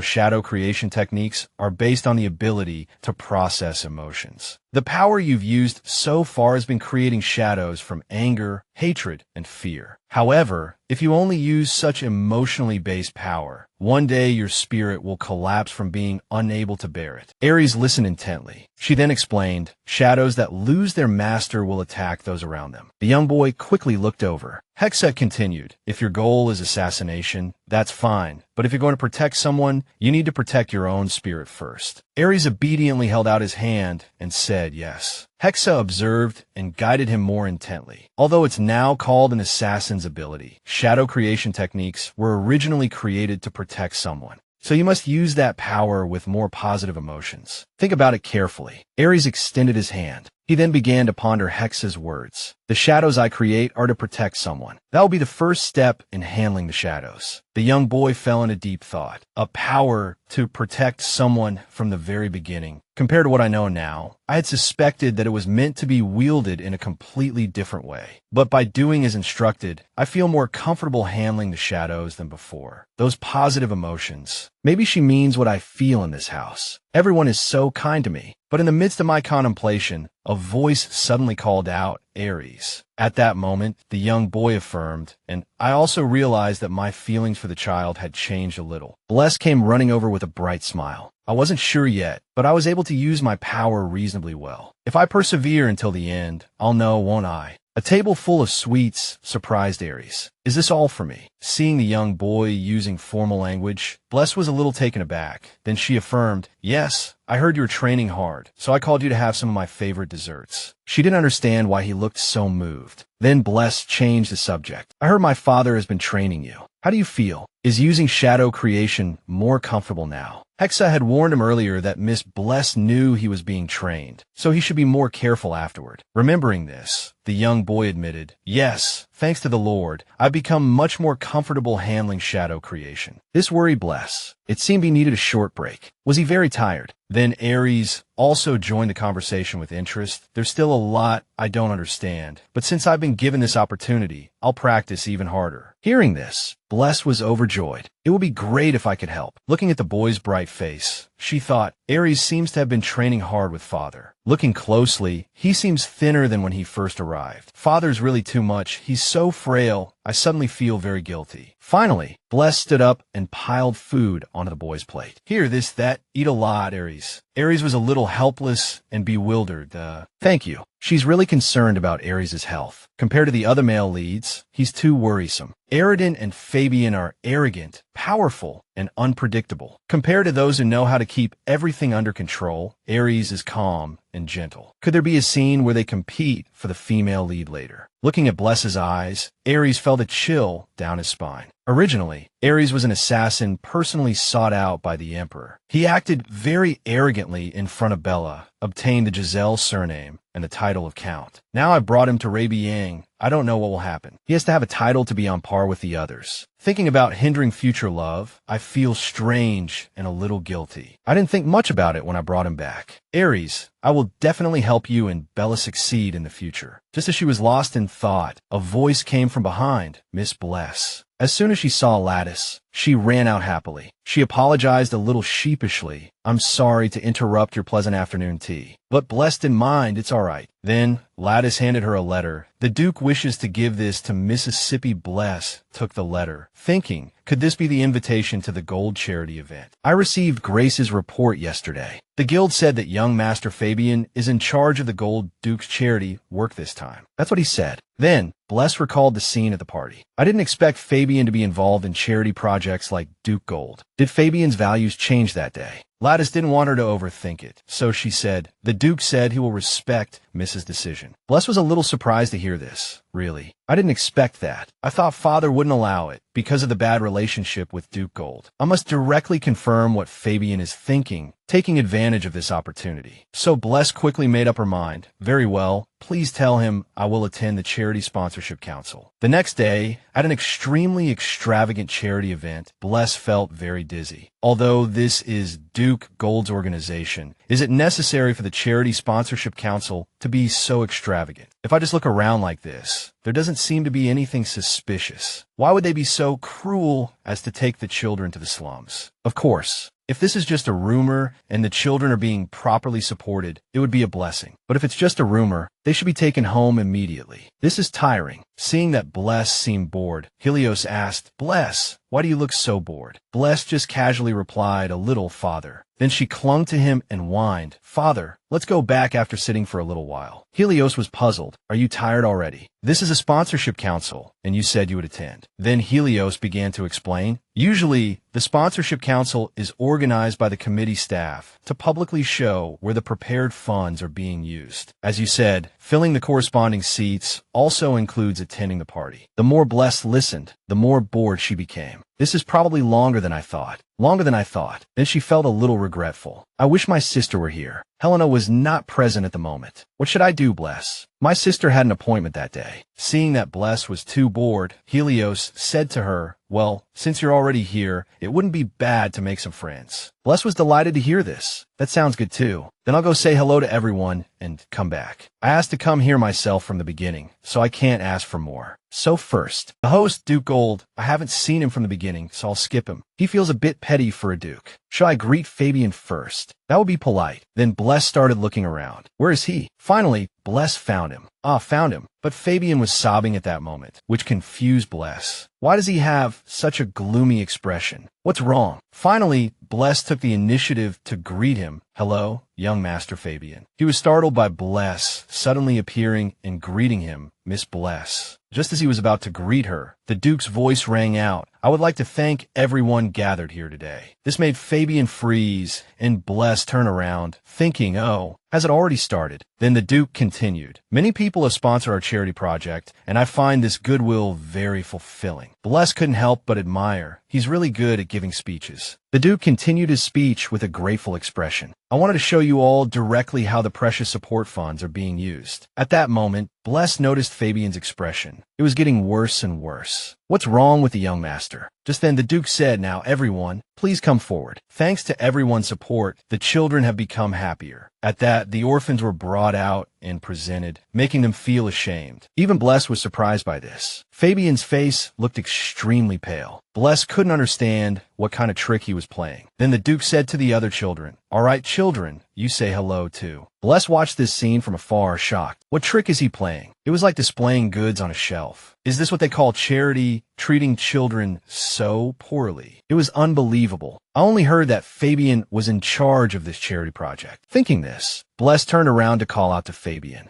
Duke Gold forcibly gathered these children from the slums and is now boasting about it. These words startled Fabian. Bless was also surprised. What? What's that expression? Fabian suddenly burst into tears and ran off. Elaine called out worriedly, young master, where are you going? Fabian warned, don't follow me. Bless still didn't understand what was going on. What happened so suddenly? Thinking back, Fabian's expression had been bad for a while. Is there something else I don't know? While she was pondering, Elaine came over and said, Miss, I have something to tell you. Actually, our young master. Elaine told Bless about Fabian's upbringing. The Duke always instilled this idea in the young Fabian. Fabian, you are the embodiment of a soul, unlike those lonely children outside. Father is very proud that you have received the blessing of a soul. Thanks to you, Father has achieved great success this time. Then, the Duke took Fabian to the slums. Oh, our lovely Fabian, thinking about charity at such a young age. Back then, I never thought that my father would be different from what I thought. After arriving at their destination, the Duke demanded, now, leave everything to Father. Father will take care of everything. The person I had always relied on and trusted crumbled and shattered at that moment. The Duke's words, like thanks to your support, the children will be happier, weren't true. That's not what I was thinking. He said to just trust him, so I trusted him and entrusted it to him. I didn't want to make those children a laughingstock. I just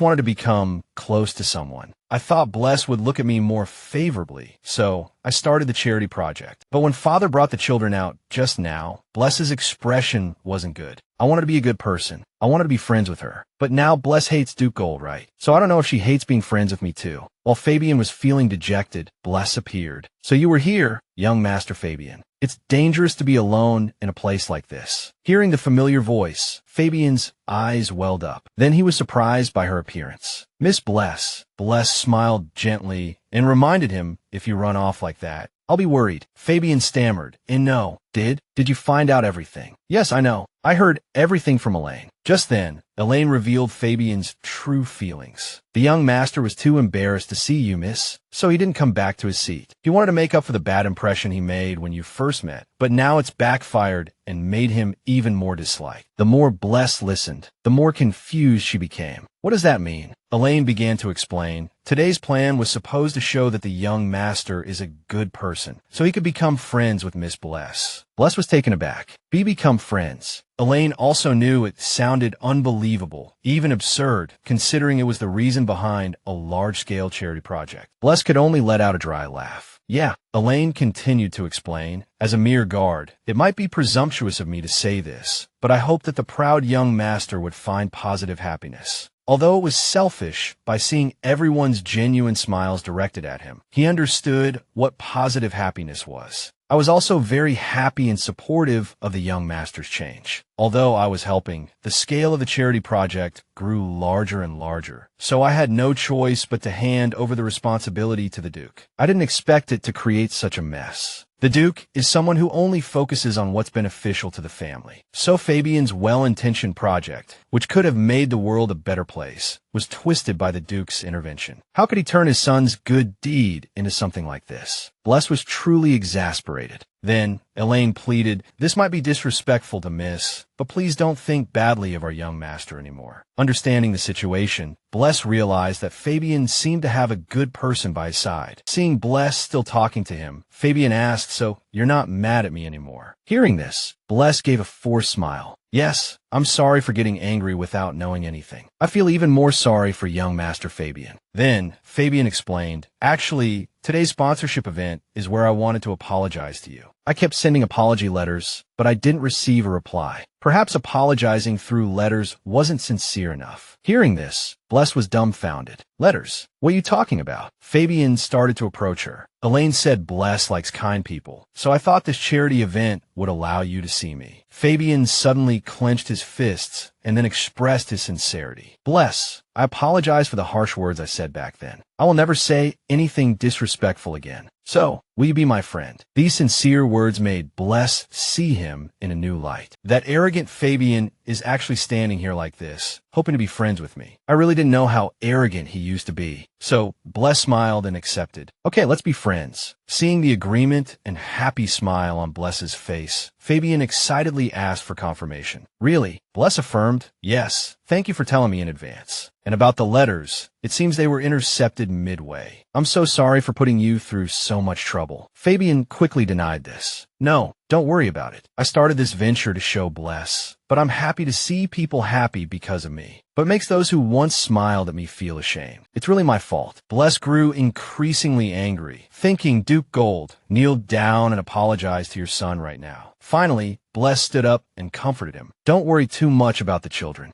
I moved to another seat, and my father stood up to attract attention. Then, Helios stood up and warned, I won't let you get away with this because I don't like that idea. The Duke's face turned pale. How dare you? Fabian happily retorted, really? That's great. Finally, Bless hurriedly invited. Well then, let's go back to the party. Fabian quickly agreed.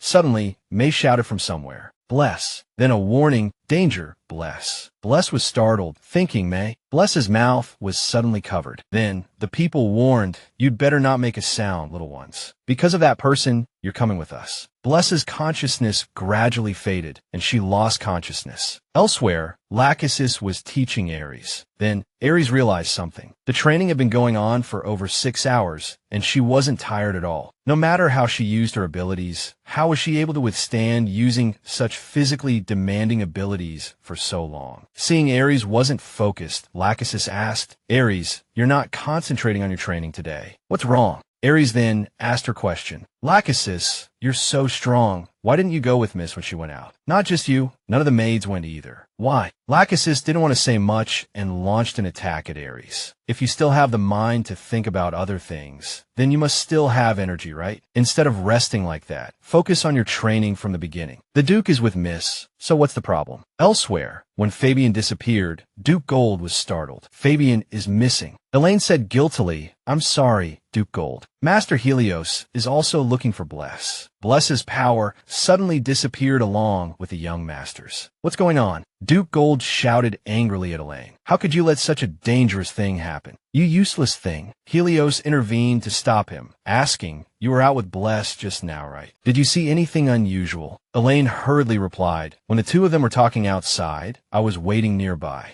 It was like a thin film was blocking them, so I suddenly couldn't see them. He seemed to realize something. They must have used an artifact to block the presence of energy. Then he fell into thought. If it's magic strong enough to break the protective magic I created, that means the other party used third-order magic. If it's a simple kidnapping stage to control two dukes, it's too unusual. Then, Helios had a thought. If that's the case, then it could also be a prank by someone who knows Bless is the Prophesied Child. But in the end, he stopped dwelling on it. No, it doesn't matter what the reason is. Helios's expression became unusually serious. Just wait a little longer, Bless. Elsewhere, Bless seemed to be waking up from her unconsciousness. My head. Then, Bless looked around in fear and discovered the place was mostly surrounded by magic circles. Bless immediately recognized everything. My hands and feet are tied. It seems I've been kidnapped. Fabian isn't awake yet, which might be for the best. This would be hard for a child to handle. Both Duke's children have gone missing. They've probably sent people out to look for us. If that's the case, it's a race against time. The little girl kept calling for May, surprised she felt no pain. Where's May? Where did she go? As Bless pondered, she suddenly heard voices. The voices of the men who took them. Why did you do something unnecessary? I specifically told you otherwise. At the same time, the little girl took control of her hidden weapon. The voice continued, full of reproach. You should have at least struggled. So, how do you want to die with that person? Bless listened for a moment, thinking that person. Outside, the men continued their loud conversation. Did you even think that if you moved carelessly, you'd attract that person's attention? Have you forgotten? That person cares deeply about the boy who overcame his own poison. The little girl grew more and more confused. Poison. Could the person they're talking about be Hinrich? Then, one of the men warned, "Keep it down. The brats will wake up." The little girl gasped. It sounded like they were coming this way. So she lay down and pretended to be unconscious. As soon as one of the men saw her, he clicked his tongue in annoyance. "Why did you bring Duke Goldchild too?" Then he instructed, "Contact that person first. What if that person doesn't help us? What else can we do? We'll just have to kill them and run." Bless heard everything and made up her mind. Waiting for her father was too dangerous. It would be better to escape now. She quickly called out to Fabian, "Fabian, Fabian, wake up." As the little boy came to, she asked, "Do you remember what happened, Fabian? Everyone's probably looking for us, but things don't look good." The little boy understood. Then, afraid that the little boy would worry, Bless kept reassuring him. "Even so, as long as you trust me, you don't have to worry too much. Understand, Fabian?" Fabian kept nodding in agreement. "Yes, I trust you." Seeing his expression, the little girl was a bit surprised. "He's calmer than I thought. I expected him to panic." Finally, Bless breathed a sigh of relief and manipulated her hidden weapon. "Good. First we have to cut these ropes with this." Then, they took turns cutting each other free. The ropes were finally cut. "Okay." At that moment, the little boy pointed out a problem. "To get out of here, we have to break the magic." The little girl's movement stopped. "Sister," Fabian pointed to the side, "it looks like that's what's stopping us from escaping." But Bless was still curious. "But why do you call me sister?" Fabian replied, puzzled,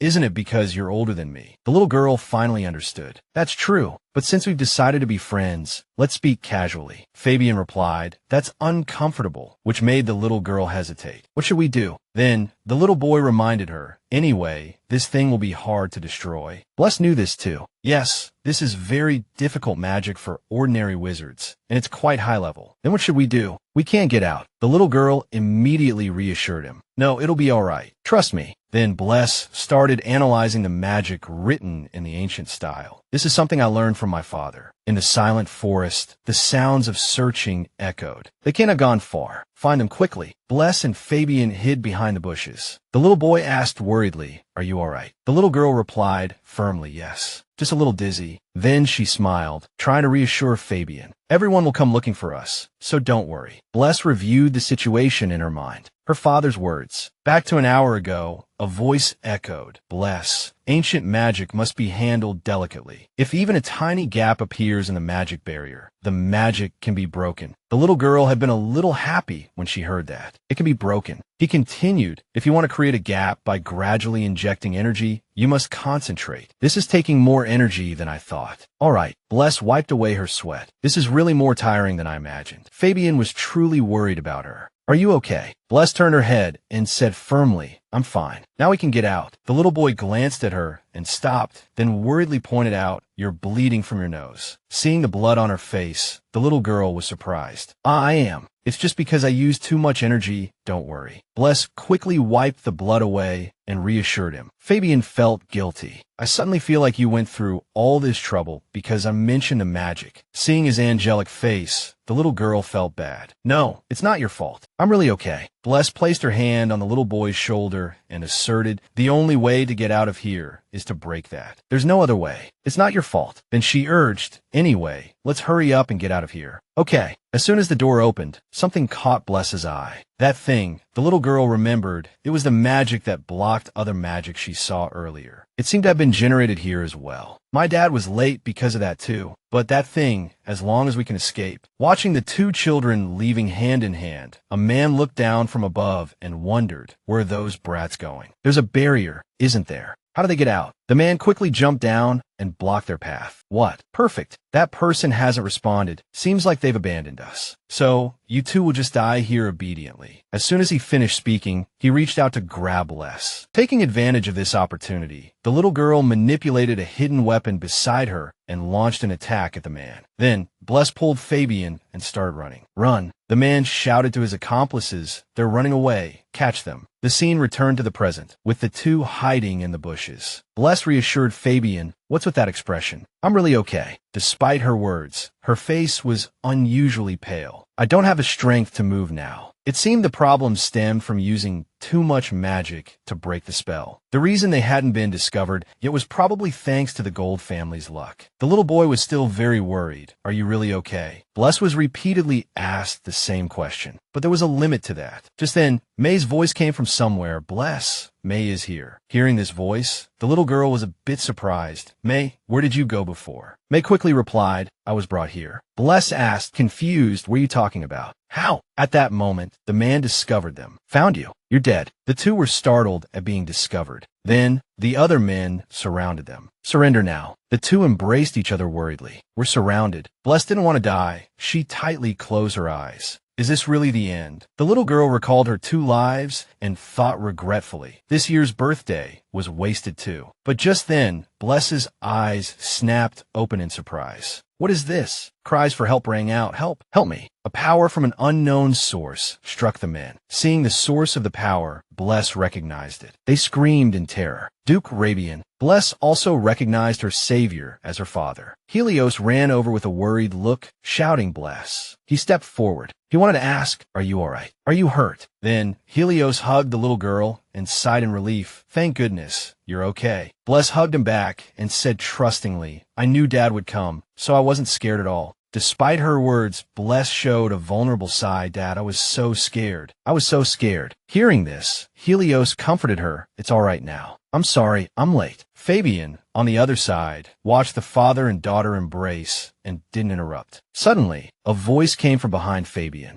Adolf rushed over anxiously. Oh, Fabian, my son, you're safe. Elaine also cried out worriedly, young master. Upon seeing his father, the little boy also showed a vulnerable expression. Father, why did you come so late? Adolf hugged the little boy and apologized. I'm sorry, Fabian. Bless quickly realized that Fabian seemed to have been suppressing his fear the whole time. Then Helios, standing beside her, spoke. Bless, he said with a wry smile. Now let's go home. Hearing this, Bless immediately replied, yes. And so, the council's funding for Duke Gold's charity and our kidnapping case were hastily concluded. The kidnappers at the scene were supposed to be personally judged by the Emperor, but the day before the trial, they all committed suicide. Due to the lack of evidence and witnesses, the trial was canceled. Judging by Dad's expression, it seemed like things had gotten unpleasant between him and the Emperor because of this incident. Seeing Bless's apparent dissatisfaction, Helios quickly fed the little girl a piece of cake and asked, You seem dissatisfied. The little girl immediately replied, I'm imitating Dad's expression. He was taken aback. Do I look like that? Bless recalled the words she had heard earlier. Have you forgotten? That person cares a great deal about the boy who overcame his own poison. Poison. The little girl fell into deep thought. The kidnappers said, that person cares about the poison. It seems Hinrich is involved in this. Leaving it like this makes me uneasy. Bless hesitated. Should I ask Grace to look into it? Just then, Helios said, the royal family isn't too happy either. Duke Gold's reaction was also unusual. The little girl was curious. How so? Helios explained, not only did the carefully prepared funding meeting end unhappily, but their reaction to the young master's kidnapping was too calm. They said they would continue to maintain the charity. Hearing this, Bless paid attention. Thinking about it carefully, it was indeed strange. Given that person's personality, it wasn't odd that they were running around trying to find a mastermind behind the kidnapping. Besides, what was Duke Gold planning by continuing this shameful and pointless charity? What are you thinking? At the Ed Mansion, someone reported,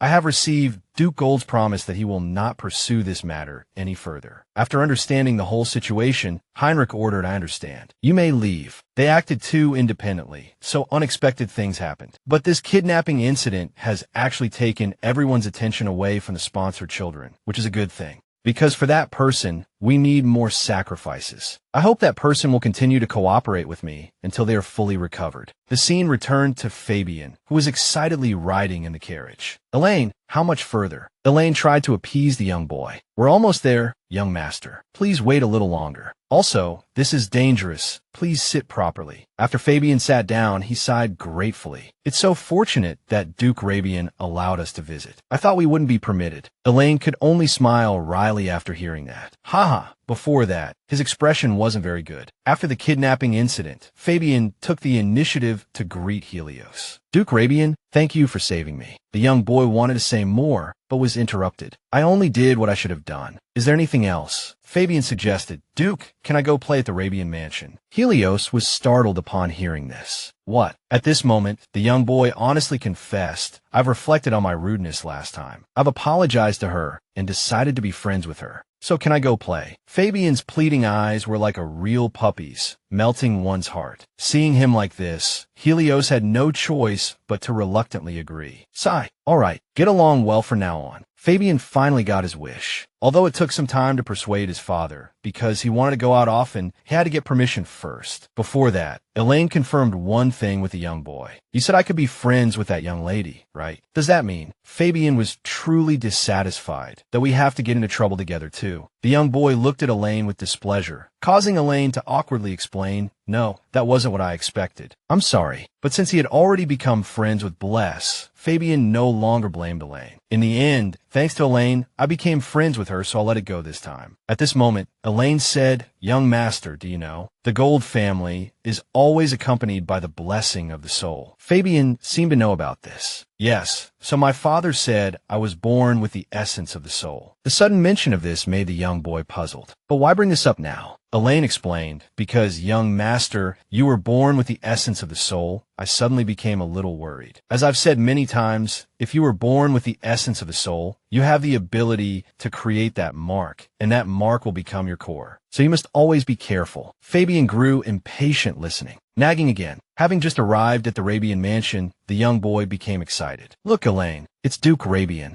Elaine was just ignored like that, which was truly frustrating. Young master, did you hear what I just said? Oh well, young master. Finally, a scene of the four of them sitting together appeared. The atmosphere was very awkward, making Bless feel helpless. The atmosphere is even more awkward than I imagined. The young girl spoke first, trying to lighten the mood. Since there are people meeting for the first time, let me make the introductions. At a time like this, we have to change the atmosphere. Then, Bless began to introduce everyone. This is my older sister, Helena von Rabian. Helena, who was introduced, greeted him. Nice to meet you. Helena was a little unhappy now because her tea time with her sister had been interrupted. The young girl introduced the second person. This is Aries, who recently became my guard. Although he's just a trainee, Aries also awkwardly greeted him. It's a pleasure to meet you. In this unfamiliar setting, the young boy was currently very nervous. Bless introduced the last person. Finally, this is young Master Fabian von Gold. Since it's his first time at the Rabian mansion, please treat him well. Fabian, the youngest of the group, greeted them very politely. I am Fabian von Gold. The young boy was now disappointed because it wasn't just him and Bless playing together. After the introductions, the situation became even more awkward. This made Bless feel helpless. Helena also noticed this, so she spoke to Fabian first.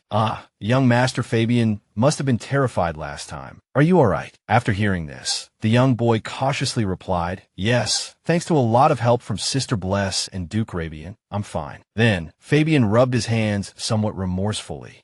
Miss Helena, regarding my rudeness towards the Rabian family last time, I want to apologize to you. I've already apologized to Sister Bless, but I wanted to apologize to you as well. Receiving the young boy's apology, Helena was pleased. It's all right now. Thank you for your apology. Helena continued speaking to young Master Fabian. I heard that after that incident, you took over the charity work, young Master Fabian. It's quite admirable, even though you're young. Fabian also replied enthusiastically, thank you. My guard, Elaine, helped a lot, too. The atmosphere was no longer as awkward, so Bless was satisfied. Good. The mood has eased up a lot, and if it's Elaine, she's trustworthy. Then Bless noticed Aries. On the contrary, Aries wasn't participating in the conversation. I called him here because I wanted a change of pace, but Aries wasn't paying much attention to the conversation, only focusing on drinking his tea. The day after the kidnapping, Aries came to me with a worried look on his face. At that time, Bless curiously asked, you were surprised after hearing about me, so you rushed over, right, Aries? The little girl didn't forget to smile reassuringly and said, as you can see, I'm fine now. I really made you worry. Hearing this, Aries denied, no, The boy explained, "It's been a while since I've worried about someone like that, so I was a little surprised myself. If Miss is completely unharmed, that's good." At that time, he came to check on my safety and then returned to the training grounds. Bless was gazing at Aries with sympathetic eyes, thinking, "I'm really worried about whether I can handle these male leads." Being looked at like that made the boy feel perplexed. The little girl put down her teacup and asked Aries, "I heard you've been intensifying your training lately. Are you all right?" Aries immediately replied, "Ah, yes. Thanks to Miss, I was able to solve the assignments given to me, so my practice is much easier now than before." Bless was puzzled after hearing the word assignments. During their conversation, Helena called out to Bless, wanting to join in. "What are you two talking about so interestingly?" Fabian also wanted to listen. "Sister, I want to hear too." Bless explained with an awkward smile, "It's nothing special. I was just talking about the kidnapping,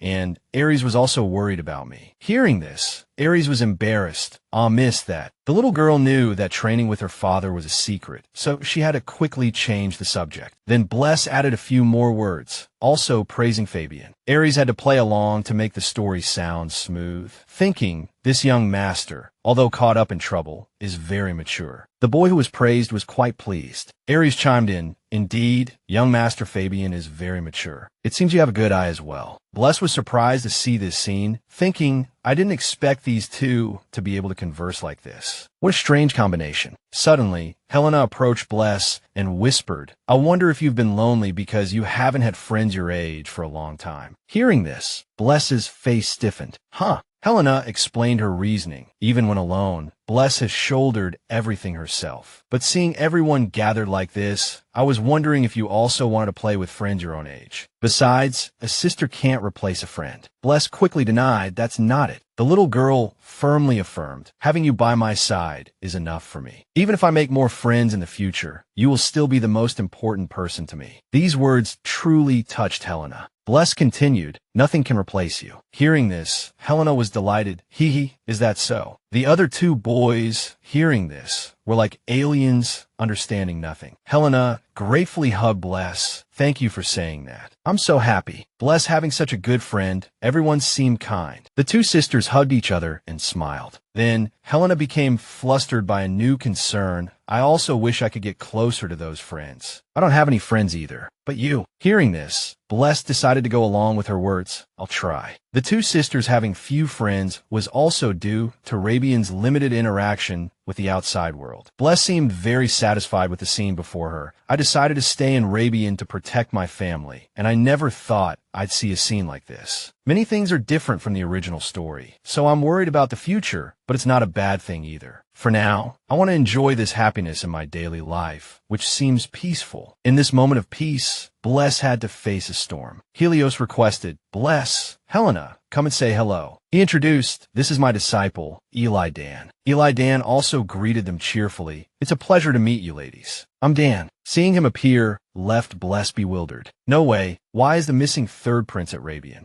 Eli Dan smiled and asked for their favor. "Please take care of me from now on." Bless was extremely irritated because the most troublesome person had appeared. After leaving Helios's room, the little girl appeared very disgruntled. "Done? What is this? I wonder if it's a made-up name to hide his identity. So it's not Dan." Bless couldn't understand. "I knew Eli Dan wasn't missing, but the reason for pretending to be missing was to enter Rabian. I didn't expect the combination with Eli Dan would be." Thinking of this, Bless became extremely worried. It was impossible for her father not to recognize Eli Dan, which meant he had brought him here intentionally. But why? What reason would her father, who had always been indifferent to royal politics, have to get involved with the royal family? The little girl wondered, could it be that her father didn't know she knew Dan's true identity, so she couldn't ask? Even if her father knew the truth, he wouldn't tell her. But if she couldn't hear the reason from her father, there was no other way. At that moment, Eli Dan came out and, seeing the little girl still there, asked curiously, "What are you doing here? Are you waiting for me, Miss Bless?" Bless quickly made up her mind. There was no other way than to hear the answer directly from the person involved. "Eli Dan, what are you really planning?" That night, when Helios came in, someone chased the prince all the way to the manor. I told them not to bring assassins when they came. Eli Dan was also helpless about this. Your Grace, it's fine to skip that part. Then he smiled nonchalantly. Even for me, it was a struggle to divert them. There weren't many pursuers, but they still got in. Hearing this, Helios could only accept it with a sigh.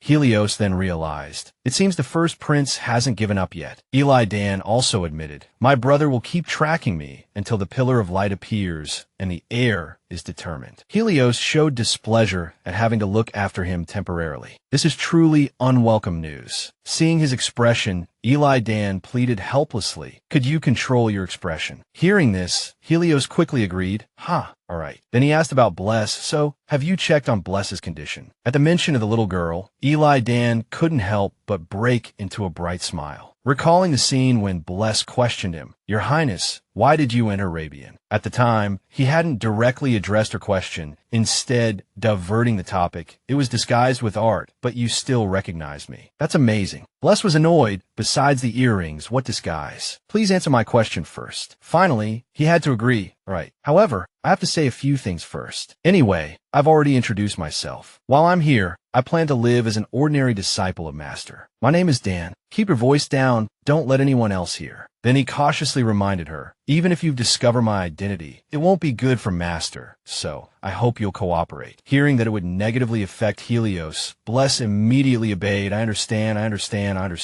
Then the little girl began to ponder. Dan, think back to what you said last time you were a servant in the palace. You said I must be curious, and we could share it when we met again soon. Bless finally realized. It seems you told my father about coming to Rabian a long time ago. Did you seize upon my father's weakness? Eli Dan quickly denied. What weakness? Can it be called a deal? This made Bless incredulous. What? Although he had told her part of it, he didn't want to reveal everything, nor did he intend to tell her the content of the deal. Bless could only accept it reluctantly. He then turned to inquire about her well-being. Because of the previous incident, your master was very worried about whether you were all right. Hearing this question, she hesitated. That. As one could see, although she was smiling on the surface, Eli Dan thought. According to the information, the kidnapped young master and young lady dispelled the magic and escaped. The fact that the young master of the Gold family doesn't understand magic has been made public. Perhaps this child dispelled the magic. That's what I thought at the time, but this child is truly becoming more and more amazing. As she learns more in the future, she will have value worth keeping an eye on. For personal reasons, I came to Rabian. Eli Dan extended his hand, wanting to get along with Bless amicably. From now on, let's get along. Seeing his initiative, she hesitated, but soon agreed with a reluctant expression. All right. After the recollection ended, Eli Dan commented, that child seems more cautious than necessary. Is it the Duke's influence? Helios quickly explained, Your Highness, no noble would feel at ease around esteemed royalty. Eli Dan said, he's trying to pretend he doesn't know, which seems natural to me. Finally, Eli Dan concluded, no matter what, I'm certain the dragon's blood within me is still effective on that child. She can see my true form through its influence. And vice versa. Only one thing is worrying. Before, Bless's family power could be soothed by my blood, but now it seems that's already the limit. Hearing this, Helios took note of these words. Eli Dan analyzed without hesitation. This means that child's power will surpass the dragon's blood. If so, that child's family power will soon surge, and that child's body will be overwhelmed while enduring this power. Although that child's mother is from the Eid family, even with Hinrich there, that power cannot be underestimated. This is a power we can consider to be that of an Eid heir. You have a good daughter. After chatting for a while, he smiled, revealing his true intentions. So how about this? That child is using another power she possesses. That extraordinary ability is called Purification, so it can adapt to the powers of both families. Helios didn't seem too surprised by the intelligence Eli Dan had obtained. Did you already know about that information? He quickly added, it's a mistake to underestimate my intelligence. His Majesty said to raise that child to fight against the Demon King, and now is the time. Until now, the conflict regarding the consumption of the dragon's power could still be prevented. So take this opportunity to learn purification. After he finished speaking, Eli Dan quickly proposed, I'll cooperate in exchange for hiding my identity in Rabian. Although reluctant, Helios expressed his gratitude. Thank you for your words. After finishing their discussion about Bless, they focused on their own matters. Well then, we've finished talking about Bless. From now on, let's also confirm how many magic swords the prince can wield. At this moment, Eli Dan drew the sealing sword. He spoke boldly, despite his lack of confidence. I hope Master will be satisfied. Helios didn't hesitate to rush forward, directly confronting Eli Dan, causing him to be abruptly pushed back. But Eli Dan still tried to justify himself. Being both an excellent mage and possessing secret swordsmanship is too much of a cheat. Hearing these words, Helios didn't think he had gone too far. It seems your highness hasn't yet displayed your true strength. Suddenly, under Helios's guidance, the magic sword in his hand was knocked away. It was a side effect the magic sword hadn't realized, causing its movements to slow down. Therefore, your highness, please stay here with the task of making the spirit sword acknowledge you as its master. Even if you have to give it your all, please take care of yourself. Because if you put in so much effort and don't become the crown prince, it would be too unfair. Saying this, he quickly left. Let's stop here for today. Today, Eli Dan sat on the ground helplessly, sighing. The master-disciple relationship is just a formality, but I don't understand why the Duke speaks as if he were my true master. Eli Dan rubbed his shoulder, wondering why Duke Rabian had changed like this. Thanks to Bless. Then he looked at the magic sword. Because I had a purpose, I came to Rabian, but now it seems life here isn't so bad. Thinking of this, Eli Dan revealed a contented, happy smile. The next day, Bless was very surprised. Then she became puzzled by Elidan's appearance. What are you doing? Seeing her so distant made him feel sad. Don't be so cold. Bless still couldn't calm down, pointing at the window and shouting, what's going on? The door was perfectly fine from the beginning. Why did you come in through the window? Eli Dan quickly explained. I had no choice, as the main entrance was blocked by Mrs. Loyal Guards. Before that, Aries had firmly refused him entry, stating no entry without a prior appointment. Hearing this, Bless understood. Then Eli Dan started talking about the main topic. The reason I came to see Miss today is to get closer to you, so that my life in Rabian can go smoothly. Hearing this, the little girl had a puzzled look on her face. At this moment, Eli Dan confirmed with great surprise, really, I brought a fairy tale book passed down through our family, and you don't need it. Bless confirmed, yes, because I have an appointment later. Looking at the fairy tale book in his hand, Bless became suspicious. He actually prepared a fairy tale to approach me. What is he really planning? Of course, I'm interested in royal fairy tales. But the title of the book was The Demon King and the Five Guardians. Upon seeing the title, the little girl became interested. Demon King. Seeing this, Eli Dan was delighted. That's right. Are you more interested now? This title indeed made Bless's heart skip a beat. This is also a story related to the Demon King, a topic I've never read about here. Before reading, Eli Dan emphasized one thing. Although it's just a fairy tale, it's worth a look. Ultimately, because of her curiosity, the little girl stayed to listen. It wasn't time for her appointment yet, and her curiosity prevailed. I'm too curious about the content. Although it was out of curiosity, Bless gave a reason as if she were being virtuous. Since Eli Dan has also prepared this to help me, so I'll listen. Before telling the story, he quickly affirmed, I promise this story won't disappoint you. The story soon began. A long time ago, people lived very happily. Then one day, the Demon King became envious of those happy people. So he began to awaken the darkness within their hearts. After that, people's hearts began to fill with negative emotions. Before anyone knew it, the whole world was immersed in a sea of tears. Just then, a hero appeared who felt pity for them, so he and his comrades fought against the Demon King. However, despite the hero's attacks, they still couldn't defeat the Demon King, who had already turned the entire world into darkness. So, the heroes tried to combine all their remaining power and left behind a prophecy. Although we have to stop it from sinking into darkness, someday, a child who can deal with the Demon King will appear. To prepare for that day, we will leave our power to the next generation. So, let's build a nation together and wait for the arrival of that child. Therefore, the heroes called that child the child of prophecy. After finishing the story, Eli Dan said that it wasn't just a simple fairy tale, but a story passed down through the royal family and temples about the early days of the empire. He asked for Bless's opinion. What do you think of the story I told? Was it good? The little girl seemed to ignore Eli Dan's question. lost in thought. Did the Demon King and the Child of Prophecy appear in the original work? Thinking back, there was something very suspicious. My father's expression wasn't good. If a Demon King truly exists in this world, was what happened back then related to the Demon King? Just then, Eli Dan suddenly spoke. If this story is true, then, that the unique abilities of the royal family and the Duke are meant to deal with the Demon King. Bless thought he was right.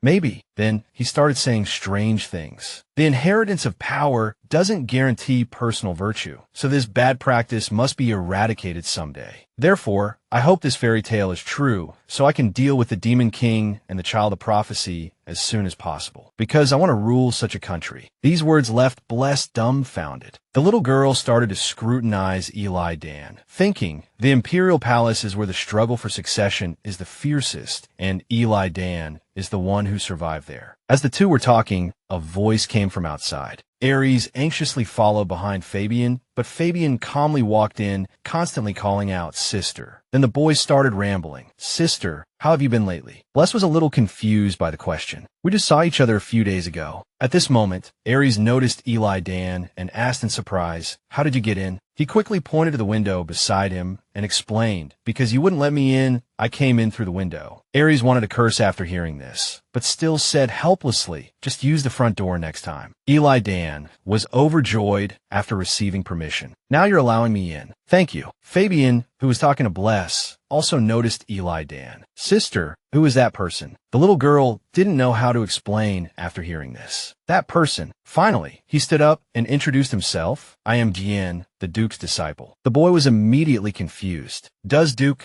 Rabian have a disciple? Seeing the three male protagonists of the original work gathered together made Bless feel helpless. Finally, the male leads have all met at my house. Fabian asked curiously, "What does that mean?" "So you're a magician." Suddenly, Bless reminded them, "We'll be seeing each other often in Rabian from now on, so please get along." Fabian was startled after being reminded and agreed, "If you say so, there's nothing I can do." Finally, Eli Dan was about to leave. "Well then, my work is done." But Helena suddenly appeared, seeing everyone gathered together. "Oh my, everyone's here." As soon as Bless saw her, she acted spoiled and wanted to hug her sister. Helena hurriedly urged everyone. They said they prepared a tea party in the garden. "Let's go quickly." Eventually, after the first tea party, these four people who often gather together. Helena turned to Eli Dan and quickly suggested, "There's still a little time left before Diane's training, right? Then before you go to practice, let's go together." Hearing this, he gratefully said, "Yes, all right. Thank you for your kindness." Mississippi seeing everyone like this, the little girl felt helpless. First father, then sister. Seeing Bless's unpleasant expression, Helena asked worriedly, "What's wrong, Bless?" The little girl mechanically replied, "Nothing, sister. Let's go eat. It's great that everyone's going together." Eli Dan, behind them, also realized this. "It seems she doesn't like me taking this spot." Bless walked behind everyone, remembering the original work. Rabian's decline began when my sister fell in love with Eli Dan, and that was Bella's chance to torment her. So, although it's a little unsettling for the two of them to be close, since this situation has already been created, I must observe carefully while in Rabian. Thinking of this, Bless also sighed helplessly. At night, while the little girl was sleeping, May's voice kept calling, "Bless, Bless." Seeing May being so noisy, the little girl slowly opened her eyes. May quickly reported the situation she had just sensed. "Bless, there's a scary guy." Hearing this, Bless was startled and became alert. "What? Where?" The little girl lifted the blanket, thinking, surely not. Who invaded? Because not everyone could break her father's protective barrier. Who could it be? Bless quickly requested May lead the way. As soon as she arrived at the training ground, the little girl was stunned. It's a training ground. Everything is so chaotic and this energy somewhere. Bless quickly realized, over there, the person emitting that terrifying energy is Eli Dan. As soon as he saw the little girl, he suddenly disappeared, then reappeared directly above Bless, slashing down with his sword, making May panic. Danger, Bless. But fortunately, May had already created a protective shield for the little girl. Eli Dan was bounced back by the shield. Seeing that she was fine, the little girl was very grateful. "Thank you, May." As soon as she opened her eyes, Bless recognized. He stared at the demonic sword in Elodin's hand, immediately looking as if he were being controlled. This made Bless wonder, was that even Eli Dan anymore? Bless was deeply worried. Although I don't fully understand Eli Dan, he's been hiding in Rabian. You shouldn't be foolish enough to attack a young lady like me. Could be a relapse of some kind. Just then, May pointed at the demonic sword in his hand, reminding Bless that it was the truly frightening thing. Hearing this, Bless immediately noticed the energy emanating from the sword and thought, I understand. The sword's energy is enveloping Eli Dan, as if controlling him. Wait, if the sword can control its owner, could it be the demon sword? The demon sword grants its owner immense power, but possesses its own independent soul. If it doesn't acknowledge its owner, it will drive them mad. It was this very sword that transformed the originally weak Eli Dan into a powerful figure in the original story. According to the source material, Eli Dan could wield this sword freely, but why has he suddenly lost control like this? Could it be that he hasn't been acknowledged as its master yet? Before the little girl could finish her thought, Eli Dan lunged forward to attack. Ugh, here we go again. This is more dangerous than I thought. Bless quickly snapped her fingers. A shield instantly appeared, protecting them both from the blow. Standing inside, the little girl analyzed the magic. Could this be? As soon as she saw Helios, she cried out in surprise, "Father." Upon arriving, he instructed, "Bless, move over there." The little girl quickly obeyed. Yes.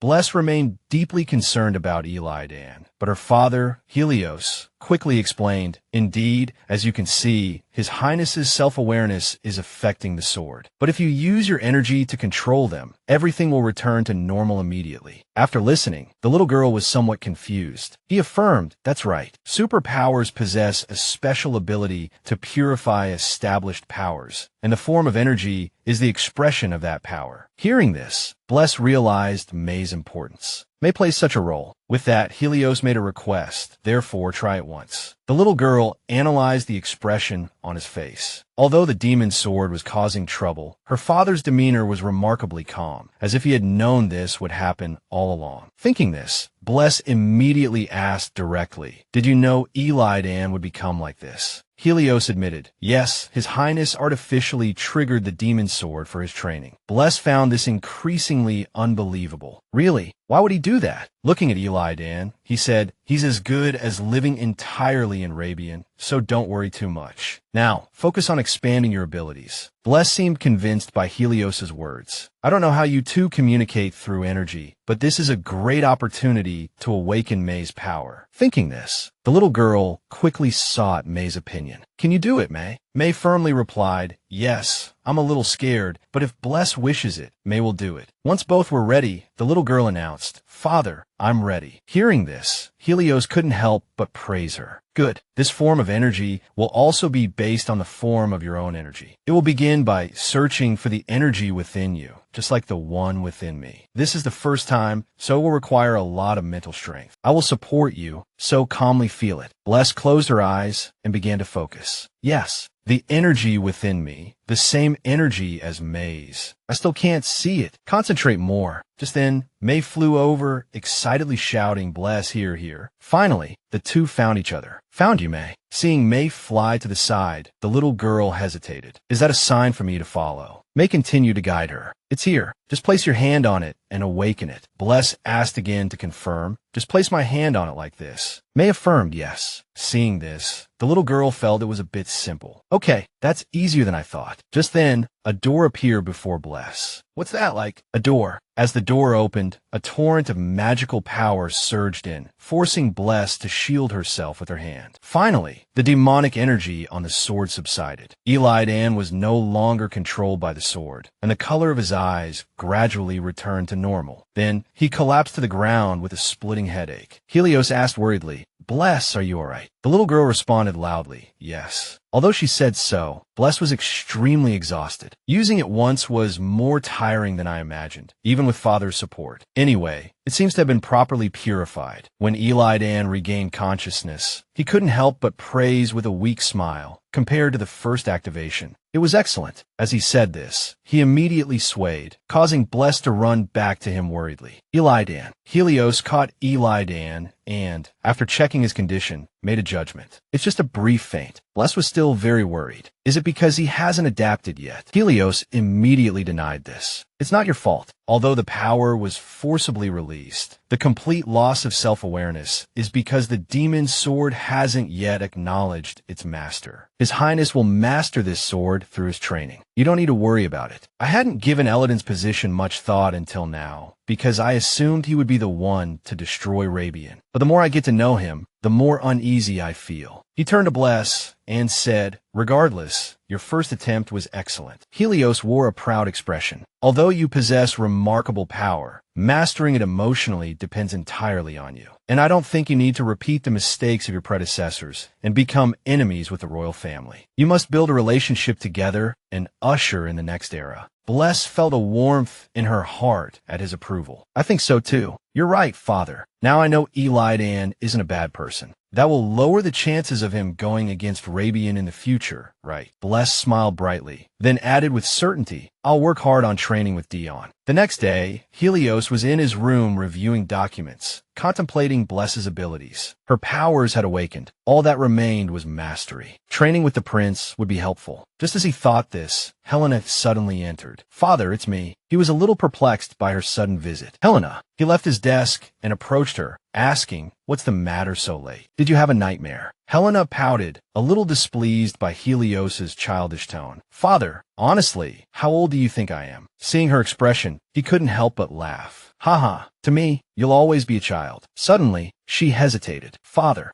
Then Helena asked earnestly, "Is Bless the inheritor of Rabian's power?" She recounted what she had witnessed the previous night. "Actually, I saw Bless at the training grounds just now, and Dion collapsed with her as well. There was a mysterious light. Were they practicing using some kind of power?" Hearing this, Helios didn't know how to answer Helena. That matter. He hadn't finished speaking when she voiced her thoughts. "It doesn't matter, even if Bless's power isn't from Rabian. I know I can't inherit Rabian's power, because at the banquet before, a child said that if someone is the inheritor of Rabian, they should naturally be able to use healing magic. From then on, I understood. If I haven't shown the family's power by this age, there's basically no hope." But even so, Helena made up her mind. "Father, I also want to become the head of Rabian, because I want to be a strong support for both you and Bless." She concluded, "Anyway, the reason I came to see you today was to tell you that it's okay even if I don't inherit the power, so you don't have to worry. And you also said that I have enough aptitude as a mage, unlike..." Helena trailed off, but Helios suddenly interrupted her. "Helena." He crossed his arms and explained frankly, "The next head of Rabian isn't determined by whether or not they possess power. Or not." These words made her eyes widen in surprise. Because composure allows one to make bold decisions for the family. Prestige leads the elders, and keen eyes can interpret records to help the family stand strong. Helios acknowledged, to lead such a family, there are many other important things besides the family's power. Although Bless did inherit Rabian's power, you are the one who truly possesses the qualities of a head. I want to give you every opportunity. Whatever you want, I will always support you, so don't give up." These words deeply moved Helena. How can Father always say exactly what I want to hear? When I admitted that I hadn't inherited the power, Mother and the housekeeper, who now remembers nothing, tormented me, saying that if I didn't inherit the family's power, I would become a useless child of Rabian. If I had grown up according to Mother and the housekeeper's teachings, I would definitely resent you and Bless. It's terrifying just to imagine. It's so fortunate that I know you and Bless. Thinking of this, Helena's eyes reddened with deep gratitude. She immediately made up her mind. I will continue to protect this precious and beautiful Rabian. With that thought, Helena said, "Thank you, Father." She smiled sweetly and declared firmly, "For Rabian, I will work even harder from now on." Elsewhere, Roul was talking with Hinrich. He held a teacup and asserted, "Eli Dan is still alive. The fact that the Pillar of Light hasn't appeared is proof. I'm also worried that the place where he disappeared seems to be Rabian territory. Assuming the worst-case scenario, if Eli Dan decides to join forces with Duke Rabian to enhance his power, I think we won't be able to break through the Duke's protection to deal with him. Therefore, before he returns to the royal palace, there's no other way but to hand over the right of inheritance to him. What do you think, Duke Ed? Hearing this, he immediately laughed and replied, interfering with his majesty's poisoning is useless. I recall telling you to wait patiently for the right time, and the time hasn't come yet. There's another way to draw Helios out. Roul asked, how are the preparations for that coming along? Hinrich calmly replied, very smoothly. After that, if we can grant him even greater power. So, my hope is that there will also be a stage to solidify your highness's position. He sighed after hearing this and said, that sounds wonderful. In the end, both of them revealed sinister smiles, anticipating the plan to come. I'll wait a little longer. Until then, as you said, Bless is currently receiving Lance instruction, but the lesson has ended. Let's stop here for today. Then she started to explain,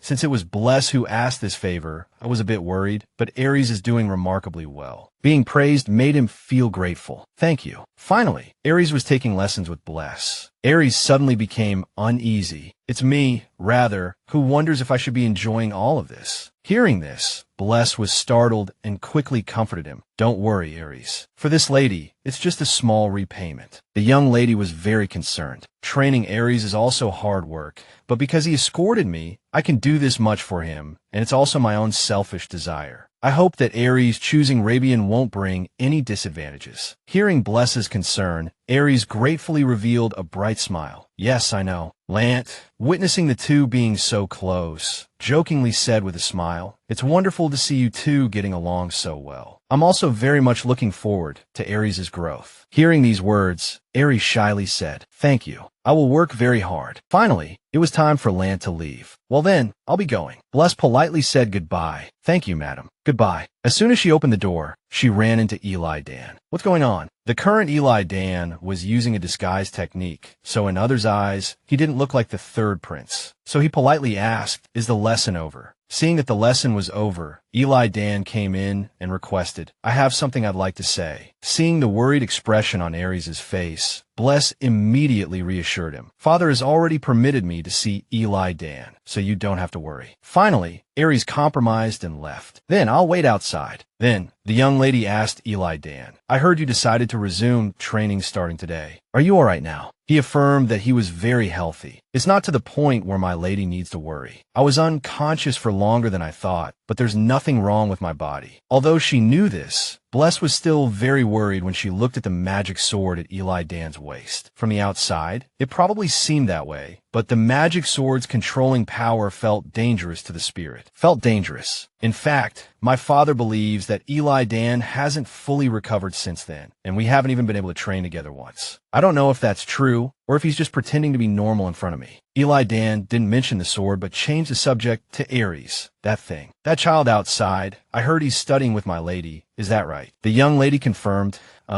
yes, it hasn't been long. Upon hearing this, Eli Dan immediately expressed his disdain. Studying with a commoner. I see you sometimes forget your lady. This made Bless visibly uncomfortable. Please don't interfere unnecessarily. Finally, the young lady explained, he's training hard for my sake. It's just repaying a kindness. Building a good relationship isn't a bad thing. After listening, Eli Dan just smiled meaningfully. Then he said dejectedly, since you say so, I only meant to greet you, but I've already made you uncomfortable. Bless was startled upon hearing this. What? Suddenly, Eli Dan asked again, my lady, are you free tonight? He asked as he moved closer, making Bless a little awkward. That night, the young lady was taken by him to a beautiful place. Wow. Bless looked at the scenery and curiously asked, where is this? It's so beautiful. Seeing the young lady's enchanted look, Eli Dan was satisfied. I'm glad you like it. Then he revealed, this is my secret place. It's quite far from Rabian, isn't it?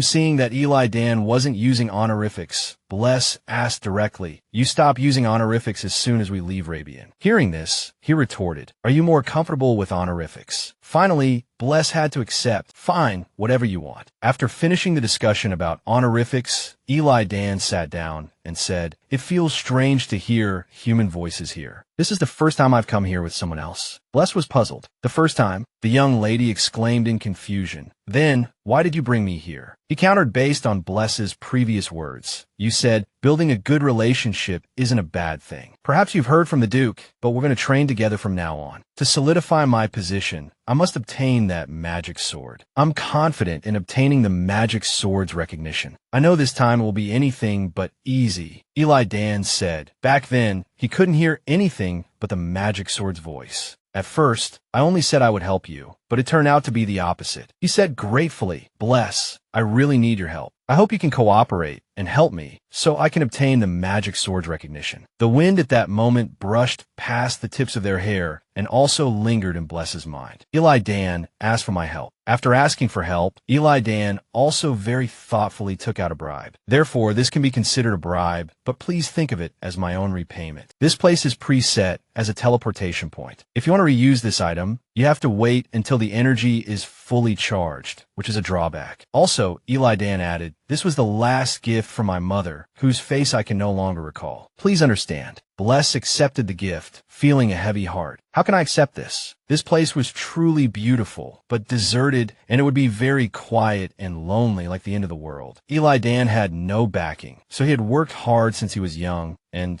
could be said to be very mature. When he was exhausted from enduring things at the Imperial Palace, would he come here? The young girl quickly refused. I can't accept this. Seeing Bless refuse like this, Eli Dan was puzzled. Huh, why? Don't feel pressured. I don't use it often either. At this moment, Bless smiled and proposed a suggestion. No, when you want to come, just bring me along. That's all I need. These words stirred an indescribable wariness within him. He showed agreement, however. All right, let's go then. Looking at his current expression, Bless was surprised. I can't imagine Eli Dan having such a side to him. Ultimately, she made a decision. Perhaps I should lower my guard against Eli Dan. Then the two began to chat with each other. I can teleport here myself anyway, Bless said. Hearing this, Eli Dan retorted, you know you can't use magic to do that kind of thing or to skip class. Bless was caught off guard and startled. Why you? How much do you know? Having always been tense, this comfortable feeling felt somewhat unfamiliar. The young girl asked herself, am I too fixated on the original story, even though many things have already greatly diverged from it? No, my relationship with Eli Dan will change even more in the future. If I think about it from the beginning, Bless's character has already deviated a lot. Because of that change, I met people who are important to me, and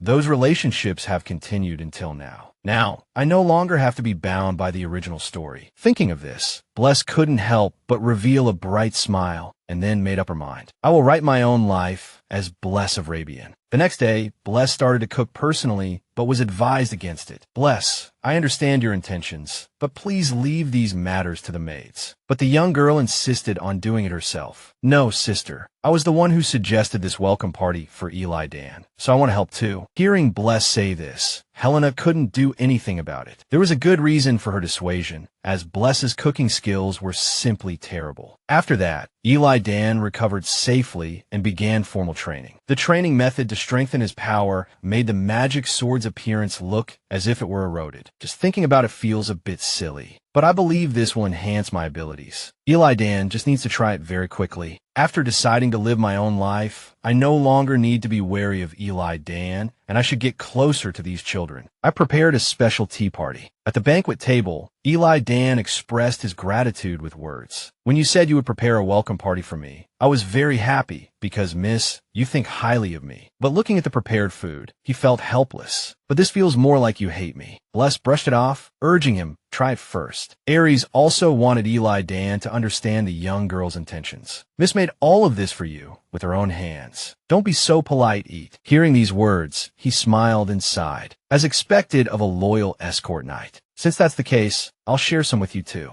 Saying that, Eli Dan handed the food Bless had personally made to Aries. In the end, when both of them had to eat the food Bless made, they hung their heads, speechless. Their expressions made the young girl furious. It's not so bad that you can't eat it. Fabian, who could have been spared, insisted on joining in the fun. Dan, I'm also curious about sister's cooking. These words truly made Eli Dan feel helpless. Young master, aren't you curious about whether it will cause harm? Honestly, in the end, everyone still ate the food Bless made together. While eating, the young girl asked Aries a few questions. Aries, how has your training been lately? When asked, he answered with a smile. Currently, I've learned almost everything I need to learn. What's left is stamina and the ability to perceive flow. I'm having trouble with that, as it's difficult to grasp. Bless thought after hearing this. That's right, those are the things that are easily compromised in actual combat. Then Aries added, so the head of the house said he will focus on outdoor training. Hearing this, the young girl was excited. Really? That's great. Father really noticed that point. Eli Dan also brought up another matter. Speaking of which, I heard that Miss Helena has already opened Class 5. Although she's the daughter of the head of the house, she's still amazing. Being suddenly praised made Helena happy. Hearing these words from Father's disciple feels really strange. Thank you for the compliment. Bless was also very proud of this. If it's level 5, that's equivalent to an active magician. Isn't my sister really amazing? Looking at the little girl's proud face, as if she had accomplished it herself, Eli Dan felt puzzled. Why is Miss Bless so triumphant? Everyone was talking animatedly, but Fabian remained silent, which caught Bless's attention. The little girl asked the boy with concern, Fabian, what's wrong? Doesn't the food suit your taste? Fabian hesitated when asked.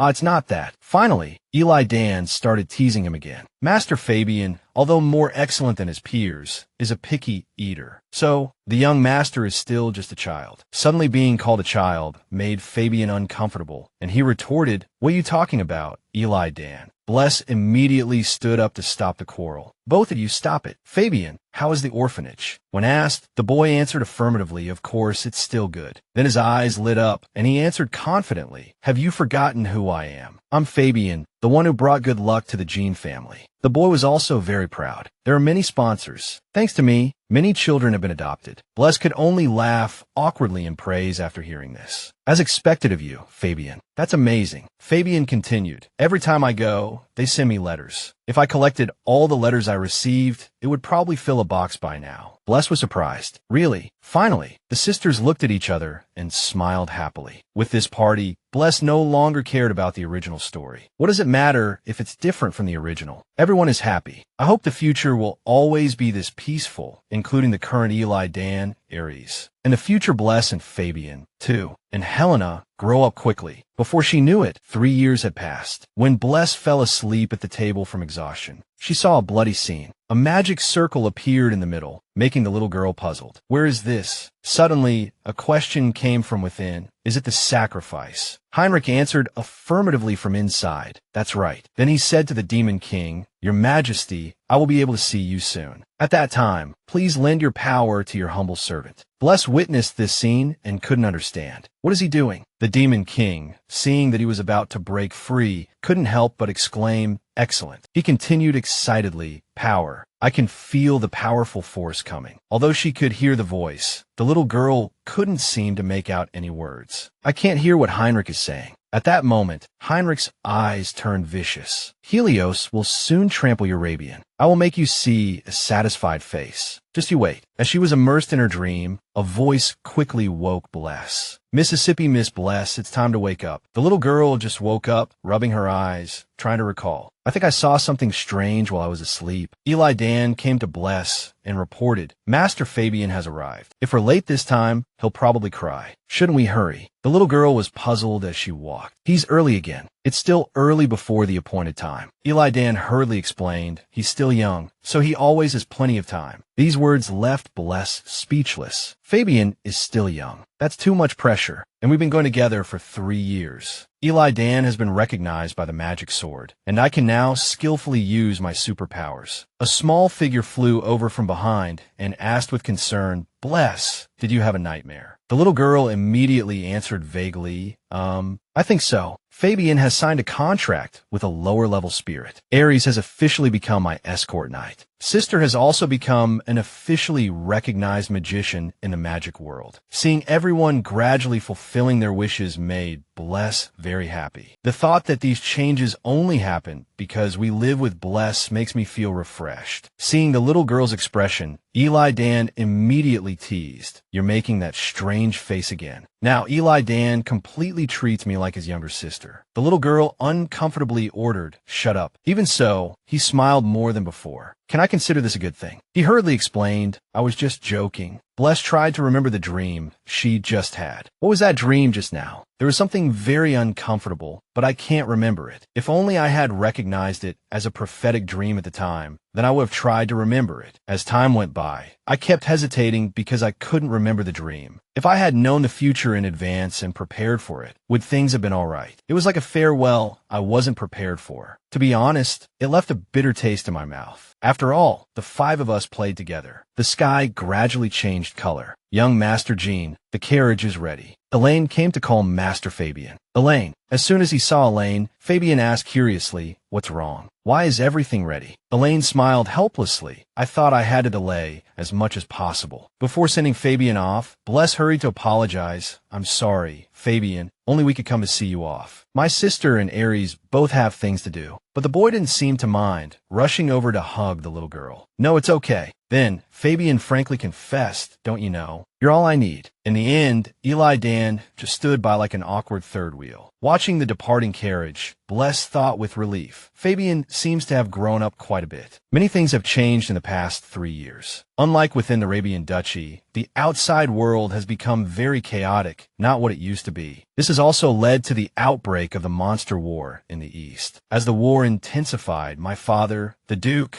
also went to the battlefield a few months ago. The day he received the royal order, I don't know how many times I cried. Father, you'll come back safely, right? Bless hoped. Surely nothing would happen, right? But the door suddenly opened, and Eli Dan's voice came, Miss. Seeing him, Bless asked in confusion, Eli Dan, what are you doing here? Eli Dan hurriedly replied, I saw a light in Master's room, so I came to check. Why aren't you back in your room, Mississippi? Why are you here? Hearing this, Bless answered, I was just worried about whether Father is safe. He was momentarily speechless, but he still slowly approached, smiling reassuringly. Master will definitely return safely. He is the Empire's #1 magician. The monster war is nothing to him. Receiving Eli Dan's concern, she was both surprised and grateful. Thank you for saying that. What's this? You can comfort people too. After comforting her, Eli Dan added a few unpleasant words. But excessive strength can sometimes become a poison. What if the Duke didn't have such powerful abilities? He continued to analyze. In that case, even if he were conscripted,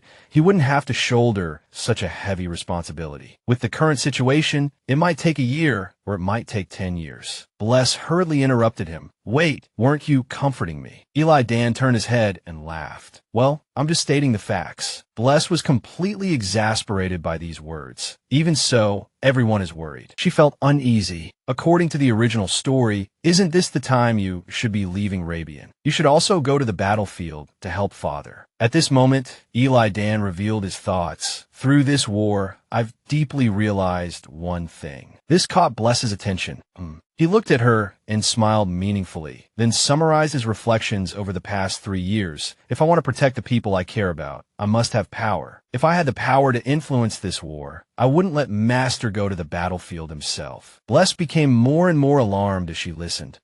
She thought. Speaking of which, Eli Dan came to Rabian to tame the magic sword, but his words felt like they meant more than just cultivation. Besides cultivation, there's also the matter of relying on Father. Saying this, Eli Dan looked at Bless again. Well, that's just my own goal. But you also know, my goal is to inherit the throne. These words weighed heavily on Bless's heart. Seeing him speak so frankly meant he wanted it as Eli Dan. At this point, Eli Dan smiled and made a suggestion. So, I have a proposal. Do you want to hear it? She seemed somewhat interested. All right, if you want to say it, I'll listen. Before speaking, Eli Dan reminded her, this isn't a spur-of-the-moment thing. Don't misunderstand, just listen. Choosing to come to Rabian to tame the magic sword was a truly excellent choice. Thanks to that, I was able to meet someone I want to keep by my side. So, now or in the future, it would be nice to always be with Rabian. So, what I mean is, will you get engaged to me? With me. These words hit Bless like a punch, leaving her at a loss. Now, what are you saying? What did he just say? A few days later, at the Rabian training grounds. Seeing Aries training, Helena immediately commented, your finishing moves are much cleaner than before. Shadow generation is easy to leave traces, so the finishing touch is very important. Don't get complacent just because you're doing well. Suddenly hearing such a serious evaluation, Aries was startled. I understand. At this moment, Helena announced something else. Also, from today onwards, I won't be teaching you anything more. Aries left the training grounds, but Helena's words still lingered in his ears. From today onwards, I won't be teaching you anything more. I mean, you'll have to cultivate on your own from now on. These words left a bitter taste in his heart. TSK, those words, didn't they mean that he could leave Rabian at any time? Just then, Bless's voice came, Aries. She ran over happily and asked, is training over for today? Bless continued to urge, everyone is waiting. Aries heard but didn't reply, which made her a little worried. What's wrong? Aries immediately denied, no, it's nothing. Let's go. At that moment, Aries used magic to open a path, and in an instant, the two arrived at another place, which greatly surprised Bless. So shadow generation can be used like this too. Helena's shouts came from afar, Bless. Aries. She waved her hand, over here. Bless ran over happily, sister. But upon seeing Eladin, Dian suddenly stopped. She sat down in resignation, thinking, of course, Dan is here too. She'd been avoiding him, feeling shy after his proposal. Just seeing his face now made her blush. Seeing everyone gathered except Fabian, she grew curious. Young Master Goad was about to arrive. How could he be late? Helena also noticed his absence. Oh dear, yes. He always comes early. This worried Bless. Who thought? This is the first time Fabian has been this late. Could something have happened? Meanwhile, at the Goad ducal residence, Fabian was secretly peeking inside. The atmosphere was unusual. Seeing Adolf talking uncomfortably with Elaine made the young boy curious. What were they talking about? And why were they acting like that in broad daylight? After their conversation, Adolf gave an order. Do you understand? You are not allowed to go to Rabian today. Fabian was startled. Huh? Why? Adolf didn't elaborate, simply forbidding it. I said no, that's why. It's dangerous today. No, absolutely not. In any case, go back to your room immediately. The young boy grew more and more confused. Dangerous? What are Father and Elaine hiding from me? But one thing's for sure, something bad is going to happen at Rabian today. So I'll do it. I'll protect her, he thought. The young boy ran to the Rabian mansion to find Bless. Helena was disappointed that Fabian hadn't come after all. Young Master Fabian still isn't here. Bless also felt uneasy. Yes, and I'm a little worried. This is the first time Fabian hasn't contacted me. Or come over. We should contact him. As she spoke, Helena suddenly sensed something. What is this feeling? I can sense a faint presence of an outsider in this house. This should be impossible because of the barrier. Only Rabian people and those who are permitted can enter. Then she stood up, her mind made up. I have to go. Seeing Helena suddenly stand up, Bless asked in confusion, Sister, what's wrong? Helena forced a smile. Anyway, we're both worried about young Master Fabian. So let's go to the Goad residence and contact him. I'll be back soon. Bless, you stay here. Although Bless didn't understand, she obediently agreed. Okay, Helena did this because she didn't want Bless and the children to worry needlessly. It's probably nothing serious. Helena ran towards the main Rabian mansion, following the feeling, tracing the presence. It's clear. This is the first time I've felt this kind of presence here. As soon as she arrived, her face quickly paled. A butler with a strange aura appeared before her. She was bewildered. The butler. At that moment, the man also noticed Helena. Back with Bless, May seemed to sense something and shouted, Bless, Bless, something terrible has happened. Seeing May so panicked made Bless confused. May, what's wrong? What happened? May urgently replied, something's happened. Hearing this, the three of them immediately realized something. Eli Dan thought with a frown, an intruder has broken into the Rabian mansion. Bless couldn't understand what was happening around her. What's going on?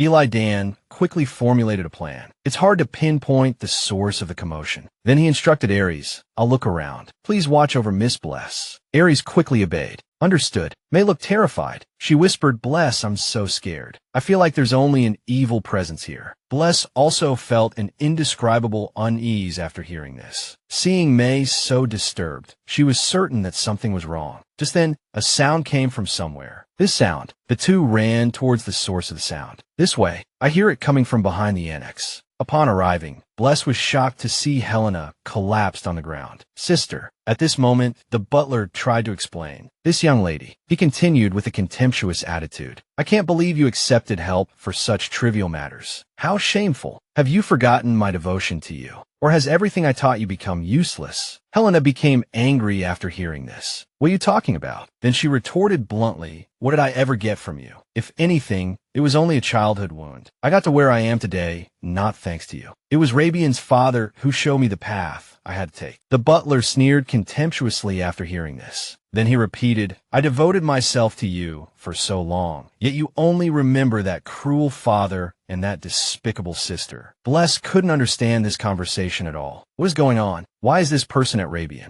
I heard that the butler was just released from prison. Why would someone who just escaped from Rabian come back? How did he get through father's barrier? Bless suddenly remembered the original story. Wait, if it follows the original, Helena only approached Hinrich under the Duchess's influence. That is to say, when she was young, someone connected Helena and Hinrich. If the butler played that role in the original, then Hinrich is likely the mastermind behind this incident. Just then, with a loud bark, 2 dogs charged in. Miss, be careful. But luckily, Aries protected her. Oh my goodness. No matter the reason, we must go back now. Safety is the most important thing right now. First, we have to avoid them like Aries said, and then bring the knights here. May, who was nearby, also cried out, bless, over here. It's Aries. Seeing the scene before her, she panicked. The butler sneered, in any case, it seems too early to deal with me now. Aries' neck was constricted. Then he fainted. Bless ran over anxiously, Aries. She couldn't understand the current situation. Even Aries couldn't win.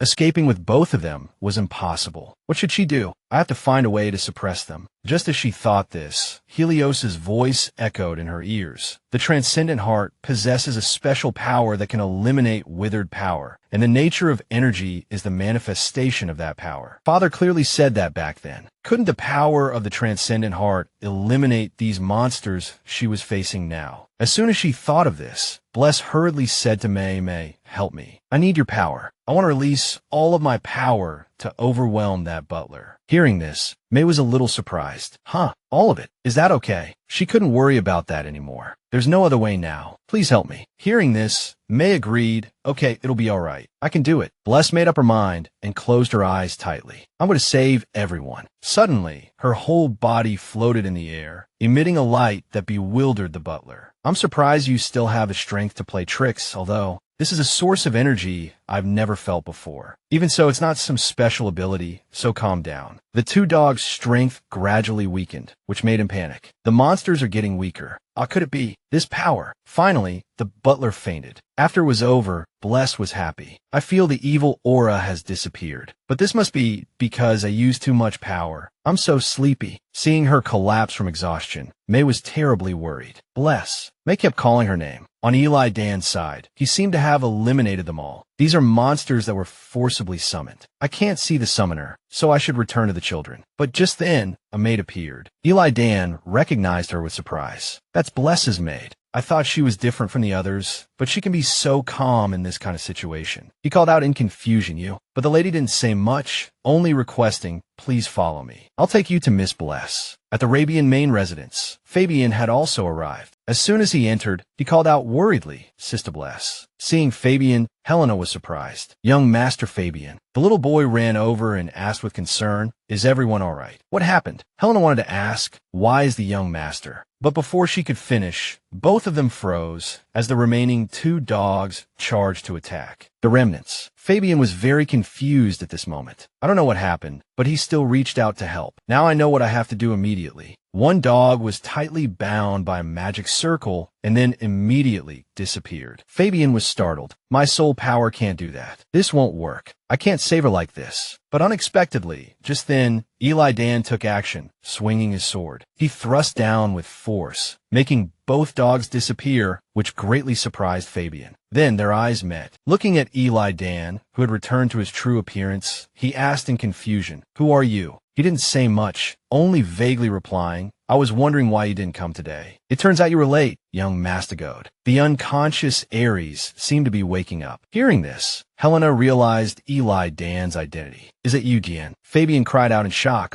Looking at Eli Dan before him, the little boy couldn't believe it. This guy is Jian. Although I can clearly feel it's the same aura, the Jian I know is a red-haired enemy. And he always wears strange earrings. Could it be that those earrings are a disguise? Eli Dan stepped forward to question Aries. What's going on here? A guard is supposed to protect their master, but instead, they receive protection. It's fortunate young Master Goad wasn't injured. Fabian quickly explained, that's because I just arrived. Then, Eli Dan voiced his suspicion. I haven't encountered a single monster on my way here. Is this a coincidence? Why are you late? Hearing this, Fabian, still a young boy, didn't know how to explain. Fabian finally realized, so that's how it is. Father knew this would happen. That means gold is also involved in this. The young boy clenched his fists uneasily. I didn't realize this fact, which is why important people got hurt at a time like this. Then, Eli Dan sat down next to Bless and checked her condition. In that case, these people also know what they should do. Regardless, overexerting herself like this, she still hasn't mastered the power of the extraordinary heart. Lady ADH also came from afar to check on Bless's condition. After a while, Eli Dan hurriedly asked, how is Bless? Lady ADH confirmed, she's fine. She's probably just exhausted from suddenly using too much power. There are no other abnormalities. Hearing this, he breathed a sigh of relief. That's wonderful. Although there hadn't been anything suspicious before, Eli Dan was very skeptical of Lady ADH's request. Why did she go to such lengths? She could have prevented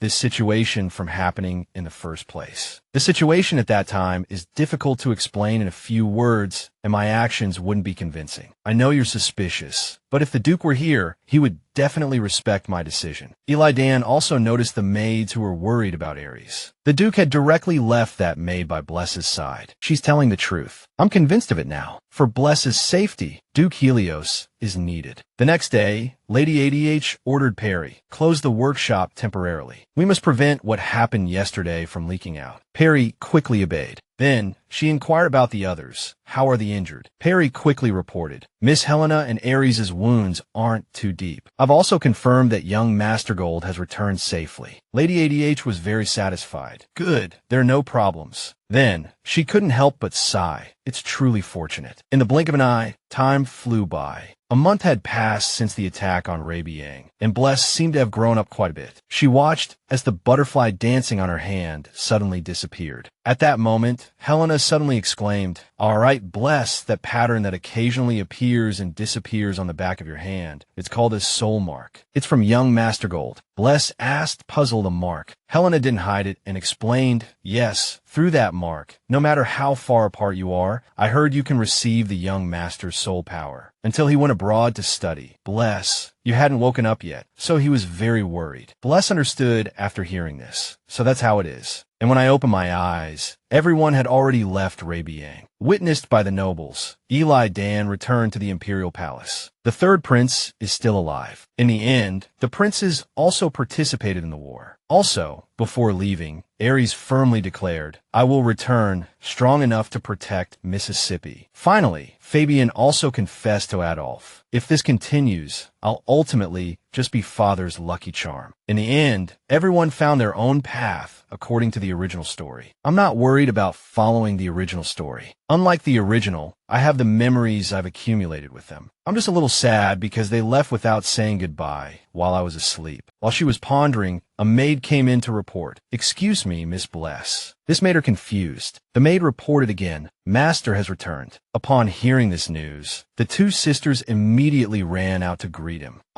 The father and his two daughters, separated for months, embraced each other warmly. Father. But Helena also remembered the main issue and asked, Father, what happened? The war isn't over yet. Helios smiled and said, that's right. Although it's more stable than before, it's not over yet. Then, he told his two daughters about the current situation. This time, the two princes personally participated in the war. They were appointed as excellent generals, and the military power has stabilized. His Majesty also allowed the heads of the families to return to their respective families, thanks to the third prince's words. Hearing it was Eli Dan, Bless was surprised. Eli Dan? Could it be that he helped her father return to Rabian, which is why the heads of the families were able to return? Meanwhile, Eli Dan looked out the window and breathed a sigh of relief. This will save Rabian a lot of trouble. His gaze turned to the sky, and he revealed a touched, longing smile. Then he prayed, you must stay well, Bless, until I return. Time flew by, and 7 years passed in a blink of an eye. The war with the Easter monsters finally ended, and people cheered excitedly for Eli Dan. The war ended so quickly, all thanks to the third prince. Not only in the name of the royal family, but also sacrificing so much for the Empire. But as far as I know, compared to the third prince, Blessbon Rabian, now 18 years old, was walking outside. Everyone was talking about Eli Dan. Wherever she went, she heard rumors of Eli Dan's heroic deeds. But thinking about it, she felt it was only natural. Today was the day of the army's victory parade, and it wasn't an exaggeration to say that this victory was all thanks to Eli Dan. 7 years ago, after Eli Dan joined the war, he began to annihilate the monsters at an incredible pace. The war ended 2 years earlier than in the original story. I don't know why Eli Dan wanted to end the war so quickly, but thanks to him, I was relieved when I heard the news. Compared to him, I hadn't heard anything from anyone else. So I was worried. Bless muttered, blaming everyone. You guys are too much, leaving without a word, not even a single letter. Then, she noticed the citizens' chatter. The mercenary son was worried that as time passed, the monsters would be different from before, but luckily the war is over. That's right, I heard someone is manipulating the appearance of the monsters. It's different from the monsters so far. Bless became more and more interested. Just then, something quickly caught her attention. What is this? Just then, the sound of trumpets and a parade announcement rang through the streets. It's the victory parade. Bless squeezed into the crowd and looked towards the procession. I came here specifically because I heard he would be participating in the victory parade. Seeing Eli Dan return safely, she felt relieved. It's so good to see him safe and sound. Eli Dan, it's been a long time. And the person standing in front of Eli Dan was Roul. As soon as Bless saw Roul, she couldn't understand. If it were according to the original story, how could Roul have survived and returned? Roul was supposed to have died in the Easter Monster War. The war ending 2 years early also made me suspicious. But compared to Roul surviving and returning, I decided not to be bound by the original story anymore. But this is a different matter. The prince who was supposed to be dead is alive. Then there might be a war for the throne, negatively impacting Rabian, like being in a completely different world from the original. Thinking this, Bless quickly denied it. No matter what, maybe from the beginning, the novel's content has already changed its meaning. From the beginning, Bless possessed a power I didn't know about. In the past 7 years, through my father's training. The first door I saw when I used my power was the room containing the Ade and Rabian powers I possess. I realized the power of erasure was the only one I could use, but it put a strain on my body. I was surprised to find that Bless was just a supporting character with this power. It's a shame I can only wield the power of erasure. But now I'm grateful that there's one more person who can protect Rabian. Whatever variables arise, I will use the cards I have and bring about a happy ending. The background has changed from the very beginning. Just as she was about to leave, a voice suddenly called out, "Princess." Hearing this voice, Bless turned around. Oh, this voice is... Finally, she recognized it as Elaine. Elaine was delighted to see Bless. It really is the princess. She also stepped forward and greeted her warmly. Long time no see. Elaine hasn't changed a bit. Hearing this, Elaine joked, "Really? I thought I'd become more perceptive." Seeing Elaine's appearance, Bless couldn't help but think of Fabian. Elaine is here, so Fabian is also. But she quickly composed herself. No, calm down, or I'll be like someone who's been waiting for that person who left without saying goodbye. She just stood there pretending to be calm. Elaine seemed to have more to say. Seeing the princess, I have a lot to explain. But seeing Elaine's constant hesitation, Bless was puzzled. Explain what? Suddenly, Elaine cleared her throat. First, I have to talk to my sister. Bless was confused. Sister. Then Elaine suddenly mentioned, "Princess, do you know the elf Byala?" This made her flustered.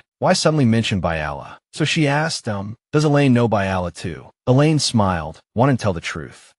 Yes. Actually, that person is my younger sister. Bless was shocked after hearing this. What did she just say? Elaine was grateful. Then I heard that the princess gave my sister a clue to meet. Before this, Bless had given Byala a message. Go to the blue village by the vines in the Red Mountains. There will be a clue to the person Byala is looking for. Hearing these words, Bless finally understood the whole situation. I see. So the sister Byala was looking for. Elaine blinked, confirming, yes, that person is me, Elaine. So she's a half-elf. She was truly shocked. But just looking at Elaine and recalling Byala, Bless also felt that the two were very similar. Wait, thinking about it carefully, these two really look alike. Elaine smiled and said, I left a clue in that place that I would go to Goad Street, and my sister found me through that clue. It just so happened that the young master and I were wandering around the elf forest at the time, and there were rumors among the elves, so it was easy to find my whereabouts. Bryce immediately praised her. Elaine, you're amazing. At that moment, Elaine just wanted to thank the princess. The more she spoke, the more she felt something was amiss. But what was this about the elf forest? Wasn't Fabian studying abroad? Elaine hurriedly explained. Although it was said he was studying abroad to graduate from Gold Street, in reality, the young master's goal was to strengthen his soul power. That's the only way he could possibly find the forest of the pure-blooded elves. We came there with my younger sister's help, and the young master is cultivating there alone. Bryce was truly surprised, thinking, so Fabian has been in the elf forest for 7 years. Elaine gave a strained smile and replied, yes, that's right. And from now on is the important part, princess. Before Elaine could finish, Fabian's voice came from behind. Sister, let me explain the rest. Bryce turned around, wanting to confirm the owner of the voice. The only person who would call me stupid sister is. Could it be? Fabian had grown into a handsome young man, but still greeted her politely. Long time no see, sister. She suddenly stepped forward.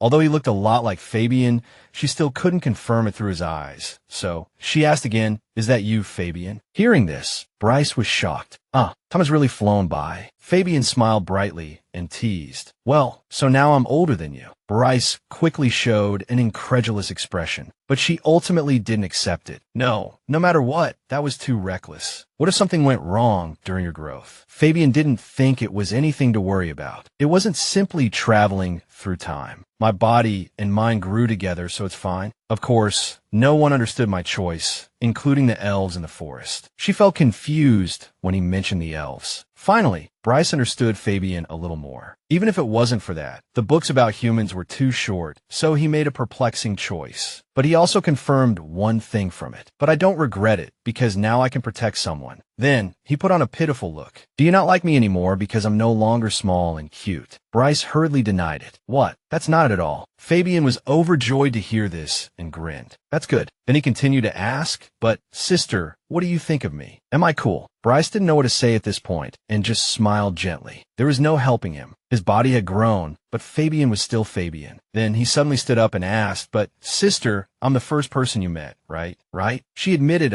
yeah, I think so. Fabian was happy to hear that. So that's how it is. Then he suddenly took Bryce's hand. Then he made a request. I want to receive that reward. I want to be the first to dance with you at the victory party. After their conversation, Fabian asked, are you really okay? Do you need me to escort you back to the Duke's mansion? Bryce confirmed, yes, I'm fine. I don't need guards when I go out, so I want to go back quietly. Hearing this, he didn't insist and agreed. Well, there's nothing I can do then. But he didn't forget to remind her of their agreement. But don't forget your promise to me. You have to dance the first dance with me. Remember. Bryce happily agreed. Okay, I definitely won't forget. Suddenly, Fabian leaned forward and touched Bryce's forehead, as if satisfying his longing. Well, then I'll be waiting. After getting into the carriage, he didn't forget to look back and say goodbye. Be careful on your way. It wasn't until Fabian had left for a while that Bryce realized what he had just done. Phew, she muttered to herself as she walked. Fabian, you've become a sly one over the years. As soon as she got home, she was puzzled by the person at the door. But as soon as she saw him, Bryce immediately recognized his appearance. Could it be Aries? As she was looking, a sudden gust of wind blew, making Bryce uncomfortable, and she tightly closed her eyes. But when she opened her eyes again, Aries had disappeared. Disappeared? Bryce couldn't understand. Although he was wearing a mask, it was clearly Aries. Why did he leave? I finally saw Fabian and Aries again, but there are so many changes that I'm confused. A week later, on the day of the victory party, Helena kept asking Bryce, are you alright? Do you need my help? But she hurriedly refused. No, I don't need it, sister. Let's go now. As soon as she was ready, Bryce hurried out, apologizing, sorry, I'm a little late. But Helios didn't blame her and instead comforted her. It's okay, there's still plenty of time. And I decided to ask Father to be the guard for this party. My sister is always worried about me. But Helena greeted the prince beside her and asked for his help. I'll be counting on you today. He happily replied, yes, princess. Aimanut. It's also a way to appease my worrying father. Helios was very uncomfortable at this moment. His Majesty said he would choose a princess at this party, and it bothered him. The third prince had also mentioned something a few days ago, causing Bryce to offer a helpless chuckle.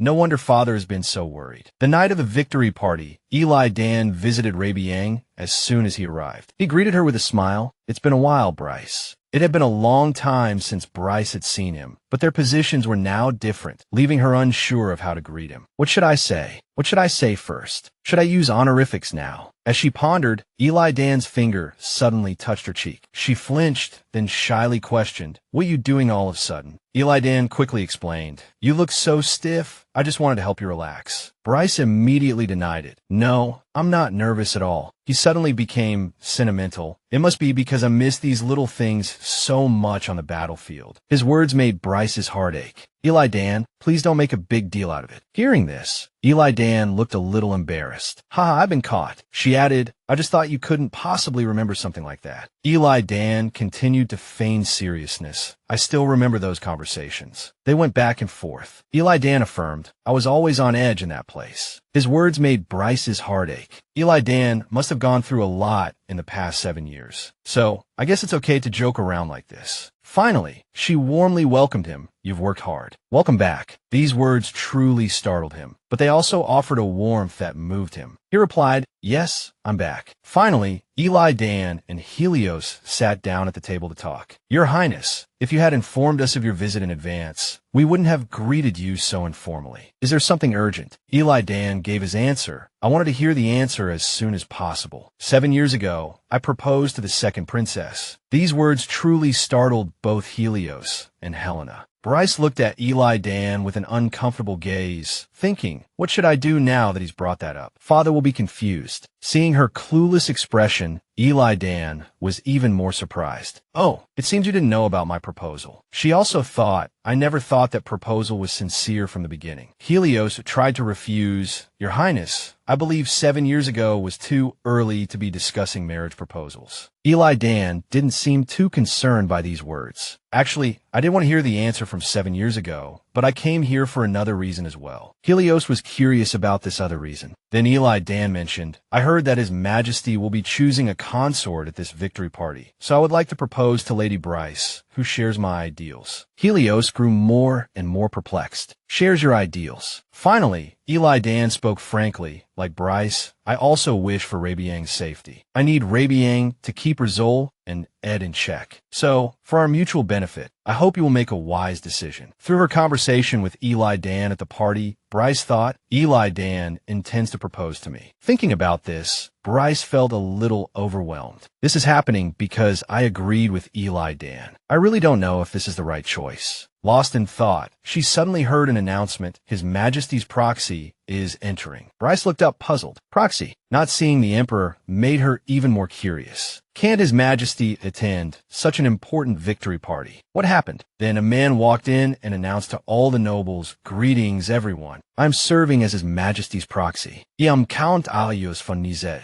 On behalf of His Majesty, I declare the commencement of this party." Bryce recognized Aries the moment she saw him. The other nobles also murmured, "That's the rumored Count Giselle. How did he gain the Emperor's favor in such a short time?" Bryce truly couldn't understand. "It seems he's doing well, so I'm relieved, but why didn't he come to see me? What's the reason?" While she was pondering, Fabian suddenly appeared and also recognized him. "Isn't that Count Aries?" As soon as she saw him, she involuntarily called out, "Fabian." He bowed with a smile and greeted her, "Hello, sister. I came to fulfill my promise." Judging by the atmosphere, it seems I arrived at just the right time. As soon as he finished speaking, the two joined hands and began the first dance. While dancing, Fabian addressed Bryce's concerns. "You're wondering why he's intentionally not showing up, aren't you?" "I don't know why either." She replied, "I don't know either. I'm worried that something might be troubling him." Hearing this, Fabian made a decision. "If you're worried, I'll look into it separately." Bryce hurriedly refused. "I've just accepted your kindness after so long, and you've just returned to God. I'm sure you have a lot to do." But he didn't seem to mind. "For you, something like that is nothing." As they talked, exclamations suddenly arose around them. "Oh my, isn't that the young master of the God family? He's still as beautiful as a jewel. But I heard the young master of God is still underage. He doesn't look that young. With Duke God in his current state, he probably wants to appear more mature to lead the family." After hearing the rumors, Fabian wore a worried expression. He quickly warned Bryce, Yes, sister. The Duke of Goad should be more careful. Bryce was puzzled. What are you talking about? Are you from the Goad family? Hearing this, Fabian laughed and said, of course, besides me. Ah, Elaine is also fine. Then Fabian started to explain, as you know, my family was also involved in the Rabian incident 7 years ago. Recently, my father seems to have joined forces with some bad influences. I don't know if it's because of this, but he's become addicted to drugs, so I can't go out now. In this situation, I'm worried that those influences will try to harm you, sister, through the Goad family. Bryce became increasingly worried after hearing this. Wait, the Duke of Goad is poisoned. She couldn't help but ask Fabian, are you all right? Although saddened, Fabian maintained a cheerful expression on his face and said with certainty, I'm fine. After the dance, the two turned their attention elsewhere. Finally, the protagonists of the day appeared. Immediately afterward, the announcement sounded. The first prince, Raul Shianoya Riaz, and the third prince, Eli Dan Riaz. Miss Ravi, entering. As soon as Bryce saw the two, her heart tightened. Finally, this moment has arrived. Suddenly feeling too nervous, the voices of the nobles quickly rose. Who is the lady accompanying the first prince? Could she be the one who will become the princess? Hearing these words, she quickly noticed, Raul's fiancé. I know he isn't married yet, but to talk about marriage like this, Bryce seemed to recognize the person. Wait, that little girl. She quickly remembered and said with certainty, it's Bella. At this moment, Raul brought Bella over to introduce her to Bryce. Let me introduce you. This is my soon-to-be fiancée, Bella von Ravi. The other nobles quickly recognized Bella's identity. The daughter of Count Ravi is the first prince's fiancée. Then the rumors about the successor princess. Bryce couldn't understand the situation. They're engaged. How can it be so sudden? While Bryce was shocked, she realized something. Wait, what's next to Bella? It looks like a person, although a bit dangerous. It gives a familiar feeling. Or have I seen it before? While she was thinking, Eli Dan came over from somewhere. I didn't know you were already engaged. If I had known earlier, I would have given you a gift. When I saw you two come in together, I suddenly felt regretful. I should have come in with my beloved as well. Raul looked puzzled after hearing this. What? He wanted to ask again, Eli Dan, what do you mean by your beloved? Seeing Elladan's eyes, Bryce understood. Is he planning to go in that direction? Finally, she quickly stepped forward and the two held hands. Eli Dan began to introduce his fiancée to everyone. I introduce to you my lovely beloved, the second daughter of the Duke of Rabian, Bryce Bonhabion. This surprising news startled Raul and Bella. The other nobles didn't expect it either. This time, it's the Duke of Rabian's daughter. But what kind of relationship do they have to become lovers? It was unclear. The two of them rarely appeared in social settings. But surprisingly, it wasn't the eldest daughter, Helena, who came. Helena stood below, observing Bryce, and asked Helios, my mission is to support Bryce, right? Helios didn't know how to answer. In fact, Helena understood everything in her heart. To be honest, Bryce wasn't mature enough, yet she already had a fiancé, and what's more, she had to face the prince. This made her very worried. However, if this is what Bryce wants to do, then I'm willing to support her. Helios stood by and admitted, yes, that's right. I, as her father, feel the same way. Therefore, I've been paying attention to this matter for a long time. As soon as he finished speaking, a dark and uncomfortable aura emanated from him, making Helena, who was standing beside him, feel helpless. Father, although very uncomfortable, Helios had to grit his teeth and endure. If Bryce showed any sign of dislike, he would immediately take her away. Helena laughed after hearing this. As expected, Father doesn't like this marriage either. As the two walked side by side, praises came from below. Oh my, silver hair and green hair, they look so good together. Hearing the compliments, Eli Dan became excited. Did you hear that? They say we look good together. Bryce just stammered in response. At this moment, oh yes, Eli Dan suddenly expressed his gratitude to her. Bryce, thank you. Suddenly receiving such thanks made Bryce's face freeze. He clearly explained the reason for thanking Bryce. Although I acted suddenly, you still accepted it. You were surprised, right? I didn't intend to do this at first. She also considered him, because there was no other way. Later, I found out that Raul was very angry that day. He cleverly used Bella to create rumors about the successor princess. Therefore, he was able to enter with his beloved and try to create public opinion that he was with his beloved. There was still one question unanswered. Why did Bella get engaged to Raul? A few days later, at the Imperial Palace, Bryce's carriage drove in, and a maid came to greet her. Miss Bryce, we've been waiting for you. After the celebratory banquet, both Bella and I officially became the prince's wives. That's how I became Elladan's wife and gained entry to the Imperial Palace. At the time, Eli Dan was wholeheartedly looking after Bryce. Even if I'm not here, you can enter the library anytime. So if there's a book you want to read, feel free to come over. This made her happy. That sounds great. Then he got straight to the point. The reason I called you here today is to show you something. Bryce looked puzzled. Show me something. Eli Dan handed her a book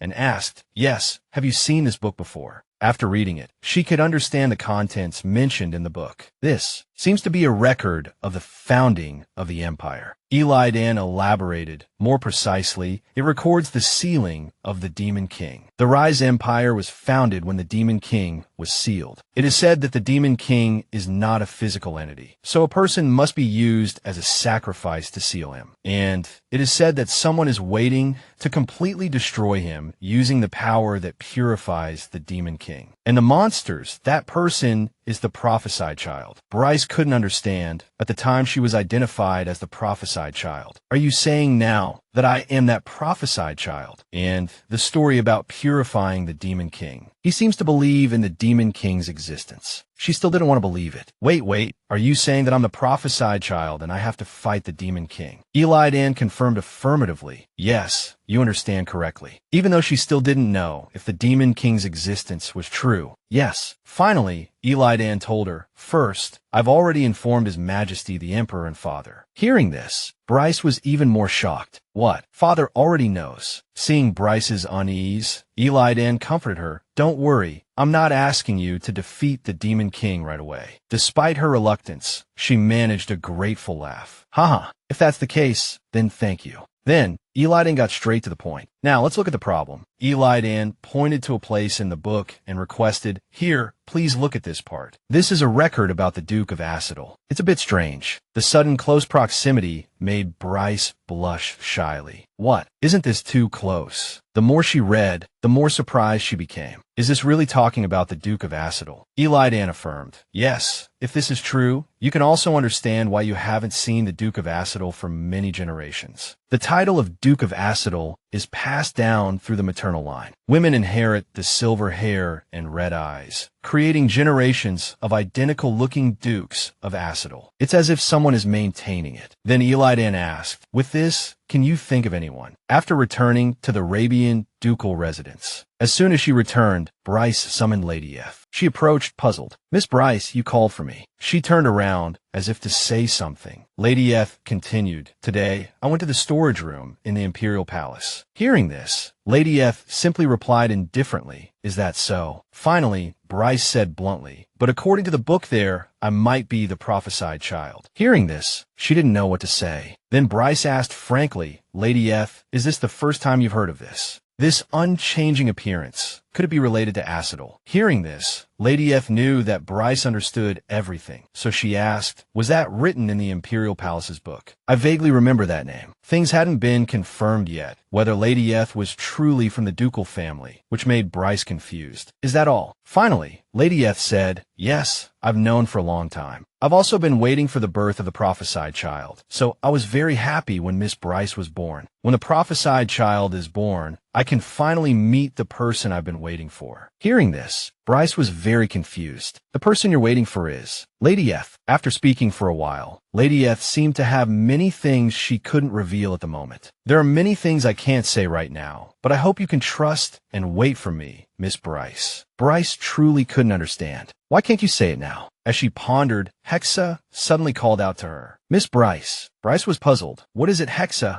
Hexa quickly suggested, could you come to the living room now? We have a guest. At this moment, Bryce was walking down the hallway, curious about who had come. There shouldn't be any guests worth visiting today. As soon as she arrived, she saw the guest sitting quietly in a chair, then turning to look at her. A voice called out, then greeted Bryce. Miss Bryce. When she saw it was Aries, she was stunned. Aries. After a moment, Bryce then understood everything. So you've now received the title of Count and joined the Royal Secret Knights, so that's how it is. Bryce truly couldn't believe it. I didn't expect to run into Aries so suddenly. That's why Hex's expression was so bright just now. Suddenly, Aries spoke up, asking for help. Actually, the reason I came here today is to ask for your help, Mississippi. Being suddenly asked for help like this surprised her. Aries wants to ask me for help. Aries' gaze deepened as he spoke his request. To be precise, I want to contact the intelligence guild that you are closely associated with, Mississippi. If it's them, they might know the clues I need. Hearing this, Bryce was even more shocked. He actually knows I have an intelligence guild behind me. Then she asked curiously, what information do you need? When asked, Aries suddenly clenched his fists as if blaming himself. Then he recalled what happened 7 years ago. 7 years ago, do you remember the attack on Rabian? The power we faced that day was a very special one. I experienced it firsthand, so I remember it clearly. But I witnessed a similar source of energy in this Eastern War. Hearing this, Bryce was very surprised. It felt just like that time. Aries confessed, yes, I heard that the attack on Rabian that day was related to Duke Ed, so I think it is necessary to investigate the Ed family's movements again. Please lend me a hand. Hearing these words made Bryce wary. Come to think of it, I heard a similar story in the village before. That person also said it was like the monsters were being controlled. Could Duke Ed be planning something? Aries didn't ask for much, just for information from her. She froze, still not understanding. Yes, but how? He said this because he was worried. You might get into trouble, miss, so I will continue to investigate behind the scenes, so you don't have to worry about anything. Sensing Aries' coldness made her heart ache. Suddenly, Bryce's eyes filled with tears, making Aries panic. Oh, Miss Bryce. But she suddenly felt a little wronged, and then said to Aries, if it weren't for getting information, you wouldn't have come to see me, would you? Seeing her expression like that, Aries was surprised. He hurriedly denied, that's not it. Aries tried to explain, I've always hoped you were safe. I'm really sorry for leaving that day without saying goodbye. I can't forgive myself for not being able to fully protect you, miss. Without my master's orders, I couldn't approach you, Mississippi. However, I only learned now that the position of escort knight is still vacant. Hearing this, Bryce gasped. Then it dawned on her, so you're saying these things now because you feel guilty. You were avoiding me. She quickly wanted Aries to understand one thing. It's not like that, Aries. I'm sorry to have put you in a difficult position. After clearing up the misunderstanding with him, Bryce continued to chatter. Yesterday you received the Count's words, so you couldn't become my escort knight. But can we get along like we used to? Receiving these words from the girl he admired made Aries blush. Yes, of course. Finally, Bryce stood up. All right, then let's go. Seeing her sudden movement, Aries was confused. Yes, where to? Bryce didn't say much, just smiled brightly at him, opened her arms, and said, now we have to go to Ed Street and find out the truth. According to the information Grace recently heard, the servants at Duke Ed's house have been constantly changing. Changing servants can happen, but the problem is the whereabouts of those people are completely unknown afterward. If those dismissed people were victims of some incident, wanting to save people as soon as possible, she hurried to Ed Street. In the carriage, she told Aries the information she knew. This also included the information about the Demon King's records. Lull should have entered with his lover. At first, this seemed very unbelievable, but he seemed to accept it immediately. Aries couldn't help but panic after hearing the information about the Demon King's revival. The Demon King. I wonder if he will be revived. Bryce got out of the carriage and sympathized with Aries' attitude at the time. That's right, I couldn't believe it at first either. Then they went to EG's place. A group of monster soldiers blocking the way appeared in front of Bryce, startling her. Oh my, I didn't expect them to appear so blatantly. These soldiers were not objects, but things clearly controlled by demonic power. What's this sound? I've definitely heard it somewhere before. Aries quickly stepped forward to protect Bryce. Dangerous, miss. Please step back. With this sign, she no longer needed to argue about identity and evidence. I'll go call the Royal Knights now. Back at the Rabian ducal residence, Helena froze when a voice called out to her. Miss Helena. Helena, knowing she had been rude, quickly apologized. Oh my, I'm sorry, I was lost in thought. The young lady didn't mind much. It's all right. Thank you for coming today. Then, see you next time. Please take care. Helena also politely greeted her. Yes, please rest, miss. Once in the carriage, Helena began to ponder again. Recently, every time I go to a tea party or social gathering, I often run into Count Robbie's daughter. She was dumped by the first prince and had her engagement broken off, so it's not surprising that she appears at social events. It's just, I feel uneasy. The visions I saw as a child have completely disappeared. Maybe I'm overthinking it, but can a person change that much? Lately, if I keep seeing Miss Rovey. Just then, Aries, who was on the other side, immediately summoned the knights of the Imperial Palace. The investigation quickly unfolded, and in fact, the Ed family there was more brutal than expected. A knight pleaded, "Captain, please come this way." He then reported the situation. I mean, the people who died here bear a striking resemblance to the missing persons. The bodies have turned black and are abnormally cold. These are traces of poison experiments conducted on humans. Finally, the knights found Hinrich, Duke Heinrich von Ed, with clear evidence. It didn't take long to arrest Hinrich. He didn't resist when he was apprehended. Roul, on the other hand, was playing chess when he was startled by the news. "What? Hinrich has been arrested." He quickly showed a disappointed expression. "TSK, in the end, I still don't know how to clean up this mess." Back at the Rabian ducal residence, Elodin's carriage had arrived. As soon as he got off, Helios greeted him directly. "You've arrived, Prince Eli Dan. Let's go. I'll take you to the children's room." He asked with concern, "How are you, Duke? Has anything else happened since the Ed incident?" Helios replied, "Yes, nothing special has happened in Rabian.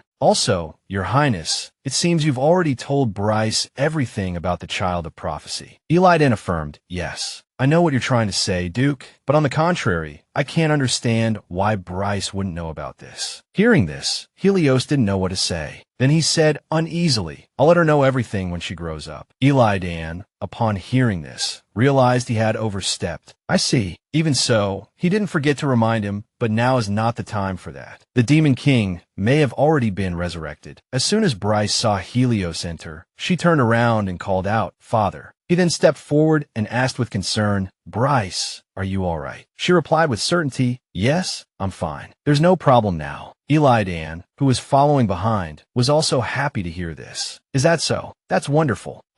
I'm telling you, when it's just the two of us, we can talk casually like we used to." Bryce seemed to no longer care about formalities. "Even if you hadn't said so, I was already planning to." Eli Dan then teased, "Oh really?" Aries, seeing the two talking so intimately, seemed a little jealous. At this moment, Helios cleared his throat, wanting to announce something to everyone. Now that everyone is here, he then requested with a displeased expression, "Bryce, can you please tell me in more detail what happened yesterday?" Helena, seeing this scene, felt helpless. "Father." Bryce could only obey. Yes." After a while, the whole story was explained. That's how it happened. Aries has already summoned the knights to investigate. What do you think it could be? Helios quickly offered his opinion. "Well, this is definitely not just simple black magic." Hearing this, Helena immediately suspected. So, could it really be the Demon King's power? Helios agreed. "Unfortunately, it's highly likely." Bryce said worriedly, "If that's the case, then maybe the voice I heard at that time." She hesitated. "Actually, when I went to Duke Ed's mansion, I heard someone's voice. If that energy really is the Demon King's power, then I think that voice was also the Demon King's. Could it be because I'm the Child of Prophecy, his enemy, that only I could hear it?" Helios seemed unable to know either. "I don't know. It's difficult to give a definite answer.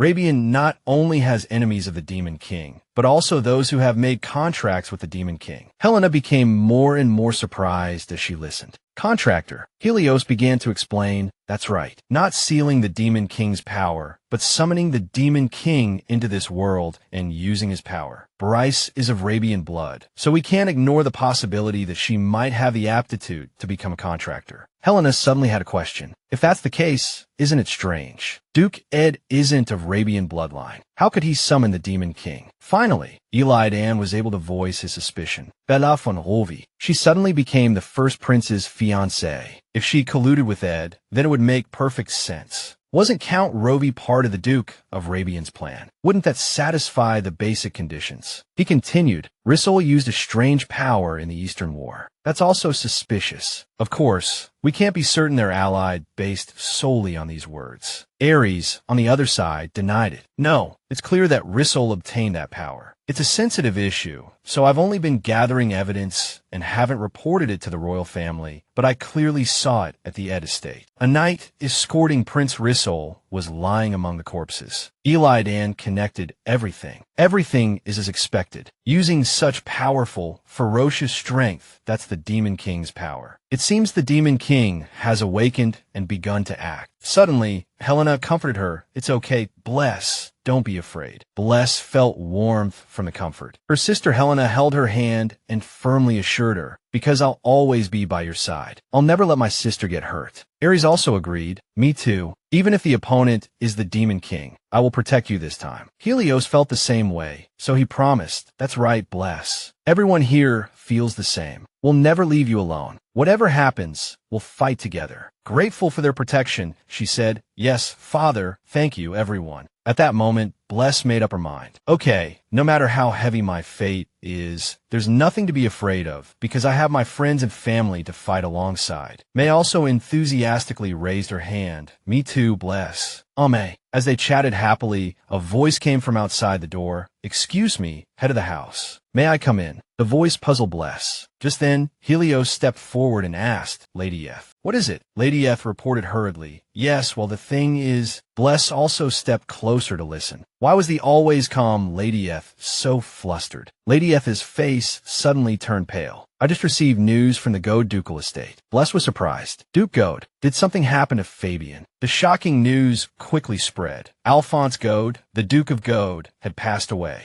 Someone's thoughts echoed. He was a child who was too greedy, and he crossed the line long ago. I knew, but I didn't think it would come to this. Well, it's my fault. Although Duke Goad had been poisoned before and couldn't go out, his death was still a question mark to everyone. Bless also attended the funeral. At that moment, as soon as he saw her, Fabian gave a wry smile. You came. Then he couldn't help but shed tears. Seeing him heartbroken, Bless could only open her arms. Fabian, you must be very sad. She stroked him and comforted him. It's okay. It will get better. Bless also empathized with his sorrow. The grief of suddenly losing one's parents. How could she comfort him? He hadn't been able to reconcile with the Duke until the very end, and now even the last chance to talk had disappeared, making his feelings even more complicated. Bless hugged Fabian and comforted him. We'll be by your side. At the funeral, a flower of mourning was placed in front of Alphonse's grave. Fabian helplessly reproached, he really wasn't a good father. Hearing this, Bless couldn't refute. He admitted he was a greedy man. Most of the time, he treated me, his child, like a tool. So, from childhood, our relationship was never like any other father-son relationship. At that moment, the third prince, Eli Dan, and Count Giselle also arrived. Looking at the two of them, Fabian had to admit, I didn't hate him that much. But the truth is I didn't have any feelings for him. But he was still my father. After hearing this, Bless couldn't help but think, I will never forgive those who did that to my father. This death wasn't just a coincidence, but rather, someone took advantage of this opportunity to kill the Duke. The culprit is clearly Hinrich. Then she also told him the real culprit, Fabian, this is Duke Ed's doing. Hearing this, he was truly surprised. What? Bless didn't hide it and told Fabian the truth. 7 years ago, when that incident was still only suspected to be an accident, I looked through the documents. Both ducal houses were cooperating with Duke Ed. Duke Goad joined hands with Duke Ed 7 years ago, so he killed him to mislead others. Because of the funeral, the investigation into the accusations against Duke Ed has been postponed indefinitely. Fabian couldn't believe it, just for this reason. So currently, Duke Ed is using his evil power to plot more things. Finally, Bless said, I will fight to stop all of this. She thought, honestly, I need Fabian's help, but this would be a burden for a child carrying such grief. I'm telling you only because I think you need to know. After hearing this, he immediately made up his mind. Sister, I want to fight together too. Although it's also for revenge, I want to protect you, help you. I don't want them to take any more of my people away from me. These words shocked Bless. She gave a grateful smile. Yes, thank you, Fabian. She really didn't expect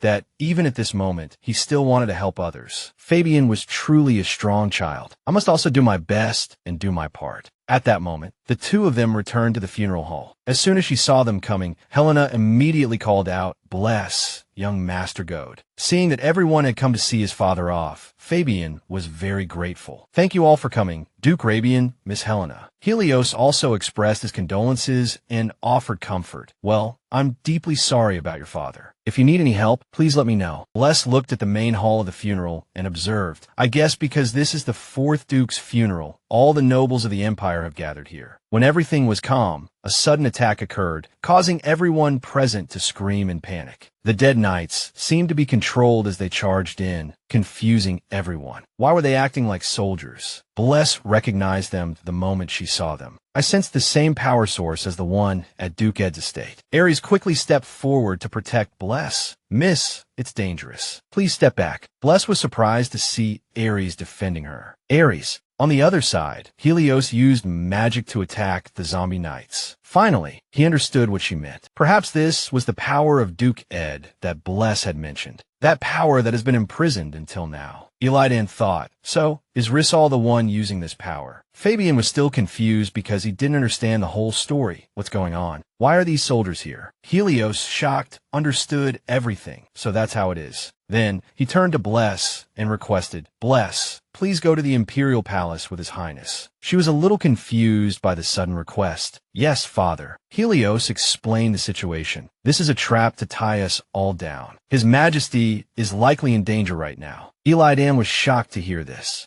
So, the two of them quickly rushed to the Imperial Palace. At that moment, a bloody footprint was left in the corridor. Rissal, carrying a blood-soaked sword, walked towards the Emperor's room, gradually approaching. The Emperor, hearing the sound, immediately realized, you've come. What a strange thing. He also replied with a smile. Yes, Your Majesty, I have come. Not your beloved third son, but this vicious first son. For this moment, I have endured all the humiliation. The power I gained by bowing my head to the mediocre Duke Ed. Now, the throne is mine. The lady of the Rabian mansion looked out, confirming that the time had come. It's been a long time, and we've waited a long time. Lady Athos looked upwards, as if she had been waiting for this for a very long time. Then she said to the three maids, it's time to face the end. At the Imperial Palace, when Bless and Eli Dan arrived, they didn't hear any sound. This strange silence. She looked around, puzzled. Why is there no one here? After observing, Eli Dan was able to make a slight judgment. Then he said, it may be too late, but I'll go to His Majesty first. I hope it's not too late. This news made Bless very worried. As soon as he reached the door of the Emperor's room, he felt it. I can't feel any magic at all. Then he said, go in. She followed him in. When the door opened, Bless was shocked. Your Majesty. Looking at the purple-faced Emperor, lying in bed, she kept calling out, Your Majesty, please wake up. Can you hear me? Looking at the dark color on the Emperor's skin, Bless couldn't understand. Or these signs that looked like poisoning. Eli Dan witnessed all of this and could only remain silent. He couldn't understand what had happened. Bless looked back worriedly. Eli Dan. Eli Dan asked directly, what happened to the butler? The first one to be poisoned was the butler. Was it Rissal? Although poisoned, the Emperor was still conscious, and he laughed sarcastically. Are you really asking because you don't know? Bless was so worried she was about to cry. If this continues, I really don't know if I can ascend to the throne. She clenched her hands, not understanding why Eli Dan only spoke coldly in this situation. No, use that purification power, Your Majesty. The Emperor knew what she was thinking and comforted her. All right, stop using your power on useless things. Bless shed tears of sorrow.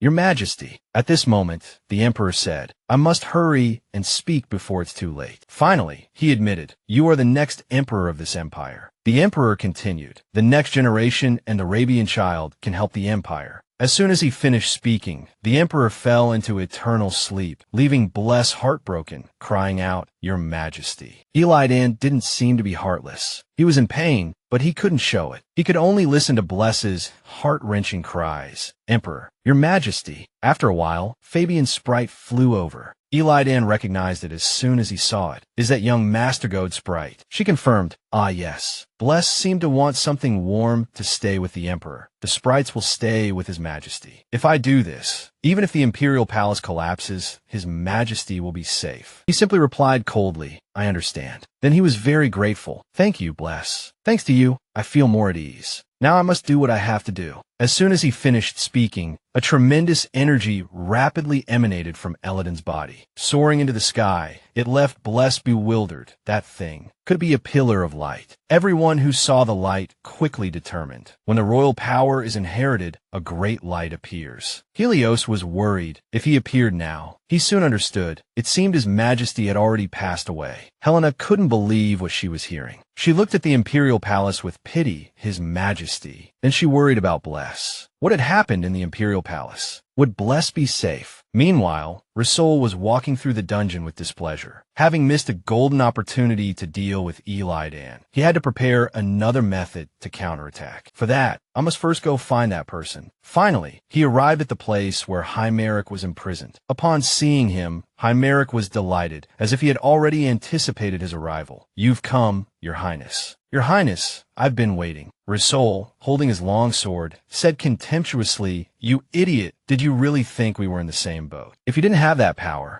you would be useless. Now that power is backfiring on you, and all I have to do is absorb it." Just as he thought this, he coughed up blood. "I don't understand what's happening. What is going on?" Hinrich calmly walked out of the cell and reminded him, "Your Highness, there's no need to complain too much. After all, everything is already set in stone. Your Highness will die here." These words shocked Roul. What? He was unwilling to accept this. "No, this can't be. I must become the emperor of this empire." Hinrich looked at him contemptuously and said, "What a child. How could you delude yourself into thinking that power would belong to you? Didn't you know you would be swallowed by darkness?" After saying this, he looked triumphantly to the side. "You're here. You missed a good show. My daughter." After the pillar of light disappeared, Eli Dan, returning to the Imperial Palace, quickly grasped the situation. How did this happen? Bless was surprised that the Emperor had passed away and the succession to the throne was complete. So all that remained was Roul. She worriedly ran over and asked Eli Dan, "Are you all right?" He quickly confirmed, "Yes, I'm fine."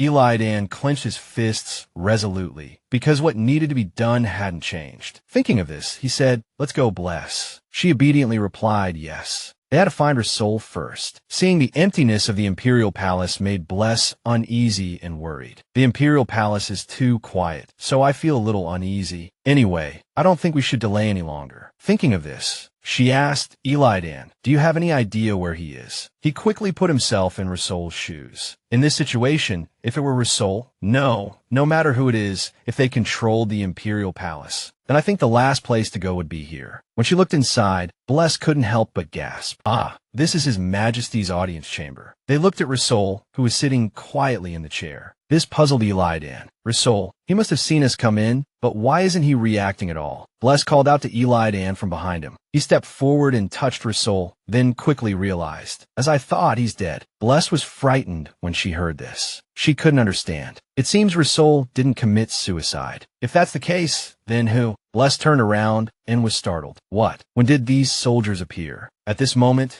Hinrich walked in and admitted, "I brought His Highness here." Then he pleaded, "His final wish has finally been fulfilled. Please reconsider." Upon seeing him, Eli Dan couldn't help but draw his sword. Bless stepped back. He pointed his sword at Hinrich and demanded, "You killed Roul, didn't you?" Hinrich laughed after hearing this and explained, "Haha, don't be so angry. This was just self-defense. His Highness was going to kill me first." These words made Bless think. As expected, the two of them joined forces, but in the end, they were just using each other. "We're at a disadvantage. We have to find a way to stall for time until reinforcement arrive." Thinking of this, Bless asked, "What did you gain from joining forces with Roul?" When asked, Hinrich didn't really want to answer. "Let me think. I don't really want to answer your question. You little brat, I don't like you one bit." "Oh no, quite the opposite. I dislike you even more." These words made Bless feel very uncomfortable. Why was there this sudden feeling of being overwhelmed? What was going on? Hinrich looked down at her, his eyes filled with disgust, extreme disgust, because you will eventually suffer the same misfortune as your mother. Bless was immersed in the continuing discomfort. This power is too strong, completely different from before. As expected, Hinrich made a promise to the Demon King. He kept mocking the miracle of Rabian. That name is too much of a compliment for a beastly girl. As soon as he finished speaking, Eli Dan couldn't bear it any longer and rushed forward to attack. Hinrich didn't forget to threaten, "You'd better watch your mouth." Seeing Bless here, Duke Hinrich also seized the opportunity to use his own power, lessening the pressure on Eli Dan from the attack. He simply smiled contemptuously. Eli Dan, realizing she was trying to help him, quickly stopped Bless. "If you're tired, you don't have to push yourself." But Bless didn't listen. "As a member of the Rabian ducal house, I also have a responsibility to protect the Empire from danger." The zombie knights recoiled before her power, and Eli Dan took the opportunity to attack the other zombie knights. After resolving the trouble, he questioned, "Why has the Duke joined forces with my brother?" These words made Hinrich cry out in surprise. What? Eli Dan began to speak words of mockery and contempt. Just the same, that filthy inferiority complex. These words seemed to touch his pride. What are you talking about? He didn't remain silent, continuing, and in reality, there's nothing special about it at all. At this moment, Hinrich looked around,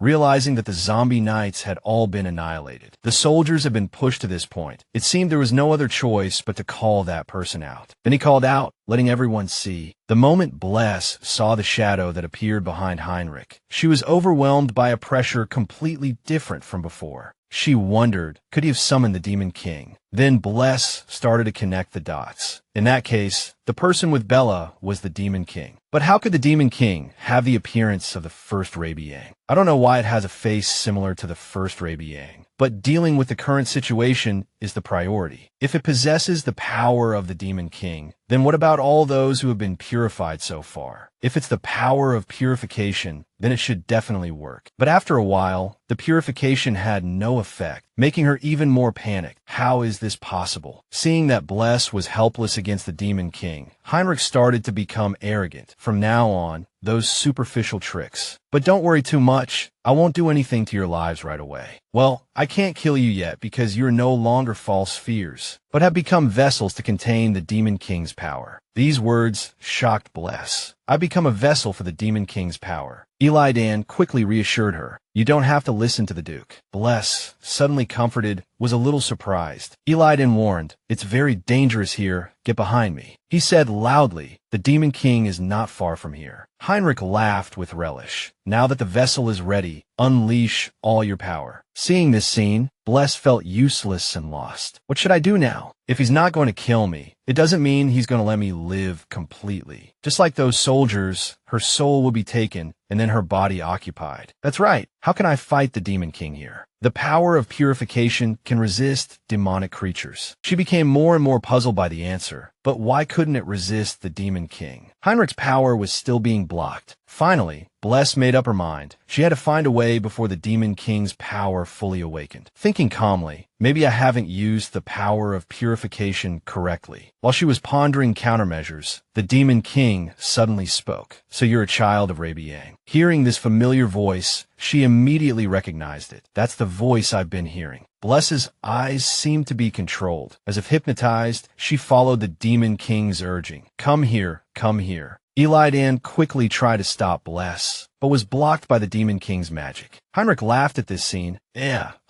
now it's all over. If you touch the complete vessel, then finally. But a magical power surged from somewhere, making Eli Dan unexpectedly recognize it. This magical power is... Helios declared at this moment, it won't go as you wish. Upon seeing him, Eli Dan blurted out, Duke Rabian. Hinrich immediately showed displeasure. Then Helios instructed Helena, take Bless as far away as possible. Helena immediately obeyed. Yes, father. As soon as she came over and shook Bless, Bless woke up. Oh, it's Sister Helena. Helena asked with concern, Bless, are you awake? Then she comforted Bless. You can rest assured now. Aries and young Master Gold are both here, and we are rescuing and protecting the people in the Imperial Palace. The remaining soldiers have also been dealt with, so the inside of the palace is safe. During that time, everyone wanted to come find Bless, and I even got scolded for stopping them. So am I still trustworthy? Hearing Aries Fabian's name, Bless couldn't help but be surprised. Finally, Helena looked towards Hinrich and warned, you don't need to worry about Duke Ed either. Because my father said he would stop him personally. Seeing Helios start using magic, his face darkened. Helios found this absurd and waved his hand, creating magic. Hinrich confirmed, it seems the prediction of the situation wasn't very accurate, was it? It's different now than it was before. You can't beat me now. He seemed to be straining under the pressure of the Demon King's power he possessed. Hinrich gave a sinister smile. It will succeed. The difference in power is obvious. I will win. But Helios didn't seem like he would give in easily. I am Helios. We shall see. Then he spoke with disdain. I don't know what's different. Even if you gain that power, it doesn't mean you can trade places with me. These words truly shocked Hinrich. Helios also frankly judged, you were never meant to be the Duke from the beginning. Did you think I would never find out? I felt the family's power flowing to my sister. I know you killed Shisha because of that inferiority complex and ambition. Stealing my sister's position wasn't enough, and now you've even killed His Majesty and are threatening the Empire. Knowing the reason for all of this, I can never forgive you. If it weren't for your wicked ambition, Helios said, clenching his fists in resentment, then that incident couldn't have happened. Of course, in the end, I still couldn't believe Shisha, so I will definitely. Being humiliated like this drove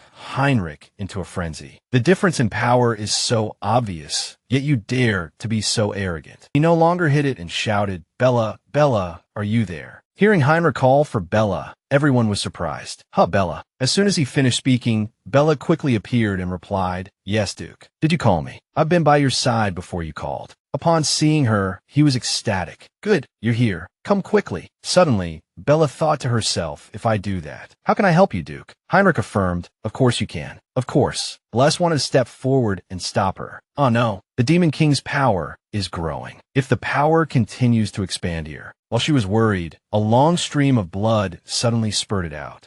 Helios on this side was equally surprised. As blood spurted from Hinrich's mouth, he was extremely bewildered.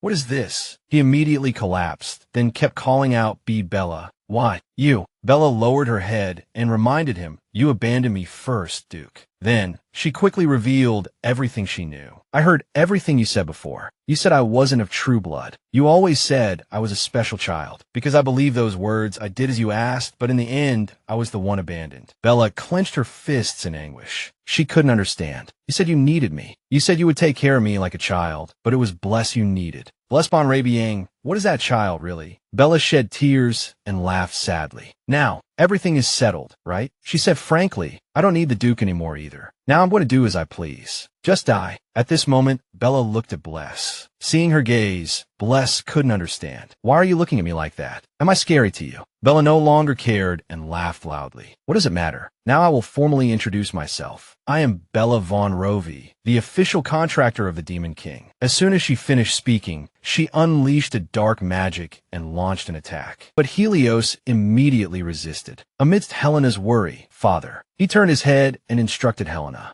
Don't rush out. I'll handle the Demon King's power. You go protect Bless. When Bella saw everyone desperately protecting Bless, she couldn't understand why. Why is that child so loved? It's better not to know the truth. On the day, I made a contract with the Demon King. I saw the future of another timeline. In that place, I was a child loved by everyone, but how did that fate change? After resisting the Demon King's magic for a while, Elodin's magic power gradually ran out. This is the limit. My consciousness is fading. Bless worry behind Eli Dan. He quickly reassured her. It's okay, Bless. Don't worry. I'm just doing things my own way. Eli Dan started to encourage himself. All right, don't be weak. I've made up my mind to take a different path from the Emperor, so I must protect my people. Eli Dan said firmly, I will definitely protect you as my people. Whether it's the power of darkness or the Demon King, I won't let them touch you. These words seemed to touch Bless's heart. Seeing her weakness, Bella mocked Eli Dan. How pathetic, Miss Bless. Then she started to provoke again. Just keep hiding behind others.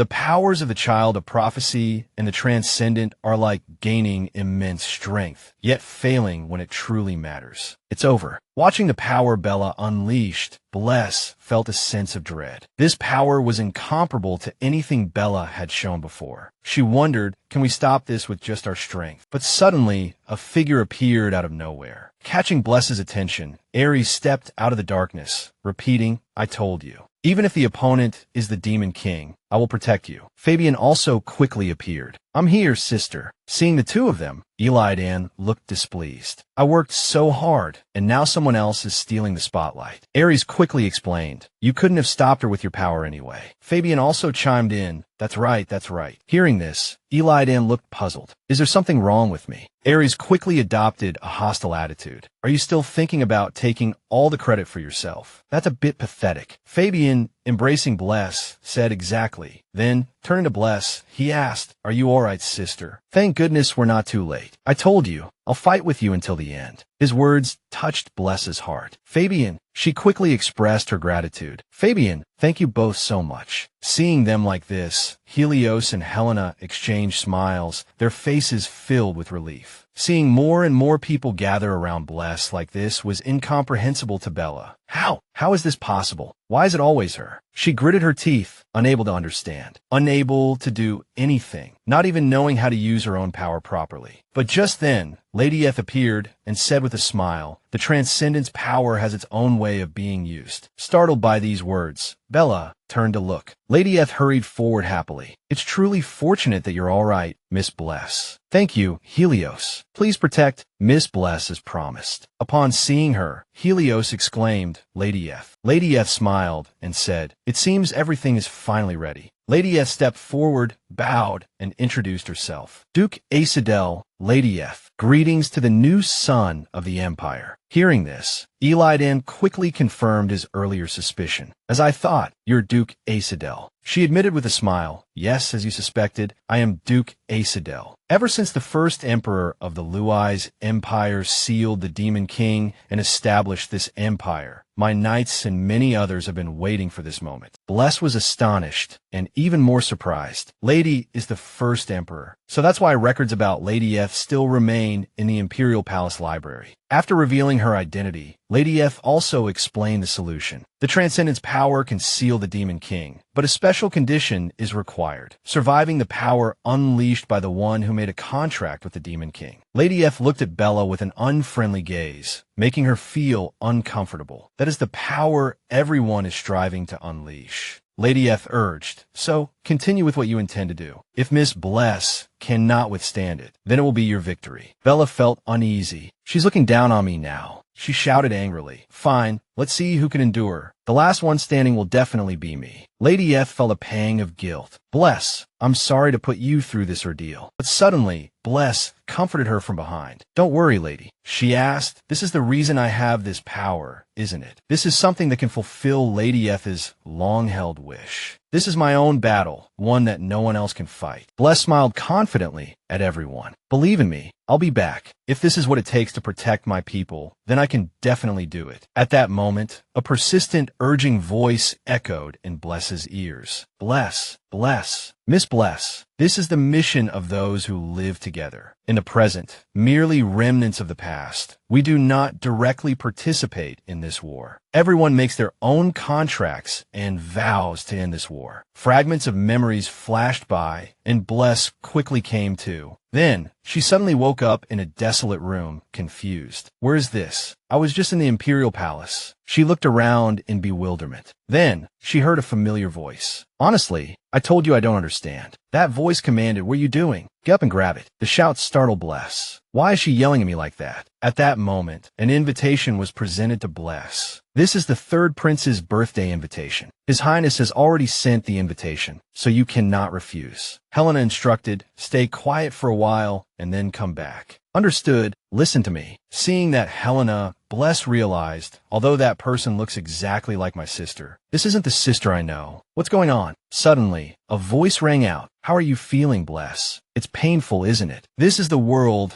I've specially prepared for you. Here, no one will like you." Bless was startled. It was Bella. She issued a challenge. "If you don't break down here, I'll acknowledge your victory. So just endure it." On the way to the Imperial Palace, Bless thought, if this is a virtual world created by Bella, then it's obvious that all the main characters like you. In that case, Helena's behavior makes sense. In the original story, Helena hated her sister. However, if this is different from what I know, then the Helena in the original story wouldn't use magic. I sensed immense magical power from Helena. Just like my sister, she began to suspect, could it be that everyone else's memories have been erased and then they were brought here? Today, I have to confirm their situations. As they walked, Helena turned back and warned, "Do you remember what I said? Keep your mouth shut and stay quiet, then go back. If you dare speak to me today, I won't let you off the hook." Bless couldn't understand. Why are you talking to me like this? She remembered her once warm sister, her heart aching. "I know this is just a created world, but I'm still so heartbroken." Suddenly, someone shouted "Sister," catching Bless's attention. She looked up and was immediately stunned because Fabian was pestering Bella, asking, "Sister Bella, you won't forget to have the first dance with me today, will you?" She smiled brightly and answered with certainty, "Of course." At this moment, Aries reminded him, "Young Master Kim, please don't disturb Miss Bella." Fabian denied it.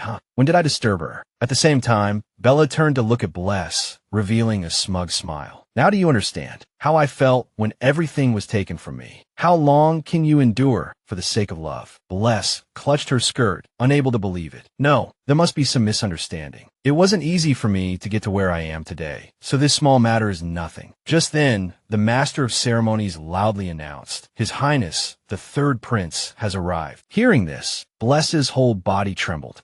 Eli Dan. Watching Eli Dan slowly appear, she thought, "Here, Eli Dan also likes Bella, right? All the feelings for me." Bless stood there in pain. She didn't dare to go forward and disturb them. "I don't have the confidence to face it. They wouldn't care about me anyway. As long as I can get through this situation, it'll be fine. There's no need to look at things I don't want to see." "Yes, that's it." Just as she was about to leave, Eli Dan suddenly called out to her, "Wait, you over there." Being called like this, Bless turned around in surprise. "Eli Dan." As soon as Eli Dan saw her, he seemed to be captivated. "This is the first time I've seen you. Could you tell me your name?" Could you tell me your name?" Faced with the situation before her, Bless couldn't understand. Why would Eli Dan care about me? Everyone here has forgotten my existence. Bella just silently observed the situation. She also looked at Helena with displeasure. "Even my sister hates me." At this moment, Helena was bewildered, thinking, "Why is His Highness talking to me like this?" Seeing that Bless didn't answer, Eli Dan called out again, "Mississippi." So she introduced herself, "Imblas bon Rabian." As soon as he heard the name, he immediately repeated it, "Bless bon Rabian." Then he realized he was being a bit rude.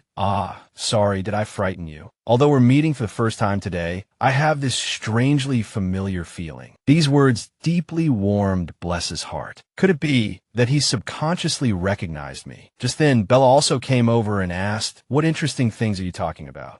Can I listen in too?" "Right, Your Highness." Seeing her interrupt, Bless felt very uncomfortable. Bella. She clenched her fists and told herself, "All right, stop having pointless expectations. Eli Dan is talking to me not because he remembers me, but simply out of curiosity. These are the rules of the world Bella created." But immediately after, Eli Dan began to warn her, "Is that how they speak in Rabia? As I recall, our relationship isn't good enough to tolerate such rudeness." Faced with this scene, Bless couldn't understand what was happening. Why is Eli Dan acting this way towards Bella? She tried to explain, "Wait, Your Highness," but Eli Dan only focused on her. "Miss Rabian, it might be a bit crowded here. Shall we move somewhere else? What do you think?" In the end, the two moved to another place to talk. As soon as Bless saw the scenery, she immediately recognized it. "This is the place I came to with Eli Dan last time." Eli Dan began to speak. "This is my secret base. I come here when I want to be alone. I don't like crowded places." Hearing this, Bless had a feeling of deja vu. Eli Dan. She was puzzled by the current situation. His attitude towards me hasn't changed. Did Bella's power not affect him? Then she asked, "You're the main guest of the banquet. Oh, is it all right for you to be absent like this?" Eli Dan consoled her. "Don't worry, just see it through to the end." Bless was deeply moved upon hearing this, realizing that was the case. At that moment, she quickly recalled the times they had spent together, the time she had been alone with Eli Dan. Like this, just the two of us, although a little awkward, it doesn't feel uncomfortable, but rather in this place where everyone has to change. Seeing Eli Dan as the only one who hasn't changed gives me a strange sense of peace, even though nothing has been resolved yet. Suddenly, he pointed at a flower and compared it, saying, "Look, the color of this flower is exactly the same as your hair." Mississippi Bless also admitted, "Oh, it really is." Eli Dan affirmed, "This color isn't common. It's quite magical." Seeing it, she agreed it really was the same. Then he continued to ask, "But is this your first time attending the royal banquet?" Mississippi Bless replied, "Yes." Eli Dan began to voice his doubts. "Then where have we met before? Why do you feel so familiar?" She could only laugh it off. "I don't know." While admiring the beautiful flowers, time was also running out. "Oh, it's time to go back. What a pity. The scenery here is even more beautiful when night falls." Bless wanted to say, "It's okay. I've seen it before," but could only say it in her heart. Then, Bless suddenly stroked her hair and shyly replied, "Then, if there's a chance, please ask me out again. Regardless of whether this situation is a coincidence or not, even if it's just Eli Dan, it's considered fortunate, because he still has a little bit of Halgan for me. If everyone hates me, everything will become very difficult. But then Bless felt relieved. No, to be honest, I'm glad it's Eli Dan. When I heard that Eli Dan was going to enter the ballroom, my body strangely stiffened. I thought I could endure it like I did with previous matters. Finally, she immediately realized I have some special feelings for Eli Dan. Just then, a gust of wind blew, disturbing the space. What is this space? Then Bless was surprised to find herself back in the ballroom. I'm back in the ballroom already. At this moment, Bella appeared and said with a smile, That's right. Finally, all three of them sided with her. Aries kept looking at Bella and saying, You're the only one who can save me, Bella. Even Phoebe and Shirley said, We only have you forever, Sister Bella. Eli Dan, as if controlled, said, I will always be by your side to protect you, Bella. The words he spoke seemed devoid of any emotion. This made Bless determined. I must dispel that brainwashing. Then she asked herself, In that case, what should I do? External methods don't work. So will transcendental power work in the world Bella created? Before anything could happen, Bella became arrogant. I've already won anyway, Bless. But Bless didn't accept this outcome. Then let's see what happens. As soon as she finished speaking, the red aura on her body quickly dissipated, making her panic. What is this? What's going on? Eli Dan, standing next to her, also came to his senses. Now, I understand the strange feeling I've never had before. Bella was restrained, unable to believe it. Impossible. Eli Dan's magic sword was already at Bella's neck, making her terrified. Then he declared, Your puppet show ends here. Bella von Rovi. She didn't accept this reality. No, this is impossible. Why? What's going on? I clearly used the Demon King's power at the same time and finally got back what was stolen from me. Why didn't the world I created go as I wished? Bella's resentment reached its peak. Bless, standing outside, realized Bella's power is being amplified. If this continues, Eli Dan will be in danger. Suddenly, Eli Dan shouted, Bless. I'll hold her off. Let's deal with her together. Bless couldn't understand after hearing this. Eli Dan, you fool. What are you talking about? She became extremely worried. How could she protect Eli Dan and stop Bella at the same time? There was simply no way. Just then, May also appeared. The Demon King's power is hindering me. I finally managed to see you. May quickly pleaded, Bless, I need your purification power. That way, Eli Dan won't get hurt. Seeing May, she was surprised. May. Then she pondered blankly. Purification power. What I have to do in this world isn't just enduring the challenges Bella creates. What I really have to do is purify the Demon King's power. The Demon King's power is based on people's dark souls. And this place is a world created by that power. Because this place is filled with the Demon King's power, all of those things must be purified. May quickly got ready. Bless, I'm ready. Bless also quickly created magic in her hands, not forgetting to praise. Good, May, it's all thanks to you. All the power in her hands gradually gathered, then radiated in all directions. Bless firmly decided, we will destroy this false world and go back to where we're supposed to be. The magic on Bella gradually dissipated, making her unable to accept it. No. The world I built. Bless waited expectantly. It's gone. Is it over now? May hurried over with a joyful expression. Bryce, it worked. That power is gradually disappearing. Bryce was also happy to see the power fading and didn't forget to thank May. May, thank you. It's thanks to you. Suddenly, May praised her. Bryce, you did it. Although the power had disappeared, Bryce looked around but didn't see anyone. She couldn't help but worry. What happened to Eli Dan and the others? May didn't seem too concerned. Let's go back to our original world, Bryce. Let's go together. But just then, Bryce noticed Bella collapsed on the ground. She lowered her head and saw Bella's face hanging down. Seeing that Bryce hadn't left, but was approaching Bella, May became worried. Bryce, but she still followed. Then Bryce spoke. Let's go back, Bella. If you stay here any longer, you'll disappear along with this collapsing world. Hearing this, Bella gave a sarcastic laugh. Then she burst into laughter. Bella seemed exasperated. Please, stop being so kind, Bryce von Rabian. I've always hated that condescending attitude of yours. Well, why do you have to forgive me? Bryce immediately denied it. No, I didn't say I forgave you.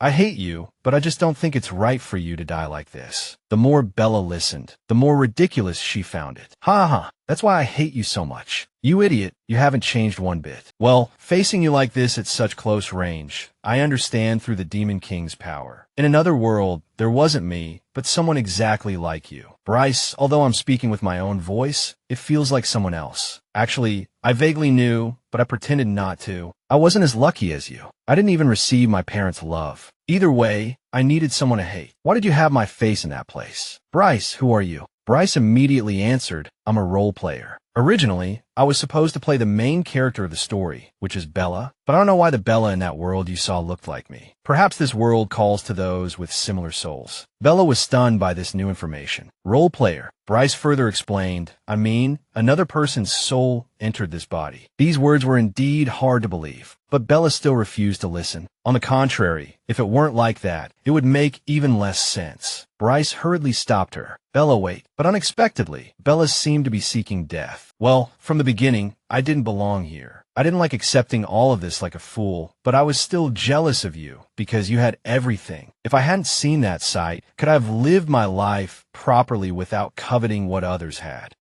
Bryce rushed over to pull Bella away. There's no time. Let's get out of here. But Bella pushed her away and then smiled with relief. It's all right now, thanks to you. I feel relieved, but I won't go back. I want to end things together with this world. Goodbye, Brüse von Rabian. Back to the present. Lady Eth was stunned, as were the others. Lady Eth couldn't help but shed tears of joy. Wonderful. It seems Miss Bryce succeeded. Miss Bryce, you've worked hard all this time. Lady Eth expressed her gratitude. Thank you very much, Miss Bryce. A few days later, at the Rise Empire's Imperial Palace. After receiving the documents, Eli Dan said, all right, good work. Just leave them there. Raymer had something to say. Yes, Your Majesty, but there's something. You seem to be working too hard. So please rest for a while. Eli Dan didn't mind. It hasn't reached that point yet, and even if it did, there's no time to rest. There are too many things to resolve. What happened in the past must be made known to the entire empire. The nobles can't cover up this chaos, and the death of the first prince during the chaos. This was related to Duke Ed, who tried to break the Demon King's seal, so it was a natural consequence. Duke Acidel had disappeared, and Ed had been stripped of his right to inherit. The four great dukes could no longer be called the four great dukes. No, that was no longer relevant. Just after Bryce successfully purified the Demon King, the power of the family Gates also disappeared. At that time, Lady Eth told Eli Dan, don't worry about her disappearance. We're people who died a long time ago, so this is just fate. It's time for us to leave. When they disappeared,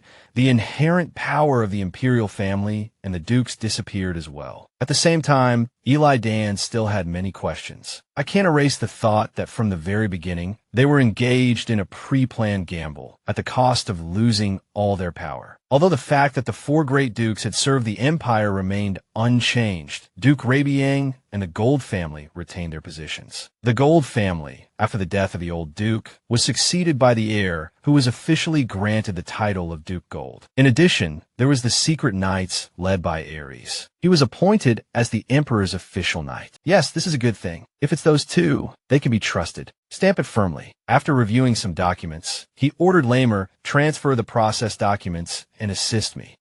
Yes, Your Majesty. After Lamer quickly left, he thought, then I should also take my leave. Eli Dan looked out the window and thought of Bless. Bless, I've ascended the throne smoothly like this. For the stability of the empire, I'm spending every day busily. I want to rush to your side immediately, but now, as the Emperor, I must fulfill the tasks entrusted to me. When you awaken from your slumber one day, I will show you a stable empire. Who knows, maybe this is just an excuse. When I see you, who I don't know when we'll awaken, maybe I'll become unable to do anything but stay by your side. But I know one thing, that's not what you want, right? He made up his mind. I will firmly hold this position and wait for you. So please wake up and come back to me, Bless. Meanwhile, Bless seemed to be immersed in another space. It's so beautiful here, but where is this place? Looking at the scenery, Bless felt reluctant to leave. Suddenly, a voice called out in the space, Miss Bless. Lady Eth and a man approached, calling out, Miss Bless. As soon as she saw Lady Eth, Bless couldn't help but burst into tears, making Lady Eth's heart ache. Oh my, why is our miss crying? Perhaps you are sad and angry with us. Ah. She shook her head repeatedly, denying no. I'm not angry at all. Hearing this, Lady Eth smiled. While Bless was still lost in thought, she thought, perhaps I already know the reason why I can't leave this place. If I wake up here, then I will know that is the end. Lady Eth, Hexa, Perry, Lillian, now these people are forever. Suddenly, Lady Eth confessed, I've always been both grateful and guilty towards Miss. I know how hard Miss's previous life was. However, even in that situation, you still didn't lose your sweet and pure heart. Because you are that kind of person, you were chosen as the soul to use the purifying power. Out of ambition, I didn't tell you beforehand. I tried everything to eliminate the Demon King, and for that, I wanted to eliminate all possible variables. Until the last moment, no one knew what would happen. But despite that, Miss profoundly fulfilled our wishes. At this moment, Bless noticed the man beside Lady Eth. That person was the Demon King. He also spoke gratefully, thank you for helping us rest. Bless finally realized that the Demon King's power had been purified and restored to its original state. The Demon King felt truly guilty. I'm deeply sorry for making you bear such a heavy responsibility. Bless hadn't expected the Demon King to be such a gentle-faced person. Finally, the Demon King spoke again. It's a shame I can only offer such brief thanks. It's time to go back now. Isn't there someone waiting for you eagerly? Bless clenched her fists, knowing full well that's right, I know. I must go back too. But while she was pondering, a voice called out again from behind, Miss Bless. She turned to confirm, and the voice belonged to Perry. He stepped forward and asked, Miss, is your body all right? Seeing the three of them, Bless couldn't help but burst into tears again. Perry, Hexa, Lillian, I thought I wouldn't see you again. I have to leave. Lillian said, Sheen, don't cry, Miss Bless. Hexa asked in surprise, were you waiting for us, Miss? At this point, Lady Eth and the Demon King exchanged smiles. Then, holding hands, they said, perhaps it really is time to go now. The flow of time here is different from the outside if we don't cross the starting point now. But it will be too late. Seeing them about to disappear, Bless shouted, Lady Eth, wait. I haven't conveyed the most important words yet. I still have something I must say. Lady Eth was surprised to hear this. Bless said excitedly, Lady Eth, I was very happy. Although there were tiring times in all my lives, I've never resented anyone. This was the happiest life I've ever experienced. Thank you for choosing me. Lady Eth became more and more grateful as she listened. Truly, our Miss always has such a pure and gentle heart. That's right. That's why you were chosen, my dear Miss Bless. I sincerely wish you eternal happiness in the future. Finally, Bless opened her eyes and woke up. Helios was overjoyed. Bless, you're awake. Helena called out emotionally, Bless. The three embraced tightly. Lady Eth's words of gratitude still echoed in her ears. Thank you so much, Miss Bless. Shortly after I woke up, the Gold Ducal family faced a major dispute. My sister inherited the throne of Rabian. Today is the day of Helena's temporary succession ceremony. Helena came out to greet the guests who had come to attend. Welcome, madam. Thank you for coming. The lady, upon getting out of her carriage and seeing her, exclaimed happily, Oh, Miss Bless, I'm so glad you're all right. Bless was also very happy about this. Fortunately, I recovered quickly. Otherwise, I almost had to ask someone else to take on the important role of greeting guests. Almost all the invited guests had arrived. Just then, a carriage arrived. The person hurriedly warned, careful, and then hugged Bryce tightly. She also recognized that it was Fabian. Fabian was extremely worried about Bryce. What am I supposed to do if you're even clumsier than me? She quickly thanked him. Thank you, Fabian. Although worried, he spoke with a mixture of concern and affection. What would I have done if I hadn't seen you? At this moment, Bryce noticed Fabian's way of speaking. But why are you suddenly using formal language? Seeing that she had noticed, he said happily, It does feel a bit awkward, doesn't it? Well, it does, Bryce agreed. That was sort of practice, Fabian explained.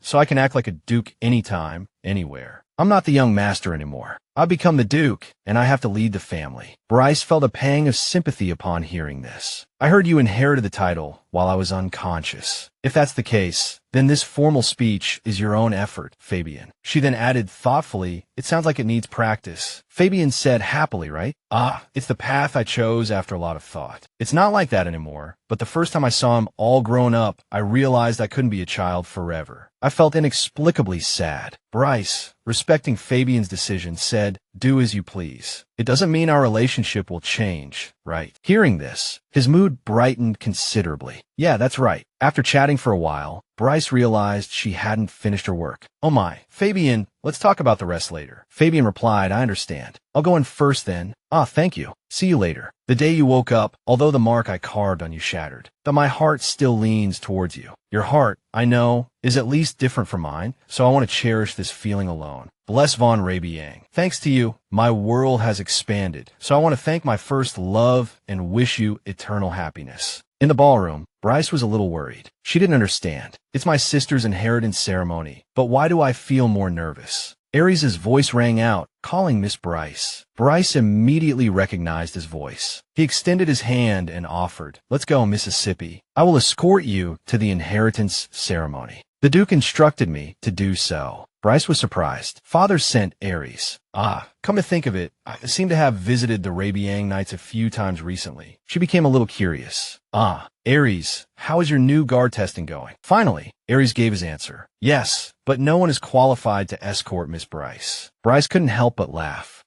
Not many soldiers passed, Aries. Aries confidently affirmed, "I am now Her Majesty's knight. I only regret that I cannot directly escort you, miss. We are no longer Rabian's people like before." He suddenly knelt. "But in my heart, I always want to stay by your side." Then he thought, "I know, there's already someone else in your heart." Seeing him act so suddenly, Bryce was surprised. Aries pledged, "Even now, if you are in danger, miss, I will drop everything and rush to your side immediately. So, even if the person standing by your side isn't me, that's okay. So, please don't disregard these feelings." Bryce was confused. "Aries, you're now." Aries hurriedly explained his reasons. "I want to fulfill my unfulfilled duty as a guard. Can I keep my position as your guard, miss?" Bryce misunderstood his feelings again. Ah, Aries is still bothered about leaving me before. There's no need for that, but she still agreed. "Of course, Aries, that position will always be yours." At this time, the inheritance ceremony was about to begin. Helios announced the full name. "Helena von Rabian, I will have you inherit Rabian. Please fulfill your mission as the protector of the Empire." Helena accepted the crown and swore, "As the head of Rabian, I swear I will do my utmost." Helios said happily, "Please help Rabian a lot in the future." Witnessing this scene from below, Bryce couldn't help but clap her hands in delight. "I was born here for the first time, and I never dreamed this day would come." The Helena in the original story was a bad girl who only caused trouble for the female lead in Bryce, because in the end, she would be the one to destroy Rabian and Hinrich. Helena, who had such a fate, is now being congratulated by Rabian and has grown a lot. It feels so strange. Just as she was feeling happy about her thoughts, someone called her again, Bryce. Seeing that it was Eli Dan, she happily ran over. "Eli Dan, I thought you were too busy to come." Eli Dan quickly switched to his sweet and gentle demeanor. "No matter what, I had to make time. If not a day like today, then when would I be able to see you?" After saying that, he moved closer to Bryce, making her blush. Bryce stammered, What if someone sees us?" Eli Dan didn't care about other people's gazes. "What does it matter? We'll be holding our official engagement ceremony soon." After I woke up, Eli Dan and I confirmed our feelings for each other. Bless playfully complained, "How long are you going to tease me? After your inheritance ceremony, we'll officially get engaged." He reached out, stroking a strand of Bless's hair, apologizing for his previous teasing. "I'm sorry. Your reaction was just so cute. I won't do it again. Please forgive me." These words, coupled with his handsome face, left Bless completely smitten. "You're so smooth."